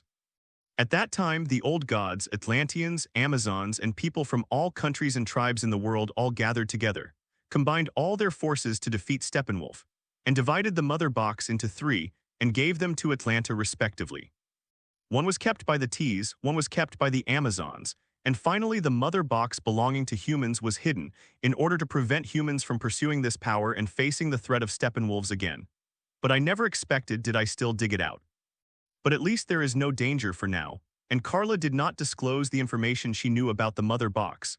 Because after all, Danny is mainly responsible for this aspect now, and she has to consider Danny regardless of other things. It turns out that the reason why Danny's work is so mysterious is because she is now in charge of dealing with those Superman-like things, such as some mysterious ruins and various items and props beyond human common sense. It is estimated that even if the Superman class appears in the future, she will also be responsible, right? If this is the case, Carla thought it would be okay to let Danny be in charge of monitoring her in the future. The reunion between Carla and Jennifer and Danny didn't take too long. At most, they had lunch and the conversation broke up after a while. The reason is that they are all very busy at work now, and it is not easy to find time to meet Carla. Also, the news of Carla was too sudden. She called on the train coming to Metropolis and she was dead. Later, they agreed to wait for the two to adjust their rest days and then find opportunities to get together and spend a few days in the Metropolis. Carla also has things to do here, such as finding a house first. Now that I have decided to come to work for the Metropolitan Daily Planet, I have to find a place to live. I can't fly home every night and come back in the morning, right? Not to mention it was too troublesome. Jonathan would not agree. It was impossible for her to do such a dangerous behavior that would expose herself at any time. In order to make it easier to get off work, Carla finally found an apartment near the Daily Planet and rented it on the spot. She is not short of money, not that she was given a lot of money by her parents. In fact, the package she brought back was not simple. It contained a lot of gold and a few diamonds. That's what she discovered during her travels. She found an undiscovered gold mine and even a vein that could yield large quantities of raw diamonds. Carla doesn't care which country those people are from. When she came back, she first refined some gold bricks with heat vision rays and collected some diamonds. In fact, she didn't need to work to live in style. But Carla felt that just living a life of doing nothing every day is not a life, and she still needs to have a job. Even if she is a little busy, it doesn't matter. Those gold and diamonds startled Jonathan and Martha. This wealth could easily buy their farm, worth at least tens of millions of dollars. Those few diamonds alone could sell for tens of millions. This also shows the bug of Superman. Supervision can easily discover underground mineral deposits and even complete mining easily by one person. Including mineral veins and even oil fields on the seabed, Carla can find them as long as she wants to look for them. As for the news about the mother box that Danny brought, Carla didn't take it seriously. The mother box has not been activated yet. Even if it is now in the official hands, it is very difficult to study the power of the mother box. With the current level of technology, it is impossible to think about it in a short time. Therefore, Steppenwolf will not appear immediately, and there is still a peaceful atmosphere. At least Metropolis is much more peaceful than Gotham City. In the evening, Carla returned home and shared the good news of her successful application with her family. At the same time, Carla also expressed her willingness to move away, and she will completely move to the Metropolis. To tell the truth, Martha was very reluctant to leave again just after returning. It was Jonathan who comforted Martha. Clark was still at home, not to mention that Carla was already so old, and it was impossible for her to stay at home forever. "When are you going to start moving there?" Jonathan asked Carla's intentions and plans. Carla said without even thinking about it, "Start tomorrow, move the things there first, and then tidy up the house, so as not to be overwhelmed when you have to move at the same time as you have to enter the job." Jonathan nodded. Carla was right. Just before going to work, she should prepare everything that should be done. Otherwise, she would be too busy if they all rush together, and she doesn't have the super ability of duplication. "Then make some preparations tomorrow and I'll drive you off." Jonathan took the initiative to help his daughter move. Clark also said, "I have a day off tomorrow so I can help." Seeing that her family supported Carla's moving out, Martha could only sigh and mutter, "It's really a girl who doesn't want to stay, so let me help too." "It's not for the purpose of not staying in a female university, Mom. I haven't planned to get married yet," Carla smiled wryly. In this way, the whole family began to discuss Carla's moving again. Martha was the most resistant at the beginning, but after she agreed, she cared the most. If it wasn't for Carla's obstruction, Martha even planned to move Carla's bed away, worrying that she wouldn't be used to sleeping in a strange bed. But Carla asked dumbfoundedly, "It's not like I was kicked out. Where will I live if I come back?" Martha had no choice but to give up. "Actually, it doesn't have to be so troublesome. At most, I just bring some clothes and some handy things. I can buy anything else I need there. I still hope to keep the things at home as much as possible. I always come back for a few days every once in a while." "Or do you mean you are not welcome?" Carla didn't intend to move all her things away, as if she was going to leave the house completely. This is the only place on Earth Carla can call home, and only these three family members. If she severed her relationship with this place, what bond would she still have with the Earth? Danny and Jennifer are best friends at best, but one needs a family. Hearing this, Jonathan and Martha felt relieved and hoped that she would come back several times, preferably every night. "It's okay to have your dad pick you up and drive you to get off work every day," Martha actually mentioned. Jonathan said in his heart that "I am not too young, so you can't pity me." Still, Carla felt sorry for her adoptive father. "It was too hard and troublesome, you should spare Dad."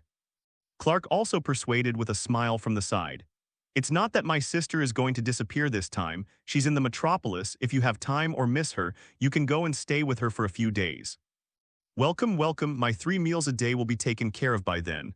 Am I your nanny? Ha ha ha." There was a burst of laughter in the Kent house. The next day, the whole family went into action. Carla and Martha were responsible for packing the things she was going to take away, and then Jonathan was responsible for driving the car out, and Clark was responsible for the strength, and he was the one who carried the things. It is obvious that Carla's strength is the greatest, but what is the younger brother used for? Isn't it just for bullying? Cough, cough, cough. After packing up Carla's salute, the family had some bread and milk before driving to the metropolis. They first went to the small town, and there were still some things that needed to be purchased, such as new sheets and quilt covers, pots and pans, and so on. Carla is the only one who moves, not the whole family. Carla can't take all the furniture with her. What does the family use? With Clark in charge of lifting things, Carla easily purchased all kinds of things and finally couldn't even fit in the back of the pickup truck. It's also fortunate that Clark is Superman, otherwise he would definitely be exhausted to death by this sister. The next step is to take the things to the apartment in the metropolis. There is still a long road to go, and they have to try to get back before night. And just as the car was on the road to the metropolis, Carla suddenly felt a flash in front of her eyes and unconsciously started a super premonition. She sees that there will be a tornado on the road ahead, and most importantly, her adoptive father Jonathan may die. Happy reading every day during Spring Festival in the Year of the Rabbit. Recharge 100 and get 500 VIP coupons. Faced with this sudden disaster, Carla fell into hesitation. If she follows her ideals and goals of becoming a superhero, since she knows that there is such a disaster, she will definitely go forward to help those in need.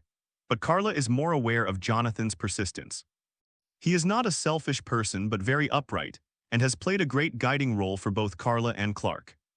Only when it came to protecting the two children, he seemed extremely rigid, and even Carla had already guessed that the reason for Jonathan's death would definitely have something to do with protecting their identities. Maybe Jonathan would rather die than let them save him, just like the plot shown in Man of Steel. The car was still moving fast, but the atmosphere in the car gradually became quieter. Carla's dignified expression and atmosphere affected the family members, and they all noticed her strangeness. "Honey. What's the matter?" Martha thought Carla was worried about herself. "Are you worried that I can't accept you leaving home? It's okay, as you said, I can come to the metropolis to see you." Carla shook her head and was about to tell her previous foresight, but at this moment they were already able to see the situation ahead. "What is that? Run." Outside the windows, other drivers on the road began to abandon their cars and flee. This road is not the kind of deserted road where you can hardly see anyone, so it is unrealistic to turn around and drive away. I would rather escape on foot. Jonathan stopped the car slowly. The front was impassable and many cars were parked there, blocking the road. The family got out of the car and looked forward. I saw a tornado appeared on the road somehow, and the scale of the tornado was getting bigger and bigger.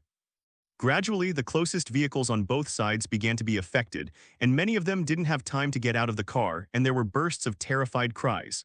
Jonathan subconsciously wanted to go forward to help, but Carla grabbed his hand. Carla shook her head at Jonathan. Jonathan didn't know that Carla saw the future picture of himself dead, so he just comforted. "You and Clark stay here to protect your mother. I'll go ahead and have a look." "I'm going too," Clark was about to follow. But Jonathan pointed at Clark. "Clark, stop, don't let more people see your strength." He cared a lot about Clark exposing himself. Clark was very helpless and powerless. He could only watch Jonathan walk towards the tornado step by step. What to do? Just watch. Clark turned to Carla and asked, just watch him approach danger. Martha answered Clark before Carla, listen to your dad, he'll take care of it. No, he can't solve it. Carla shook her head vigorously. She foresaw Jonathan's death, he would die. But there are many people around here. If she rushes out with this body, she will definitely be recognized. Seeing the tornado in front of him getting more and more violent, Jonathan was helping some trapped people escape in the face of danger. He did help others, but those who were helped turned and ran away. Jonathan didn't care. He was still saving others as quickly as possible, and he had already rescued the last person. But at this moment, just as he was about to turn around and leave, a dog abandoned by its owner at a critical moment appeared in a car. He didn't have any hesitation and turned around to knock on the window to rescue the dog. But with his power, it is difficult because the glass is of good quality. Should the car company be praised? Joe, Martha exclaimed in a critical moment, seeing that Jonathan might be swept in by a tornado in the next second. Clark subconsciously wanted to rush over, but Jonathan seemed to guess his actions, turned around, shook his head in Clark's direction, and raised his hand to stop him. Clark was used to being obedient, and he had followed his father's teachings almost all his life. At this time, he thought about the past again, but he still couldn't help but obey his father's words. Jonathan looked up again. He also has an adopted daughter, Carla. But he didn't have time to stop this time because Carla was no longer by Martha's side. Where did she go? Jonathan was anxious. He never wanted to see Carla expose her powers in order to save himself. But it's too late. SHHH. A piece of clothing was scattered around. Carla took off her glasses and suddenly changed into a dark blue top, a bright red skirt and cape, and a pair of red knee-high boots. Kenjin's long hair flutters behind her, but Carla still can't help showing the Superman's figure because she can't just watch her adoptive father die anyway. Whoosh! A red and blue figure quickly rushed to the front of the tornado. The people behind looked at the figure and exclaimed, "Is that a bird? Is that a plane? No, it's Superman." Carla turned around, revealing the first appearance of Superman, but it was her, the female Superman, who appeared first. The next moment, Carla came in front of Jonathan. She stretched out her hand and patted it lightly, and the glass of the car was easily shattered by her immediately. The dog inside was startled, but before he could react, Carla grabbed the deadly scrunchie. Carla held out her other hand to Jonathan. Jonathan yells at Carla, "You shouldn't be here." Carla shrugged and grabbed Jonathan's shoulder. "Sorry, Dad, I'm in a rebellious period." Jonathan was speechless. How could there be a 30-year-old rebellious daughter? But knowing that there is no way to take her and she is already like this, what else can I do? Just like that, Carla held the dog in one hand and her adoptive father in the other, turned around and flew back in this posture. Because Carla has a biological standpoint, she will not hurt Jonathan and the dog but will return to Martha steadily. Martha took a step forward and grabbed Jonathan excitedly. Carla winked at Clark, handed the dog over to her, and turned back into the eye of the tornado. Suck. Flying there, Carla opened her mouth and took a deep breath. She could have inhaled the entire tornado, but there was a lot of dust in the tornado, and she didn't want to wash her lungs afterwards. So Carla exhales super breath violently, but instead of freezing air, it just exhales in the opposite direction. The huge amounts of reaction force dissipated the inertia of the tornado in an instant, and the tornado that might cause terrible natural disasters was easily solved by her. When all the dust settled, everyone watched Carla foolishly floating from midair to the ground. Wow. I don't know who started it first, and there was loud applause and cheers all around. Carla looked around, feeling a sense of accomplishment in her heart, but she immediately flew into the air again and quickly disappeared into the sky without a trace. It wasn't time for Superman to debut. Carla knew that she was already a bit out of line, and she must not continue to influence her. Because of that tornado, the entire road was temporarily paralyzed, and a large number of cars were destroyed, including some nearby houses. It will take at least 2 to 3 days to clear and normal traffic to resume. Jonathan and the others had no choice but to turn back halfway. By the way, the puppy they rescued couldn't find its owner, so they brought it back together. Carla was the first to return home. She was so fast that she easily broke through the sound barrier. No one knew her whereabouts. She went around and returned home. When Jonathan and the others came back, Carla found a set of clothes from the package she had packed before and changed into them. Looking at Carla's handsome uniform, Clark showed an envious expression. He didn't have his own battle suit yet. When did you put on this suit?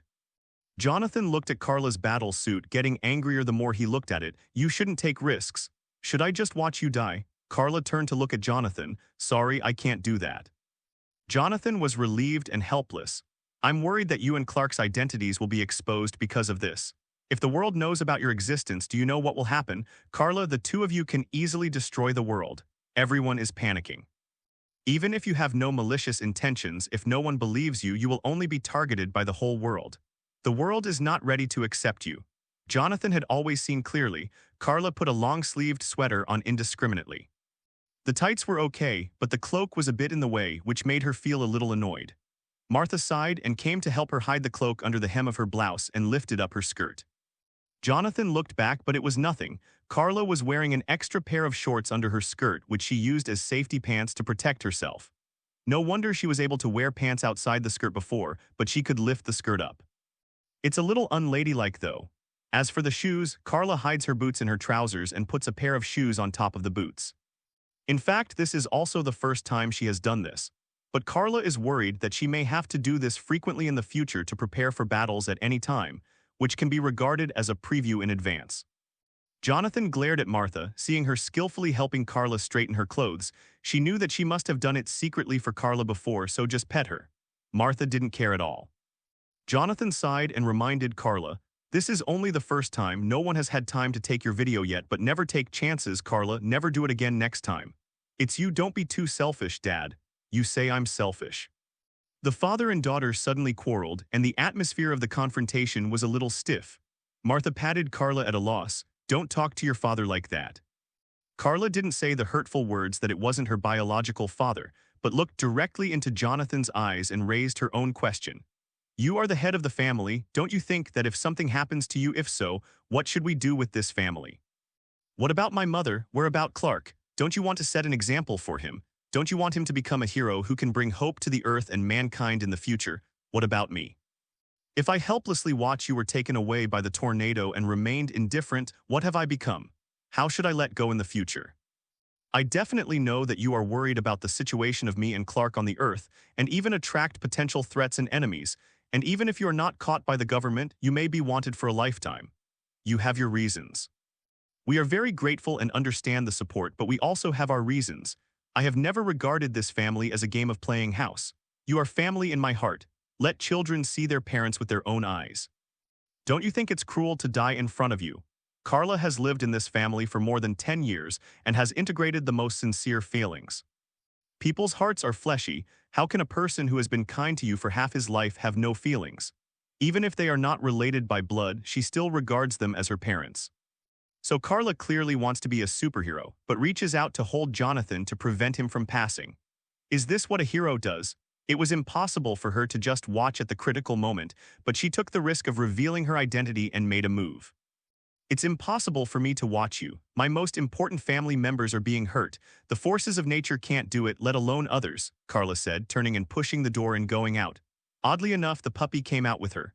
Maybe it remembers that Carla saved it. Or maybe it's completely obeying the instinctive memory that Hu Bojing was once controlled. Could it be that he thought she was his mother? Outside the house, Carla found a baseball from nowhere and showed it to the puppy, letting him smell it and remember it. Then Carla tossed the baseball in front of her field. The dog had obviously been trained or experienced this kind of game, so he rushed out immediately and brought the baseball back after a while. Carla took the baseball and was about to throw it again. There was movement behind him, and Jonathan chased him out of the house.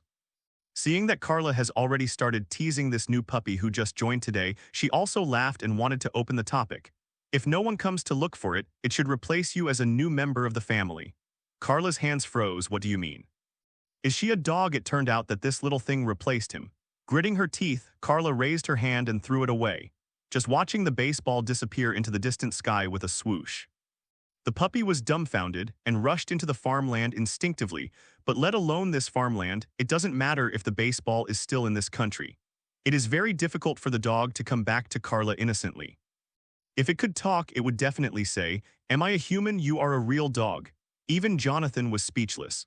Carla turned around and sat down in the back compartment of the pickup truck beside her. The puppy was circling under her feet. Carla didn't try to pick it up, and the puppy sat down obediently beside Carla. Jonathan also came to the side of the pickup truck, reached out and patted Carla's younger generation gently and said softly, "I don't know that you are here to save me. Dad is definitely very touched, but I don't want you and Clark as enemies of the world. Dad, you're thinking too much. Carla finally couldn't help it anymore, turned her head and looked at Jonathan seriously. Let's not talk about anything else. There are existences on the earth that are more threatening than us. Then Clark ran to the deep Aquaman country 10,000 meters deep to make a big fuss, and then caused a war between the surface and the underwater world. Jonathan was taken aback. Deep Aquaman country.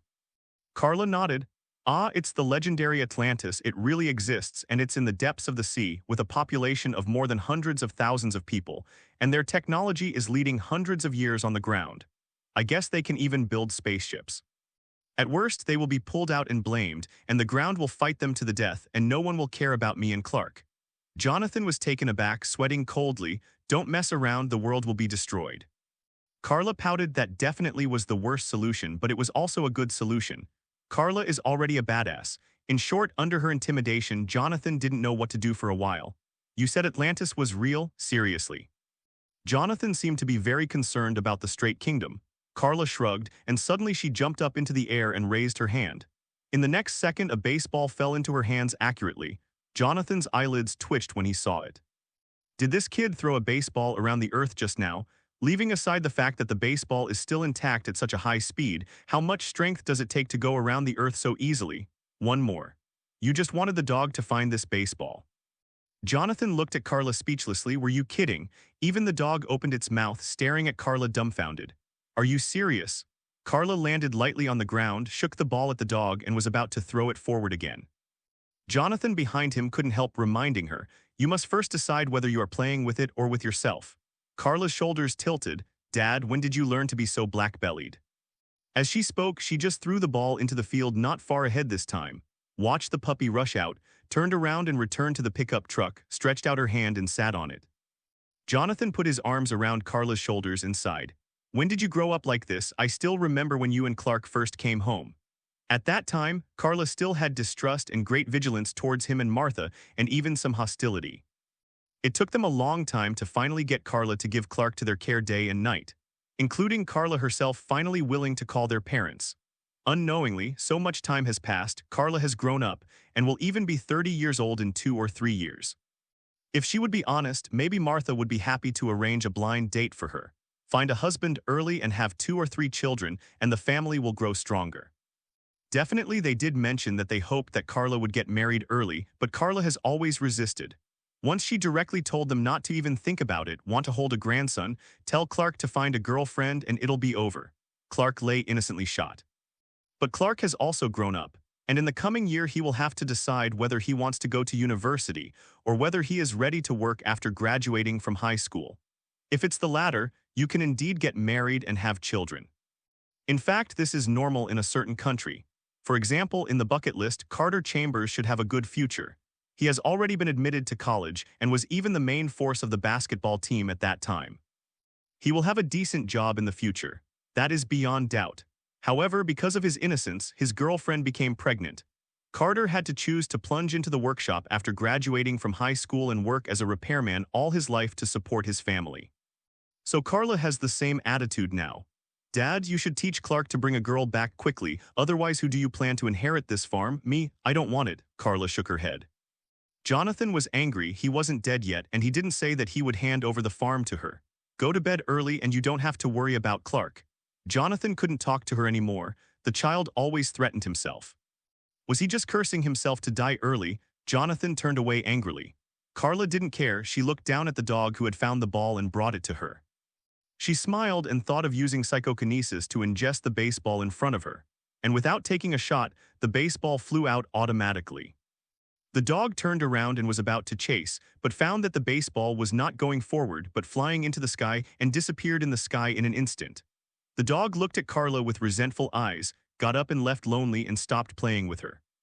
Because of the road, Jonathan couldn't see Carla often move. In desperation, Carla chose to take the train, and with Clark's help and company, the siblings came to the metropolis together. When I got off the train, Carla walked in front alone. I saw that she was wearing a standard professional uniform, a suit and leather shoes. What shouldn't be is that she was obviously wearing men's clothing. Carla was wearing a pair of glasses and was only carrying a suitcase full of clothes in her hand. It looked like a large suitcase, but she couldn't see the weight in her hand. People around might think it was an empty suitcase. It was worse for Clark. Although Carla was kind enough to not bring all the pots and pans, Jonathan and Martha even bought her a TV. Carla is very speechless. Not only are there a lot of choices for this thing in the metropolis, but it is also cheaper. Why do you have to buy it in the small town at home? But anyway, Clark will help her carry it and it's fine. Then I saw that Clark was struggling to carry a TV with his left hand, and he had to help her carry a bigger package with his right hand, which contained Carla's entire set of bedding. Everything in the house was untouched, and this was a new set. Ask why do you want a younger brother? A definitely is bullying. Definitely with Carla and Clark's strength, it's not heavy on them, it's just in the way. When walking towards the exit, Carla also saw the news about yesterday's tornado on the wall-mounted TV in the aisle, but because no one was filming the scene at the time, only two hosts were talking about some information. Not even a word about Carla. Carla knew in her heart that before there was any actual evidence, she must have been suppressed by her superiors. She even guessed that it might have something to do with Danny's department. After all, this kind of thing is not easy to leak out, unless the day comes when it is needed. So it is difficult for ordinary people to know those secrets, not for anything else. Think about it in ordinary daily life. A piece of news about aliens suddenly pops up, and it may threaten the Earth at any time, and they don't even know the attitude of the other party. Is it good or bad, friendly or hostile to Earthlings? Apart from causing turmoil and panic to the society, what is the meaning of such news? So it is better to let only a small number of people know. There is no need to make a scene known to the whole world. Carla glanced at Clark triumphantly. Clark knew what she meant, and she still mouthed silently, "Dad is making too much of a fuss." Clark shook his head with a wry smile, "But you still have to be honest for a while." "Hey Clark, who's the sister from?" "Okay." With Clark's help, Carla simply arranged the new home. Not bad, just buy what you need directly in the nearby shopping mall. That's why she said, wouldn't it be more convenient to buy it nearby without having to worry about it at home? It's just that Clark was pulled over by her as a labor force again. To reward Clark, Carla also cooked for him and made him a sumptuous dinner. "When did you learn to cook?" Clark was surprised. Carla snorted softly. "Just kidding, I have traveled all over the world. Not only have I seen the scenery of various places, but I have also eaten almost all the delicacies of various places. So taking advantage of the travel, I learned all kinds of cuisine. Learn to cook with super learning ability, just read it once." Carla is now probably the only gourmet in the world who has thoroughly studied the cuisines of the world. She had thought about it before. If she didn't pass the interview with Planet Daily, she could actually open a restaurant by herself. It is not a Huxia restaurant, nor a Western restaurant, but a combination of Huxia and Western, mixing all the menus in the world. Definitely not needed now. Clark ate a delicious meal. Carla made chicken nuggets and potatoes in a pressure cooker, and then prepared a dish of braised pork, especially the pot-trapped pork, which was eaten by Clark because it was sour and sweet. Carla is helpless. It is obviously the favorite of girls. But at this time, she has become a good sister who dotes on her younger brother again. In particular, Carla found a lot of steamed rice in the rice cooker that she bought around the corner. It was the first time Clark had eaten such rice, so he gave a thumbs up and he just hung on to the rice cooker and devoured it. Carla only managed to grab a bowl of rice. Is this kid crazy? In fact, Martha's worries are a little unnecessary. After all, Carla has traveled the world alone for a week, and it is absolutely fine to take care of herself. Clark even wanted to move in with his sister because the Huxia food she cooked was really delicious.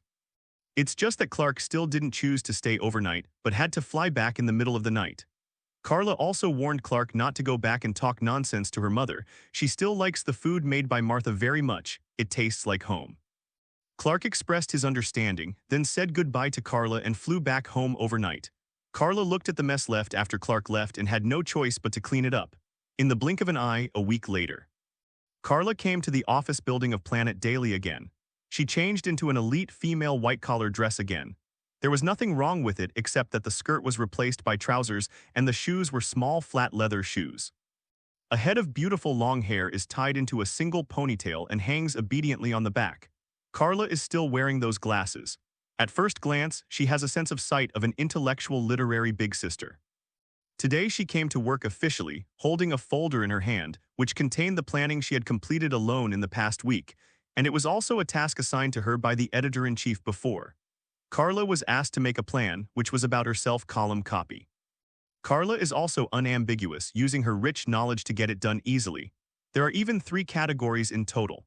The first category is a travel column, the second category is a food column, and the third category is more realistic, introducing culture, inheritance, customs column. It depends on which editor-in-chief will take a fancy to.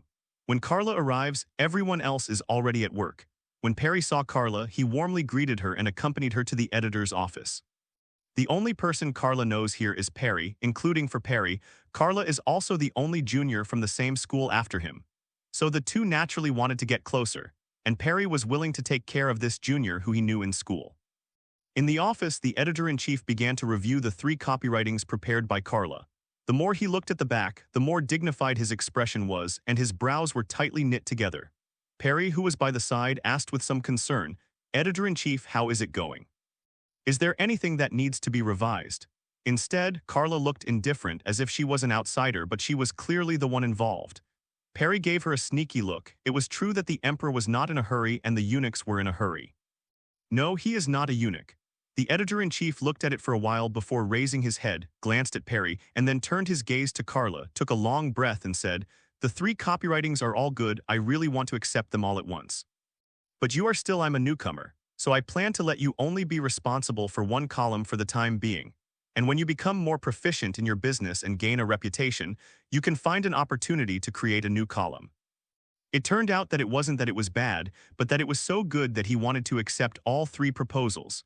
Doesn't this mean that there are 3 columns for Carla? This status is an honor that only those old seniority who have already gained a reputation outside have. It is even difficult for ordinary people to have a column dedicated to themselves.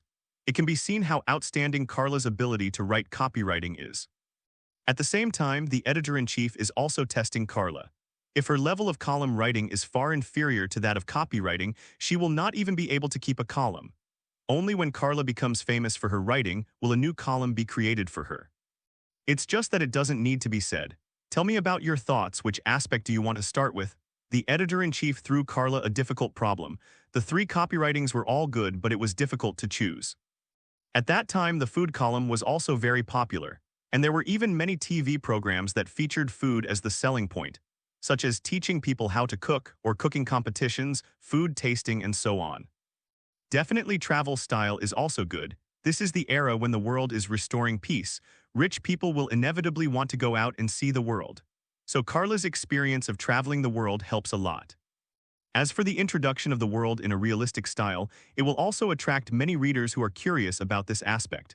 In short, the editor-in-chief always feels like he has found a treasure. Carla's final choice is to use the travel style as her first battle.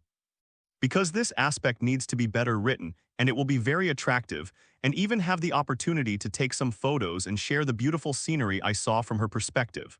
So Carla started working at the Daily Planet, and she got her own desk. It's not an office. She is not qualified to have her own office, and even Perry is just an ordinary employee now, and she doesn't have an office either. From this day on, Carla has been commuting to get off work every day, and can take at least 1 day off every week. And Carla is not a reporter yet, so she doesn't need to go out to run news, just sit in the office all day and write at least 1 column a week. Carla's writing style is at least much better than the author's, which made her very popular among readers. Many people even came to the gate of the newspaper office to wish her to write an article every day. The editor-in-chief also talked to her once.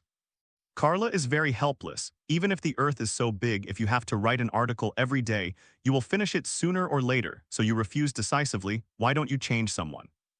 The editor-in-chief is also very helpless. "This girl is really rude. If you can change people, what can you say? Isn't this a column for you?" Everything was normal at first, but Carla seemed to have forgotten about the tornado incident, and Supergirl just had a flash of inspiration and then disappeared, as if she had never appeared before. But can she really go on like this forever? A year after Carla's comeback, a piece of news suddenly caused a stir. Bruce Wayne, the son of the Wayne Group who had disappeared for 7 years, suddenly returned. Even Metropolis, which is next door to Gotham, was screened by this news.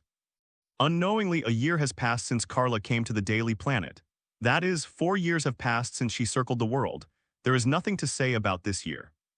The Planet Daily is not a newspaper dedicated to reporting on Superman's deeds, but has its own news sources and various columns of its own as selling points. Among them, Carla's column has gradually become the biggest selling point of Planet Daily since the first issue was sold. She even has a group of fans of her own, and there are many fanatical fans who once ran to the gate of the planet daily, wishing that she could write more, preferably one article a day. Because the beauty of the world she portrayed is so fascinating. Sitting on the Arctic glacier, the polar bear in the distance led the little polar bear to look for food in a naive manner. The northern lights under the night sky were dazzling. Carla also attached beautiful pictures of the northern lights and once photographed a polar bear leading a picture of two young suns. This degree almost caused Arctic heat, and many people wanted to see the northern lights. Because it is dangerous and costly to go to the real top of the North Pole, Carla gave a lot of advice at the end. In fact, there are many safer places to see the northern lights, and the top of Mount Everest. Mount Everest is known as the highest peak in the world. The mountain is covered with snow all the year round, and the highest point may even touch the clouds. Climbing Mount Everest is very dangerous even for professionals. It is possible to sleep on it forever. But Carla climbed up in person and took pictures of the scenery and environment on the top of the mountain. She is just a columnist, but she has recorded such precious records so truthfully and so bravely that more and more people are flocking to her articles. This year has been so fulfilling for Carla that she almost forgot about her other identity and only focused on the work in front of her. Moreover, Carla's development is very smooth, and she will soon be able to get a lot of royalties and officially signed a contract with the Planet Daily. Everything seemed so smooth and peaceful. Carla has at least one day off every week, and sometimes she chooses to go back to her hometown to be with her parents. This year, Clark will go to university and leave her hometown. She is afraid that her adoptive parents will be lonely. Sometimes she would stay in her apartment and have a good rest for a day. At that time, Martha came by train to accompany her, tidy up the house, wash and cook for her. Originally, it was no problem for Carla to take care of herself, and the house was well organized. But as soon as Martha came, the house suddenly became a mess. Although she is already 28 years old, Carla still seems to be a young child who likes to act like a baby with her parents. Definitely this time she did not continue to be unfamiliar with Danny and Jennifer, but often found time to get together. Sometimes it was after get off work in the afternoon, and the three of them found a bar to have a drink. During the period, I also encountered a lot of experiences of being harassed. After all, they are all beautiful. However, Carla is no longer needed to protect Jennifer and Danny. The two of them have also practiced self-defense at some point. In Danny's words, her profession requires her to have a certain self-protection ability. And Jennifer is a trustworthy and upright prosecutor because of her stern face, and sometimes uses self-defense techniques, for example, if she is targeted by a prisoner. Everything was going smoothly. Clark was also admitted to the Metropolitan University, and he wanted to follow his sister's life trajectory to study at the Metropolitan University. Carla is also ready to welcome Clark next month, and she even wants Clark to live in her own apartment instead of the dormitory. Anyway, there was already a spare guest room, and the apartment she rented was so big that it could accommodate her two siblings. However, on this day, a piece of news disrupted Carla's rhythm. Bruce Wayne, who disappeared for 7 full years and was even declared dead, suddenly announced his return. The news went viral even at the Met, and it was in the newspapers that afternoon. It had nothing to do with Carla. She just glanced at it and threw it aside. Because she knew the news a long time ago, Bruce called Carla before going home and said he was coming back. That is, the night before, when Carla was about to go to bed, she hung up the phone after saying, "Crazy. Does it have something to do with your sister whether you go home or not?" The two of them were just ordinary friends at most. Even if they exchanged phone numbers and kept in touch with each other from time to time, they were not so close that they would rush to him to congratulate him. So Carla didn't take it to heart at all. But just as she was about to leave work today, the editor-in-chief called Carla over. There is another change this year. The previous editor-in-chief has retired because of his age, and the new editor-in-chief is none other than Perry. Carla wondered that, although Perry had a good business, he couldn't get his job in terms of qualifications. It was only later that Carla found out that Perry had actually made great contributions to the newspaper. Apart from discovering Carla, he also discovered many outstanding journalists, and even Perry recruited members of many clubs from his student days.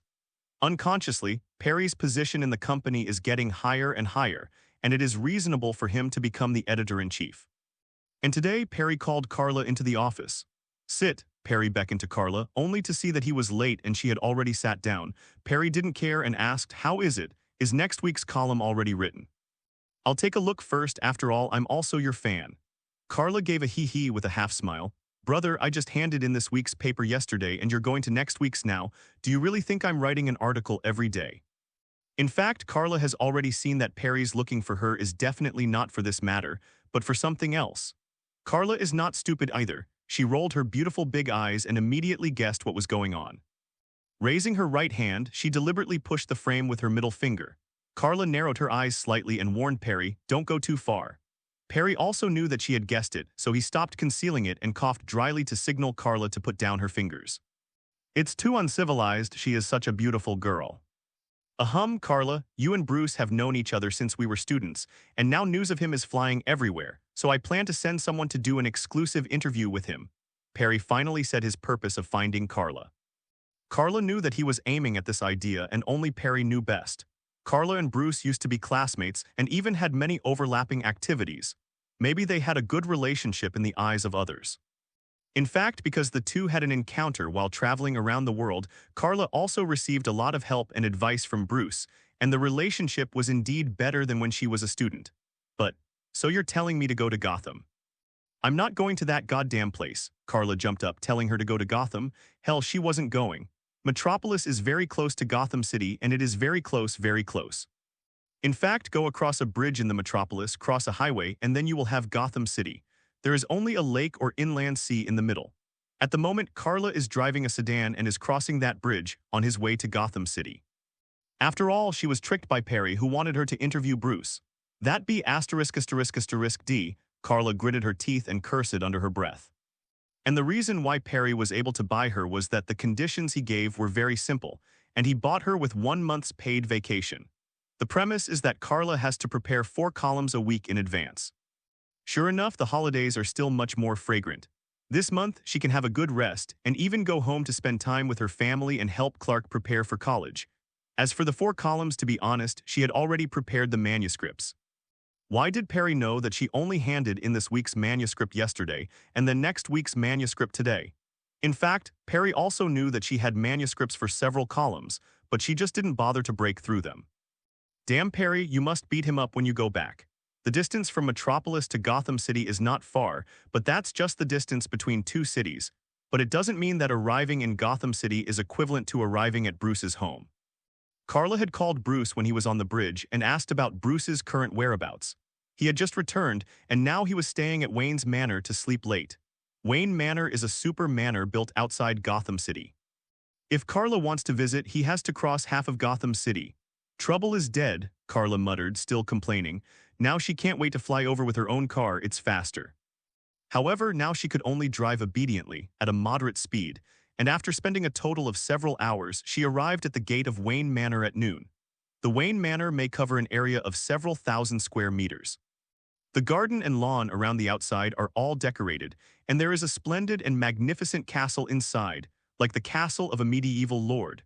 That's where the Wayne family has lived for several generations. The value of this castle alone is enough for an ordinary person to spend a lifetime, provided it is not corrupted. If you just buy an airplane, a yacht, or another castle like this, you will run out of money soon. Carla called Bruce again at the outermost door, which opened with a click. Carla didn't hesitate and drove along the wide road of the manor to the gate of the castle. When she came to the gate of the castle, there was a handsome old gentleman waiting to greet her in front of the steps. "Hello, Miss Carla. I am Alfred Pennyworth, the housekeeper of this manor. You can also call me Alfred." The gentleman butler introduced himself. Carla stopped the car at the steps, regardless of whether it was a parking space or not. Definitely it's not a parking lot. Carla glanced at the butler. "Or can I call you Afu?" The butler smiled wryly.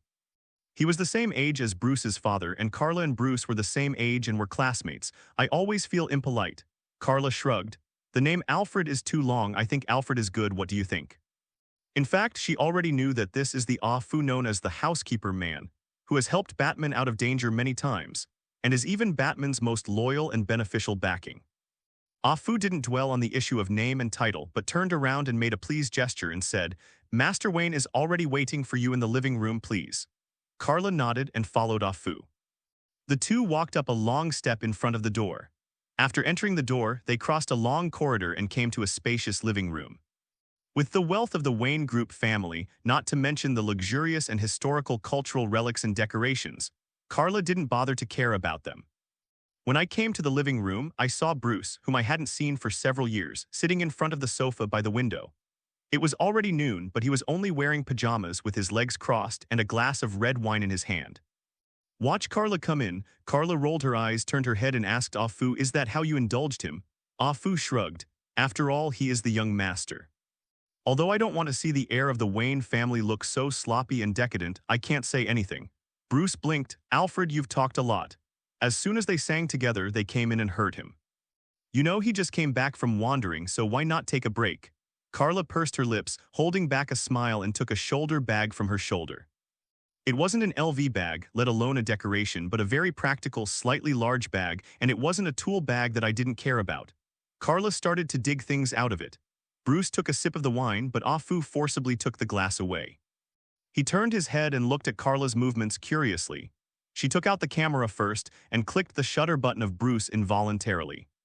Bruce caught off guard and raised his hand to block it and shouted, "Wait a minute, you don't intend to use these photos as the cover, do you?" Afu was about to leave to prepare black tea for the two of them. Hearing this, he couldn't help dissuading Carla. "Miss Carla, anyway, Master Wayne is also the heir of the Wayne group and family." Bruce thought to himself that the rhetoric of "anyway" is needless to say.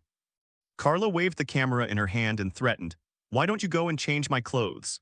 Bruce sighed. "Miss, who is begging whom now? There are countless people who want to interview him, but he only agreed because Carla is a friend." I have to say that Perry is very smart. If it were another reporter from the metropolis, Bruce wouldn't have the time to deal with it. Wouldn't it be nice to sleep in if he had this time? Faced with Carla's threat, Bruce had to go to his bedroom with a little helplessness, take a shower and change into formal clothes. It is said that a man depends on his clothes and a horse depends on his saddle. This saying is absolutely true. If the Bruce just now was completely a decadent and unrestrained young man, wearing pajamas and holding a glass of wine early in the morning, it would be outrageous at all. So the current Bruce is really a bit like the helm of the business empire Wayne Group. Afu also brought a pot of black tea to the two in time and then disappeared voluntarily, allowing the two to chat alone. Facing Bruce, who had changed into a formal attire, Carla also asked him to pose a few poses. This is a photo for the cover, replacing his previous sloppy look.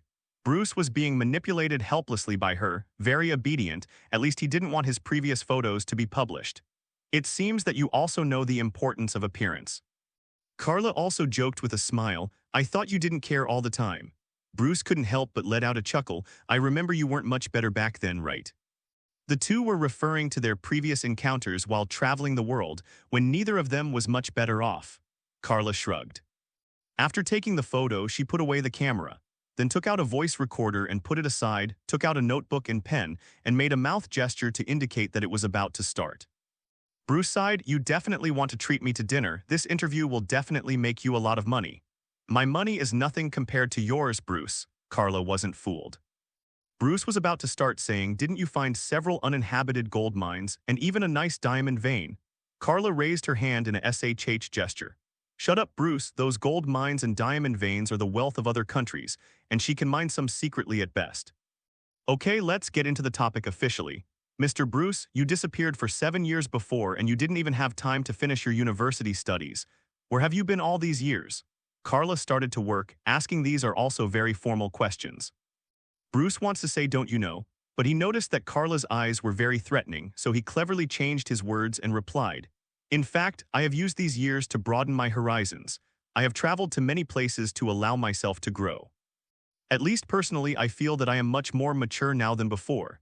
So you're planning to inherit the Wayne Group when you come back this time? That's not the case. Although it is indeed the Wayne family's property, it is also very good now, so I believe that the current executive's decision-making will only make Wayne Group better, including the executive, Mr. Earl intends to take the Wayne Group public and then sell a large number of shares to cash out." Carla's question was already a bit too much, too sharp. She seemed to be saying that the current Wayne Group executive, Earl, was going to sell Wayne Group. The Wayne Group can be said to be the most important economic support for Gotham City. Not to mention how many people the Wayne Group has provided jobs, the significance of its original existence is the most important. It can even be said that most of the construction of Gotham City is supported by the Wayne Group. At least in terms of the setting of this world, the Wayne Group, especially in the era of Bruce's father, had encountered the Great Depression era. It was the efforts of the Wayne Group and Thomas Wayne that saved Gotham City from the crisis of extinction. This was also proved afterwards. Faced with Carla's sudden sharp question in a few words, Bruce was stunned for a moment. In fact, Bruce has nothing to do with the company's decision now. However, his superficial inaction does not mean that he did not act secretly. But that obviously couldn't be said in person, especially since Carla was going to report to the office. So in the end, Bruce could only say something on the scene. I believe this will make Wayne Group better. Carla didn't hold him accountable and repeated what he had said before, indicating that Bruce was just coping. Carla didn't mind at all, she was just doing it for work. Speaking of which, someone seems to have noticed recently that after Mr. Bruce came back, he suddenly frequented places where there were extravagant feasts, and often spent a lot of money, sometimes with those movie stars and sometimes with celebrities in the social circle. Just bought a hotel for them. Is there a business plan, or is it just a hobby of a swinger? Don't be so contemptuous or sharp, right? Bruce finally couldn't take it anymore. Carla's question was more like questioning and interrogation, which made it difficult for him to answer. In fact, those are just his superficial acting skills. After Bruce returned to Gotham City, he discovered that Gotham City is darker than he knew before he left. The boss of the gang, Carmine Falcone, has almost completely controlled Gotham City. From top to bottom, from black to white, he almost controls everything with one hand. But no one can catch him because he is black and white, and even some official people are his people. This is an exaggeration. After all, the prototype of Gotham City can be considered New York City. If the metropolis is New York City in the daytime, singing and dancing, prosperous and peaceful. So Gotham City is New York City at night, needless to say. However, this boss can control the entire Gotham City, and it is not an exaggeration to say that he is the boss behind Gotham City. In order to deal with him, Bruce knew that he had to use some means beyond common sense, and he could no longer use ordinary laws to deal with him. So under a fool's suggestion, Bruce began to put on a mask. During the day, he was a bohemian son. At night, he had already started to act, turning into a shadow under the night, and began to search for Carmine Farr. Corny's evidence. But there is definitely no way to tell Carla about these things, let alone ask her to report everywhere. So I can only ask Carla to spare herself. Please stop being so sharp. Carla explained. No way, after all, news always needs some gimmicks. You don't know that a certain country's news has always been disregarding everything for the sake of traffic and eyeballs. It doesn't matter whether it is true or not as long as it can be sold. It's not good for you to say that yourself, Bruce said, dumbfounded. Carla didn't care. Anyway, I have my own column now and I'm not a reporter. It doesn't matter.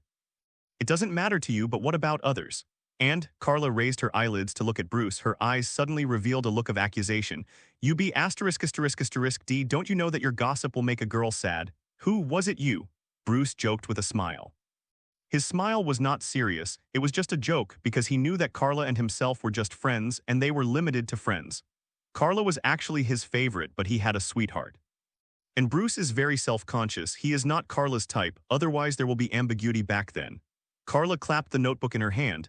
Do you want me to ask you all the gossip again? It's definitely not me, I mean Jennifer. Do you remember her? She liked you when she was in school. And she has been around you for so many years, there has never been another man. I really don't know what's wrong with you, B*******D. You're just a troublemaker. For this exclusive interview with Bruce, Carla did a very good job because Bruce has always been the one who suffers. Seeing that the two had a good relationship, Bruce accepted Carla's interview appointment, but many of Carla's questions were too sharp, which made him uncomfortable. Plus, Carla has a bit of a personal vendetta, because Bruce has recently started dating celebrities and courtesans, which has made Jennifer very sad recently. In fact, Carla and Danny feel very helpless towards Jennifer. Obviously, she and Bruce didn't have much intersection in school, so they really don't know why she is so infatuated with Bruce. In the evening, Carla declined Bruce's offer to have dinner together and drove back to her home in Metropolis overnight. Just kidding, she doesn't want to continue to make Jennifer sad. Seriously, why does Jennifer always think she's having an affair with Bruce? Don't treat her as a rival in love, okay? What Jennifer really needs to worry about is actually a prosecutor named Rachel Dawes, who works in Gotham City. Like Jennifer's job in Metropolis, the young girl named Rachel is also the prosecutor of Gotham City, but the position is not as high as Jennifer's. Jennifer is the chief prosecutor, which is equivalent to the position of a judge, the kind who can issue search warrants and arrest warrants at critical moments. Rachel is an assistant to the Gotham City Attorney General. Sometimes Carla really sighs. She didn't expect her two girlfriends to climb to such a high position now. That naturally proves that they have sufficient ability and skills. It is said that when Carla said goodbye to Bruce, she also met Rachel's visit. It's actually Bruce's birthday tomorrow, and Rachel has come to give him a gift and says that tomorrow might not be time to celebrate. When Carla heard this, she had to throw her hands in a hug and wish Bruce a happy birthday. "This is your gift." Bruce was speechless, too stingy. Carla said in her heart that besides her family, he is the first person of the opposite S*X to be embraced by her. Don't be dissatisfied, be ****D. When Carla left, Rachel watched Carla drive away with obvious sourness and asked Bruce, "Is she your new girlfriend?" Bruce quickly explained, "She was my classmate in college and now works for Planet Daily, so I just accepted her interview. I hope she won't embarrass me too much." Bruce's worries are unnecessary because it will definitely not be too good.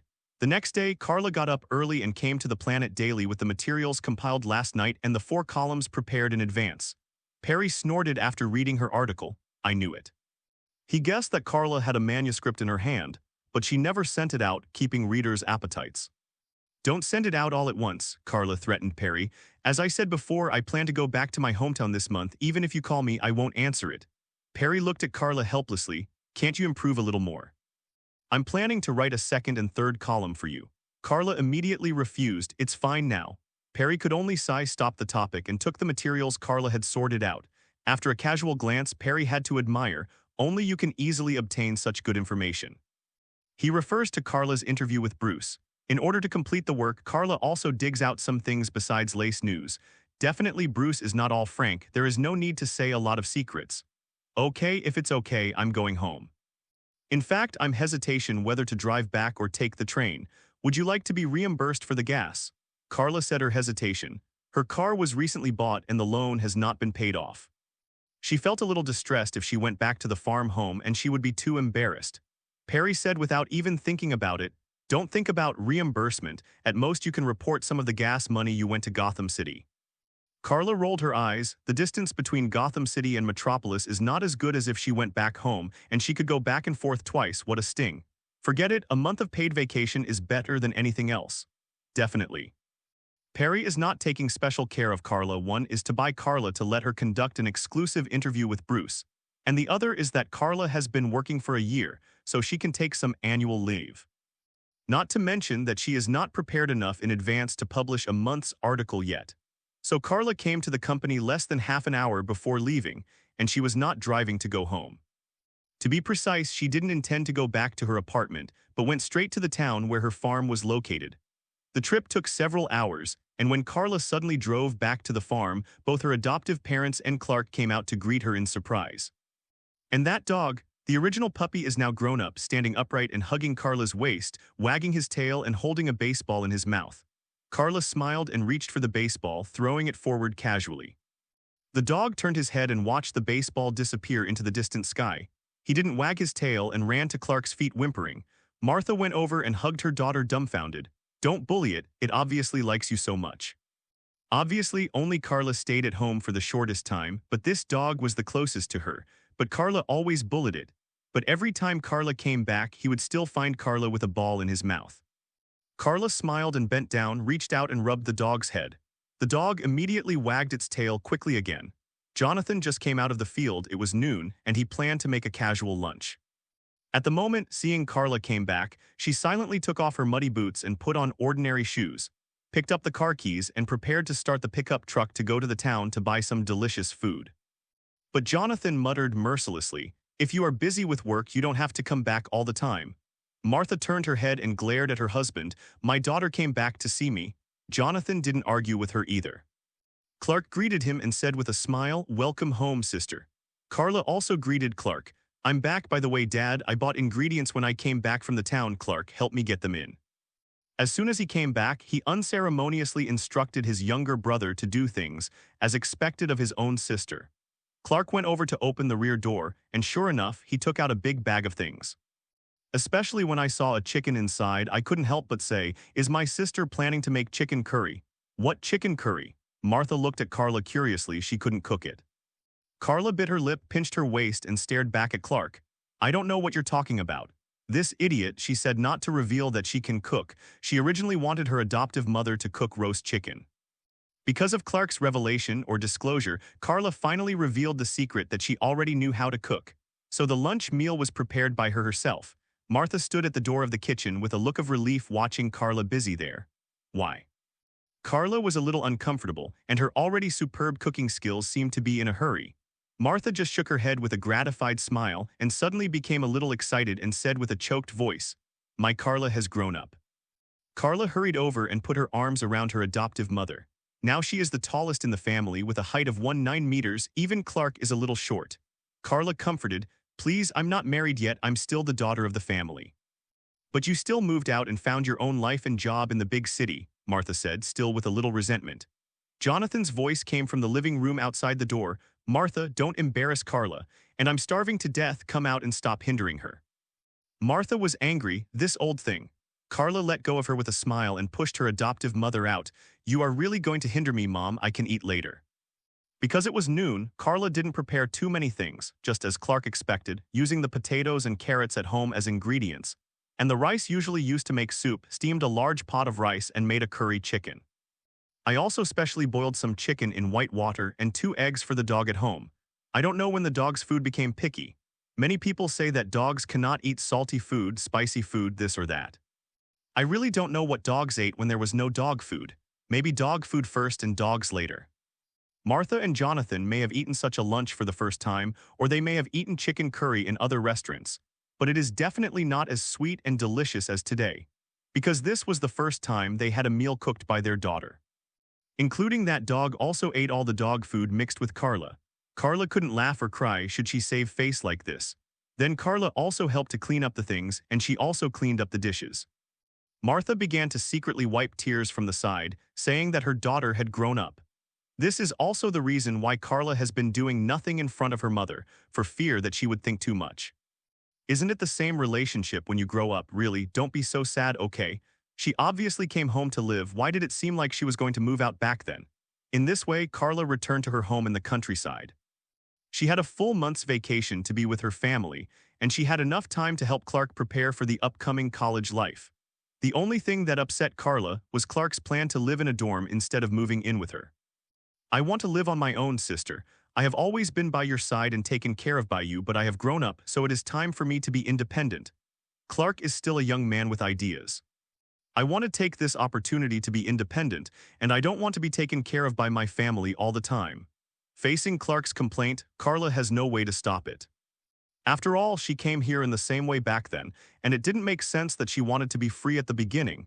But now she has a different attitude when facing her younger brother, and she can't double standard. The reason why Martha was so excited before may also be because of the shock, first her daughter, and now it's Clark's turn, both children are leaving home. Jonathan couldn't help feeling a little sentimental and walked out before crying and sat down in the back of the pickup truck outside. That was Carla's favorite position. Since she was a child, she liked to sit there and bask in the sun or look at the stars when she was free. Therefore, Jonathan will not dirty the compartment in many cases, so that she can sit or lie down at any time. Carla chased after him carefully, still wearing her adoptive mother's apron. She came to the side and stretched out her hands to grab Jonathan's thick shoulders and asked with a smile, "Why, do you feel old? Can't bear us to leave?" Jonathan snorted, "I'm not old yet." Carla just laughed and suddenly made a suggestion after a while. "Otherwise, you and your mother will sell the farm and move to the metropolis together, then we can live together again. I don't think Clark will want to inherit farm." Jonathan was moved, but he immediately shook his head and refused. "This is the painstaking effort of 5 or 6 generations of the Kent family, and it cannot be ruined in my hands." "Stubborn," Carla muttered. Jonathan pretended not to hear. This is the land where he has lived all his life. How could he be willing to leave? "And in case you get bored of staying in the big city, there's always another home for you to come back to." Jonathan smiled and looked at Carla, which was her and Clark's retreat always. Carla hugged her adoptive father's neck excitedly. Jonathan broke away uncomfortably. "It's not good to be seen as a baby at such an age." Carla rolled her eyes and turned away. Jonathan continued to sit there, looking at the yard, as if he could still recall the scene of the 2 children playing here when they were young. In this way, Carla returned to the life of the farm again, and from the next morning, she spontaneously picked up the farm tools and went to the field to help with work. Martha and Jonathan don't feel sorry for her. They know that she has super strength and doing some farm work is not tiring at all. In the past, she would be allowed to rest for a few days, but Carla has been helping the house since she was a child, and she has long been used to it. But on the third day, Perry called Carla. Carla also kept her promise, hanging up on Perry's phone more than a dozen times in a row, thanks to Perry's patience to keep calling. In the end, Perry had no choice but to convey the news to Carla through Jennifer. She really didn't answer the phone. This woman is fine. Jennifer brought Carla the news that Perry wanted to say. It turned out that the recent Gotham City is not peaceful, and a vigilante who is said to have been called Batman by the public suddenly appeared walking in the dark. After all, he still acted. Even just yesterday, Batman helped the police catch the biggest underworld boss in Gotham City, that Carmine Falcone. Now Gotham City is discussing whether Batman is a good guy or a bad guy, whether he should be advocated and pursued, or whether he should be arrested. But anyway, Batman did catch Carmine Falcone, and there was a criminal record on the spot, enough to send him to jail. The reason why Perry wanted to call Carla was because she believed in her writing and hoped that she could temporarily add an article to report on Batman. Carla called Perry on the spot. "Damn, I'm on vacation, I have my own column, don't even think about it." Perry was still blank after she hung up the phone. Who is the editor-in-chief? Who is the boss? Definitely Perry is the current editor-in-chief and boss of Planet Daily. But Carla didn't care about that. She agreed to give her a month's paid vacation, and she didn't care about Batman and Batmans. In fact, Carla knew that the Batman was Bruce, but she obviously shouldn't know. If she asks, Bruce should not refute, but it will be very troublesome later. Why bother? Carla will not run around for that little money, as she said. The money for the column she writes now is enough for her to live. So Carla didn't care about Perry's thoughts, just put the work aside and continued to live her life as a peasant girl happily.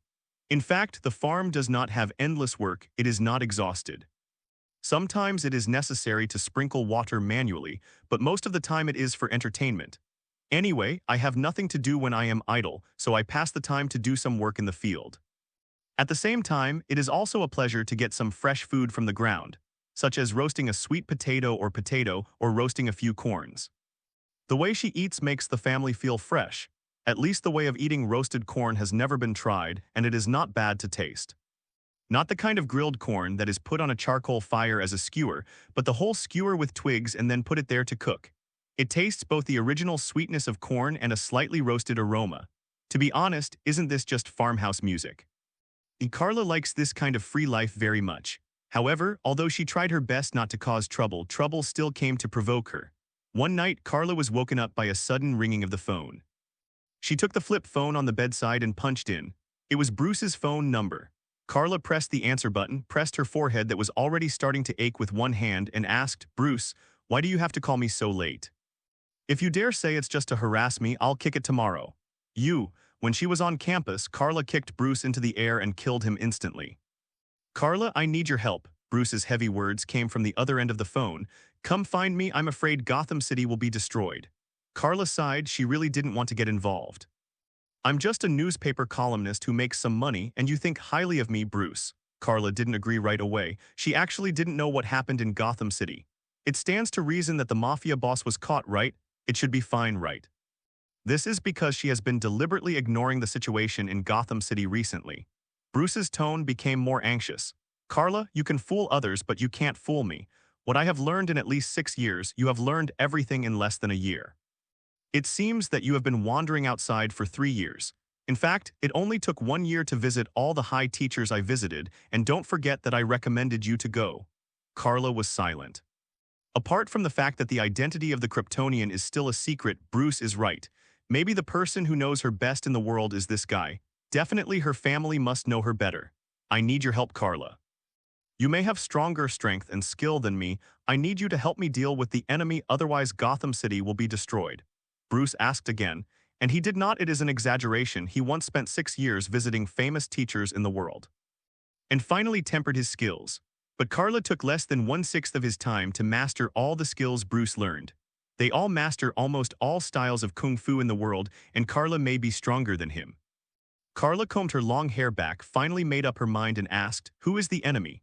Bruce said 2 names, the League of Shadow Warriors and Lars Al Ghul. Of these 2 names, the former is an organization and the latter is a person's name. But Carla felt strange. Wait a minute, isn't this the organization you joined in the last year? And that Lars Al Ghul, shouldn't you kill him? I can't tell on the phone, so come here now. Knowing that she couldn't evade it, Carla had no choice but to agree. Okay, I'll drive there right away. Really, I'm just an ordinary white-collar worker. You think highly of me. Bruce, who was on the opposite side, couldn't help but heaved a sigh of relief when he heard that she had agreed to his request, and he thought to tease. An ordinary woman who is proficient in martial arts and kung fu from all over the world. Carla is not to be outdone. It's better than someone running around in a costume with a shameful name like Batman. Come on, B*********** D hurt each other. Bruce was silent for a moment, then changed the subject and said, I've asked Ah Fu to drive my private jet to pick you up. It's much more convenient to call him Ah Fu. So he also started calling Ah Fu. Carla snorted softly and didn't bother with the topic of Batman anyway. She didn't intend to get a first-hand interview. Otherwise, Perry would probably pester her in the future, and that would outweigh the gain. Carla is more concerned about, I can't help you in vain, can I? And I don't want to expose myself. Prepare me a suit like yours, and I want your Batmobile and other full sets of equipment. Bruce's heart was bleeding. Even a rich man like him couldn't help but gasp when he heard this. Another old man's voice that didn't belong to Ah Fu came from beside him. Master Wayne, what's wrong with you? Bruce on the phone said, It's okay, it's just a toothache. Batman's chariot, motorcycle, and even all the equipment on his body are the best of the best. His clothes may cost millions of dollars, not to mention other things. But in order to make Carla willing to help, he had to agree. It's just that Carla may have forgotten that Bruce has always been the most black-bellied one in the Justice League. Bruce finally said, But after all, these equipment cannot be found casually, so I will put them here to help you save them and wait for you. I'll give it to you when. Carla readily agreed at first, but she didn't realize it until she hung up the phone. Damn, isn't it still yours if it's in your place? She finally understood it's still not his if it's in Bruce's place. Bruce even said that people should not be found casually. Even if she was given the Batmobile, she would not be able to drive the Batmobile to work right. Mistake, misstep, this black-bellied B*********D. Bruce even set a trap for Carla, saying that she will give her when she needs it. Doesn't it mean that she will help in the future, this guy? It's late at night now, but Carla still woke up her family. She thought that the roar of the plane would wake them up anyway. So she talked about the call and request for help from Bruce she just received, but she didn't mention Bruce's name. But in the name of Batman, she said she was going to Gotham City. Jonathan is definitely worried about her identity. Carla reassured them, saying that she would wear Batman's battle suit and try not to use her super abilities as much as possible, and just end the battle with ordinary strength. As a result, when Ah Fu drove the helicopter over, Carla discovered that it turned out to be a silent plane. Didn't it wake up the family in vain? In fact, this is the prototype of Batman's future Bat fighter, probably. There was only Ah Fu on the plane. Because the engine of the plane was almost silent, the people nearby were not disturbed. Instead, it landed silently to a place not high from the ground in front of the house. Carla heard the seriousness and haste in Bruce's tone before, and guessed that the situation in Gotham City must not be optimistic. At that moment, she bid farewell to her family, followed the rope ladder Ah Fu dropped from the plane, and quickly climbed onto the plane. He waved goodbye to his family and stopped Clark with his eyes. He wanted to help too, but Carla had warned him to think about it later, at least a little more mature. Unlike many works where Superman tries to appease his cousin as much as possible, here is Carla who has been appeasing his cousin who wants to prove his own ideas. The speed of this plane is very fast, and Gotham City is not far away, so it can arrive at Bruce's location very soon. While on the road, Ah Fu briefly introduced the current situation to Carla. It turned out that before this, Bruce had actually been attacked and severely injured. Just after he helped the police capture Carmine Falcone and caught his crime on the spot, Bruce discovered some unexpected clues. But when Bruce went to investigate, he was attacked with poison gas, which made him highly poisoned and had terrible, terrifying hallucinations. Later, Ah Fu and another person named Lucius Fox detoxified Bruce in time. If Ah Fu is Bruce's most trusted butler and assistant, he is even treated as an elder like a relative. Then Lucius is the most trusted technology leader of him and Wayne Group. Including Batman's equipment, he provided technical consultants. After that, Batman got the news that his childhood sweetheart, Miss Rachel, seemed to be in danger.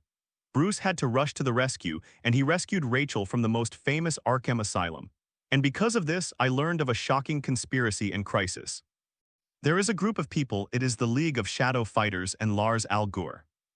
who planned to use a certain device stolen from the Wayne Group to make a certain psychiatrist named Jonathan G. Lois, who is good at concocting this kind of poison, evaporates and spreads throughout Gotham City in order to overthrow the goal of completely destroying Gotham City. Who? Carla suddenly noticed a person's name. Afu was flying the plane. He couldn't help being surprised. What? He obviously didn't respond to Carla's question. Carla asked again, what's the name of that key, Lois? Only then did Afu realize who she was asking.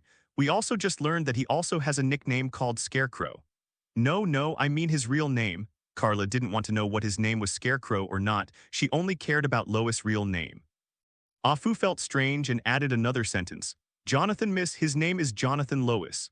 Boom. Carla suddenly punched the plane's cabin wall. Why not call it Jonathan? She narrowed her eyes slightly and snorted coldly in her heart. How dare you call him Jonathan and discredit the name? You're done? In fact, Carla is a bit paranoid and it's not a surname. There is still a high probability of overlapping the first name. For example, Martha, her adoptive mother's name is Martha, but Bruce's mother is also named Martha, but with a different surname. Martha's real name was originally Clark and her name was Martha Clark. That's why she named Clark this, which is a combination of her own original surname and Jonathan's surname, so the name Clark Kent appeared. Bruce's mother was named Martha Wayne. Both of them were named Martha. In addition, there are many overlapping names, so I won't repeat them here. The key is not Jonathan, but the surname.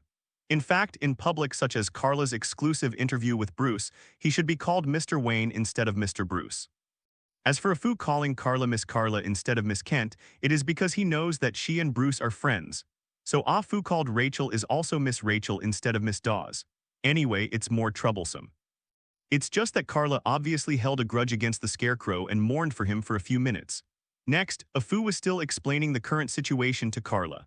At present, Bruce has actually been attacked by the Shadow Warrior Alliance as well as Lars Al Ghul. When Bruce joined this mysterious assassin organization, Lars Al Ghul used another identity to guide Bruce, and the Lars Al Ghul who was actually killed by Bruce was just a substitute. So Lars Al Ghul did not die, but Bruce saved his life back then. As a result, such hidden dangers are left behind. Lars Al Ghul is now bringing a large group of elite killer assassins to Gotham City. With the help of that gangster Carmine Falcone, they were secretly transported there and prepared secretly. It turned out that Carmine Falcone was also used by the Shadow Dancer, and it was through his channel that the preparations were successfully completed. Bruce was first attacked by the Scarecrow's poison gas, and then his home was stolen by the Shadow Warrior Alliance, including the glorious Wayne Manor Castle, which was also set ablaze. What a pity, I would have known better if I had given those good things inside. Carla also saw the ruins of the castle, and Afu flew over the manor with a plane. Afu shook his hand and the plane almost didn't fall. This Miss Carla is simply a robber. He actually heard the conditions Bruce promised her through the communicator, so why would he want to benefit? Definitely, Carla just said casually, if Bruce really dared to give it, she might not dare to accept it. What name? Just give a gift. Don't mean to chase her, she doesn't care about feelings. Here we are, now is the place where the young master temporarily uses it as his stronghold. We generally call it the Bat Cave. Carla, happy birthday, old Sumi, thank you. Well, today is my birthday, so let's add more. 10 is better. Happy birthday to myself. It was located in the backyard of Wayne's Manor. It should be a hidden underground facility in the backyard.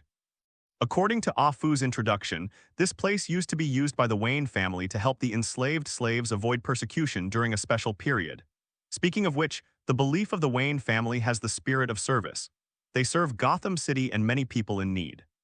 Including the Great Depression era, at least in this world, according to the Shadow Warrior Alliance, they had planned to destroy Gotham City in this way. But it was the Wayne family who saved Gotham City's economy with their own efforts, so that the Shadow Warrior Alliance had to choose tough methods and plan to make a move in the near future. When Carla came in with Afu, Bruce was decadent. What happened to him? Carla asked Afu. Bruce looked up and answered Carla's question himself. If you had been smashed to the ground by a burning beam more than an hour ago, you would have been the same as me. It turned out that I was knocked out of my head, so don't drink too much alcohol if you have nothing to do, Carla complained casually, and then she was attracted by her surroundings. Bruce smiled helplessly, and it wasn't because he drank too much that he set his house on fire. But he didn't argue and saw Carla walking to the side workbench and picking up a helmet. That's what covered his face when he acted as Batman. Carla took off her glasses, tried to put the helmet on her head, and felt amused in her heart. Didn't she debut as a female Superman or Supergirl, but as Oracle Man? Don't get me wrong, Oracle Man is not referring to the female Batman, that is, the female version of Batman, but there is indeed such a superhero. Oracle Man generally refers to the first-generation Oracle Man Kathy Kane and the second-generation Kate Kane.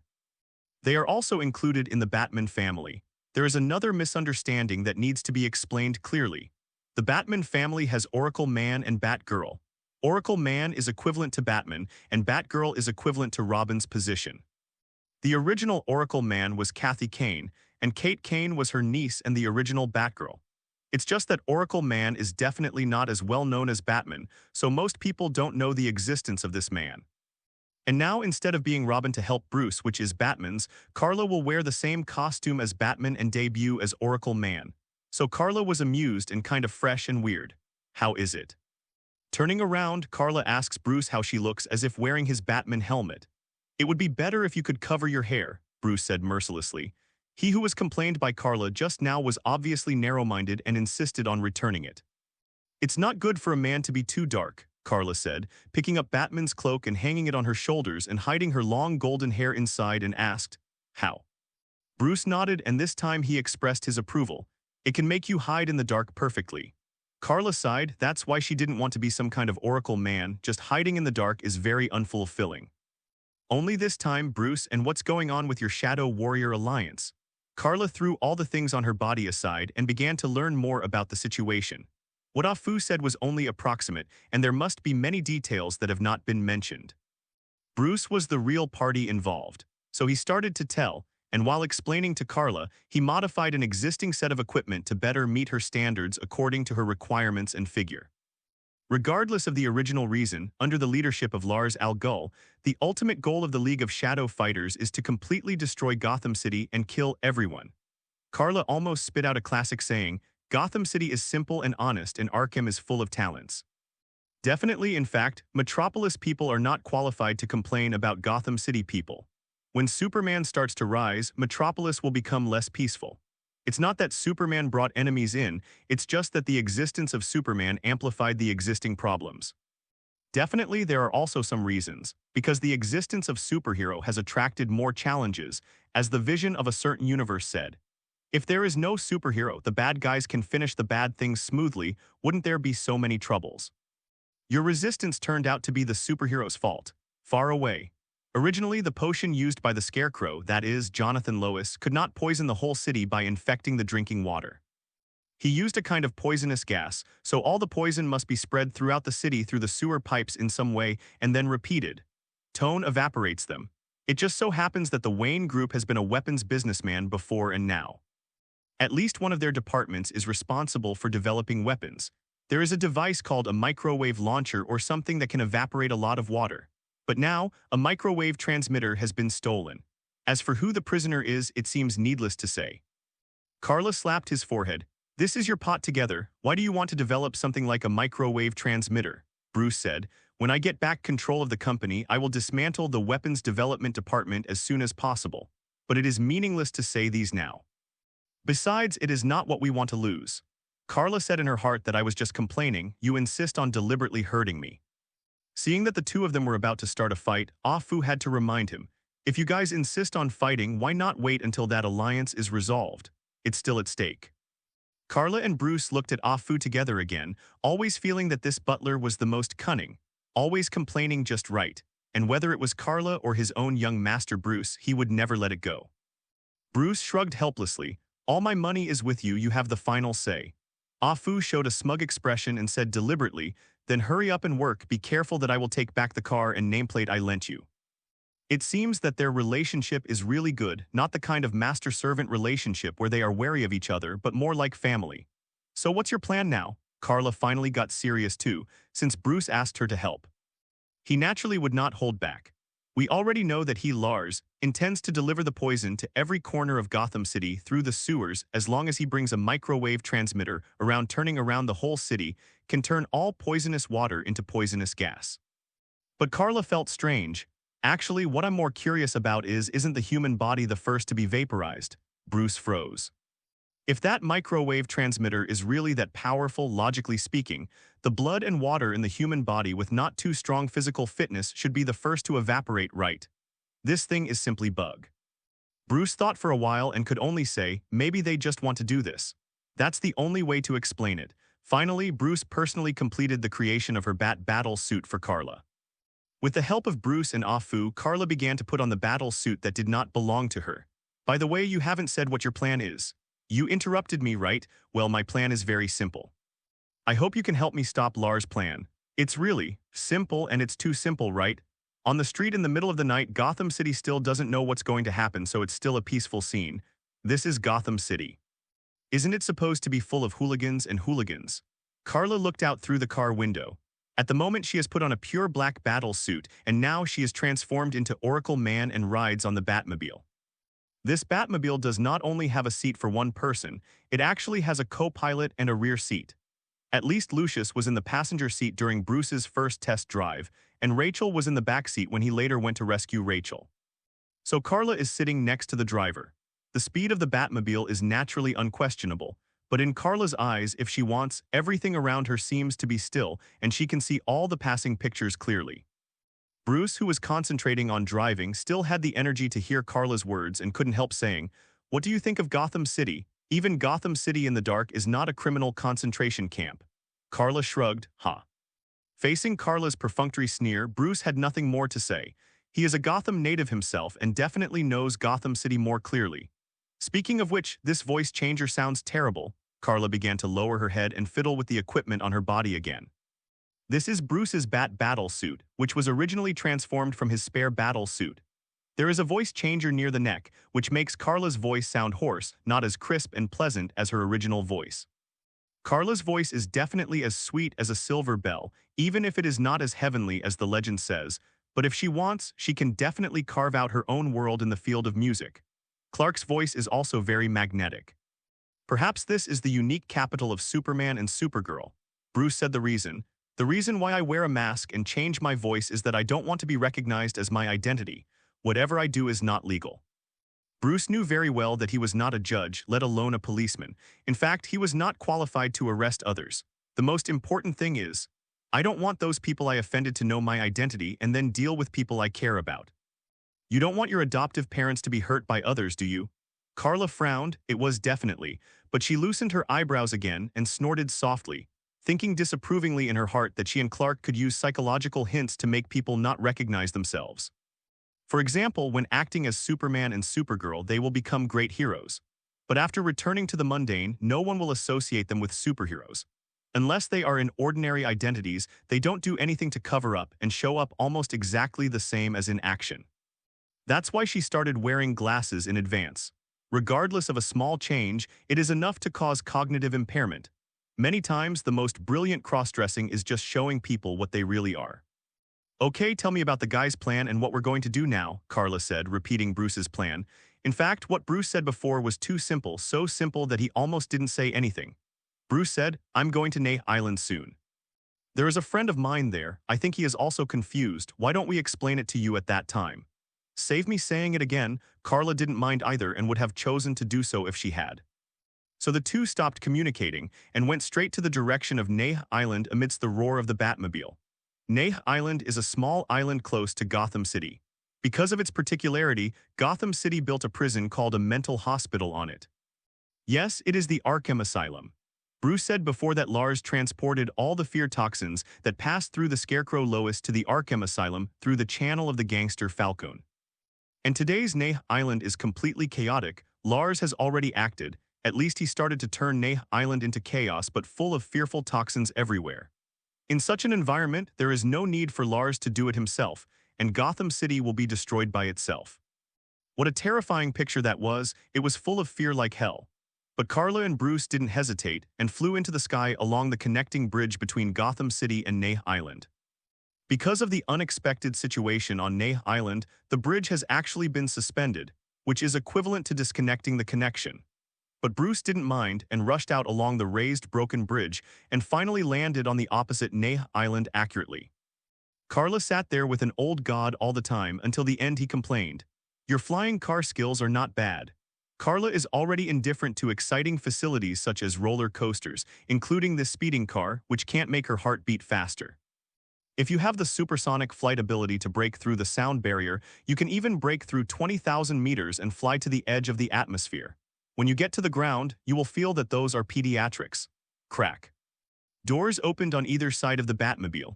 Put this on. Bruce throws a black one at Carla before getting out of the car. Carla held it in her hand and took a look. It was a simple and portable gas mask.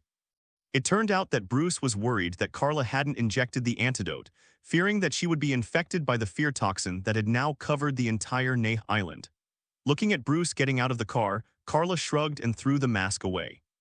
Then she stepped out of the car with long legs and was instantly enveloped in a thick layer of mist. The mist was obviously formed by Lars vaporizing the poison with a microwave transmitter, and it was filled with the Scarecrow's fear toxin. Carla didn't care too much. She didn't take a sip to see if she would be affected, and she didn't dare, because once she lost control, Lars would have nothing to do with it, and she could take it all by herself. Gotham City is ruined. Even destroying the world, the out-of-control Superman is the scariest. Carla does not need to inhale, and now she can even hold her breath for dozens of hours, or even more than 10 days. So Carla didn't need to care about the poisonous gas around him at all, and even quietly put a layer of psychokinesis shield on the surface of his body. She was worried that in addition to entering the body through the respiratory tract, these poisonous gases could also penetrate through the capillary pores of the human body. After all, she was a high-achieving student, so her thinking was very comprehensive. After doing this, Carla turned to look at Bruce. He had already found his so-called friend, and it was Gotham Sheriff Gordon. Definitely, Gordon should still be a clerk now, not a sheriff yet. Gordon also saw Carla and couldn't help being a little dumbfounded. Does Batman have two people? At the moment, Carla, Bruce, and the later director Gordon, the three of them got together and looked at the messy Neh Island behind them. Neh Island is not all Arkham Asylum. In fact, there are still other people living on the island. I have no helpers here. All the special police officers in Gotham City have been dispatched, but as you can see, everyone is down except I got the antidote that Miss Rachel gave me, G said. When Deng said this, the expression on his face was ugly. Because it's normal that there are only 3 of them on the entire island now. If Carla and Bruce didn't arrive, he wouldn't even have a backup. So here we are, Bruce said in an eerie husky voice. Carla glanced sideways at Bruce. Do you still have the time to comfort him?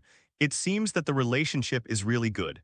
You want me to avoid it for a while, and then you two are good friends and have a good time. Carla glanced at the two of them and reminded, please, is this the time for a leisurely chat? It was the first time for Gordon to come into contact with this Oracle man, because it was indeed her first debut as an Oracle man, and she couldn't accept Carla's sharp complaints. In order to prevent Carla from continuing to complain or imagining them as some not-so-good pictures, Bruce hurried to the topic. Neh Island is just the beginning.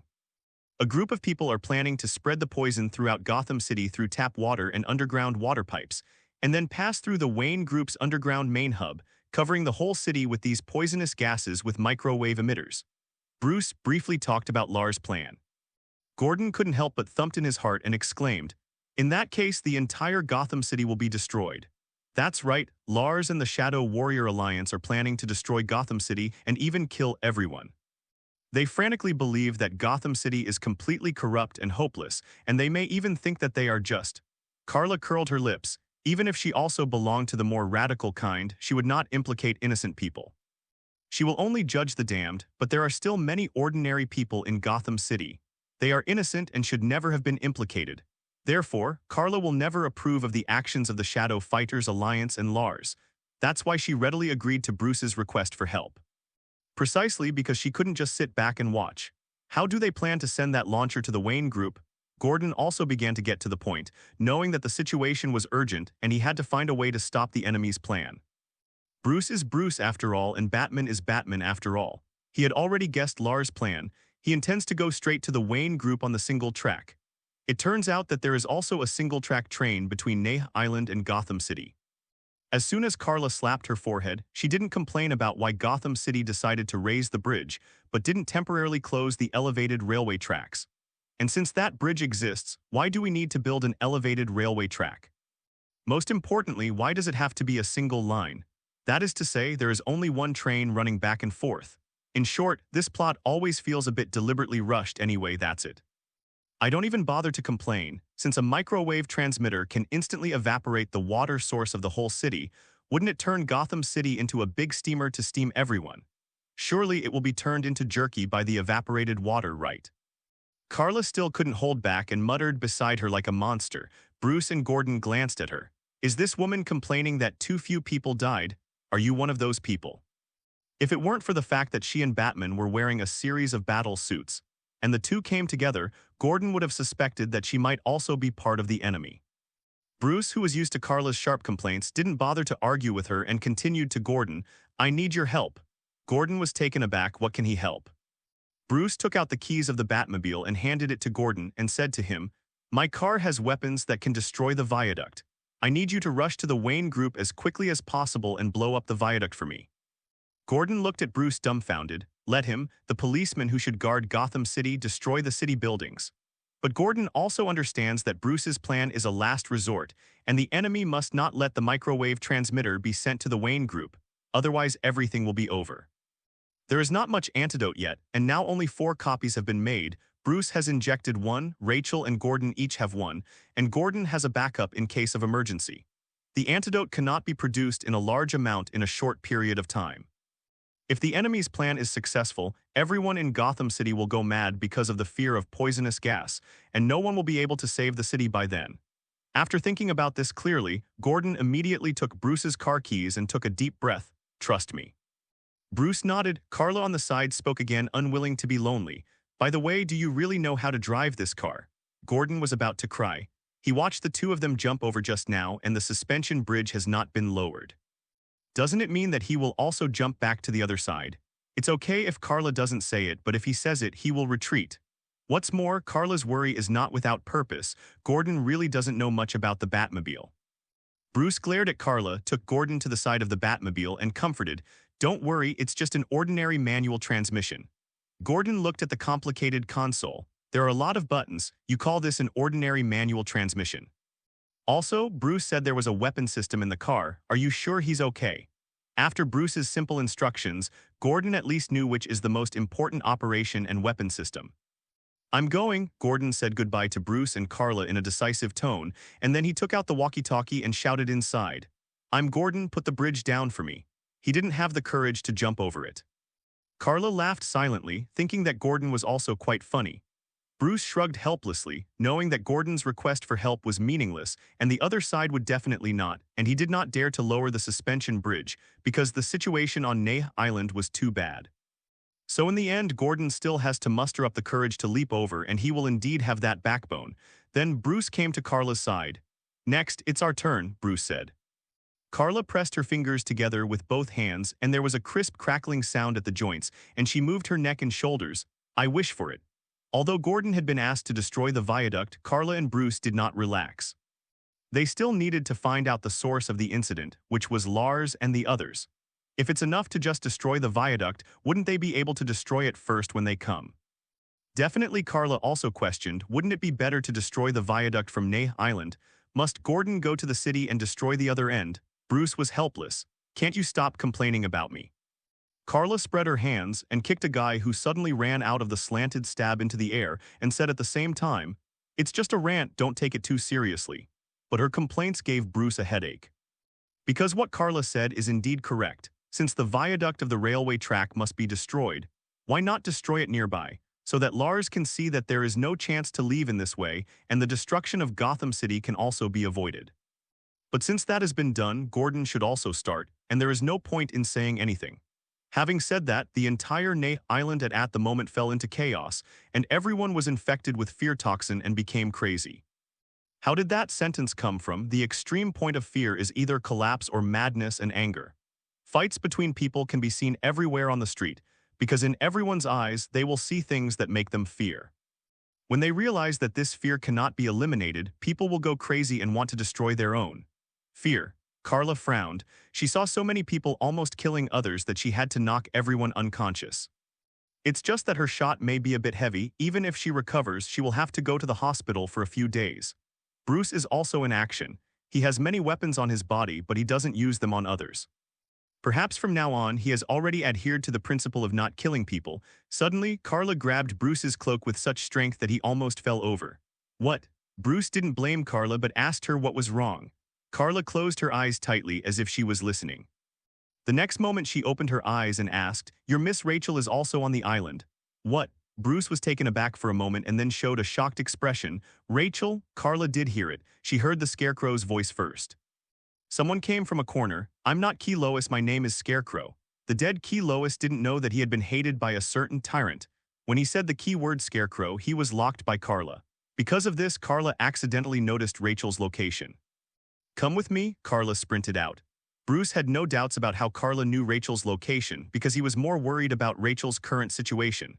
So the two quickly passed Neha Island one by one, and finally they came to an alley. In this alley, Rachel is taking a child to hide around. Behind them, there is a group of prisoners who escaped from Arkham, and they are also infected by neurotoxin with murder weapons in their hands. Point closer to Rachel. They were planning to hurt Rachel. Bruce, who saw this scene, couldn't bear it anymore and rushed in immediately, punching and kicking those people. But Bruce didn't notice that Carla was gone. On the other side, a horse was running fast in the city, and on the horse's back, a man with a rough hood on his head fell on the horse's back, with two stun guns hanging from his body.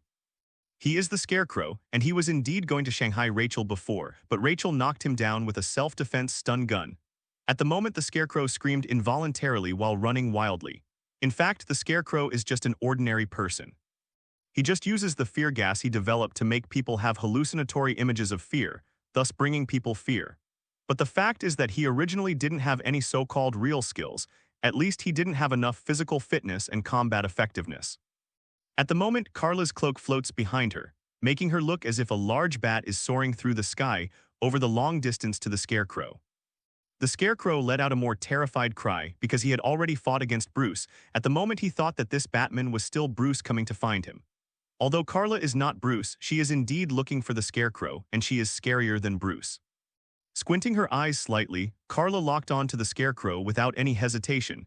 She put away the gliding function of the Batman battle suit and went straight to the Scarecrow. She was not far from the ground just now, but Carla didn't care. She fell to the ground with a boom and stopped in front of the horse. The horse was startled, and the front half stood up and subconsciously wanted to kick Carla. Carla snorted coldly, stepped forward quickly and grabbed the horse's head with her hands and fell over her shoulder with her back. The horse was dumbfounded. It was thrown over the shoulder by a human. During the process, the Scarecrow fell down and let out a muffled groan when it landed on the ground. It wanted to turn its back on Carla and tried to escape with both hands and feet. "Where are you going?" Carla stepped on the Scarecrow's back, and huge amounts of strength made him lie on the ground and could no longer move. The Scarecrow noticed something. It was a woman's voice. "Who are you?" Carla sneered. "Never mind who I am, you are doomed to pay for what you did." As he spoke, Carla began to exert force gradually on his feet. She didn't rush to kill the Scarecrow immediately, but let the Scarecrow gradually feel the coming of death in such a slow way. The huge and irresistible force is absolutely unbearable for ordinary people. The Scarecrow's back first issued a series of terrifying noises, and his spine was broken. This is not over. The next thing is that the internal organs of the Scarecrow began to be oppressed. There was a sneer on the corner of Carla's mouth all the time. When she traveled the world before, she saw countless natural laws where the weak preyed on the strong. She has seen all the more terrifying scenes and even personally participated in the handling of prey. But she doesn't treat everyone like this, and there's a reason for that. "Don't you worship fear? Then come and taste the taste of fear too." Carla was retaliation in her own way. Scarecrows often complacently use fear to hurt others, and now they want to let he tasted fear. The Scarecrow kept screaming, and from the moment his spine was crushed, he knew he was going to die. "You are not him." At the last moment, the Scarecrow suddenly yelled, "You are not Batman. If you were him, you would never treat me like this." Carla smiled. "Congratulations, you got the answer right, so I reward you." Puff. The whole Scarecrow was trampled to death by her.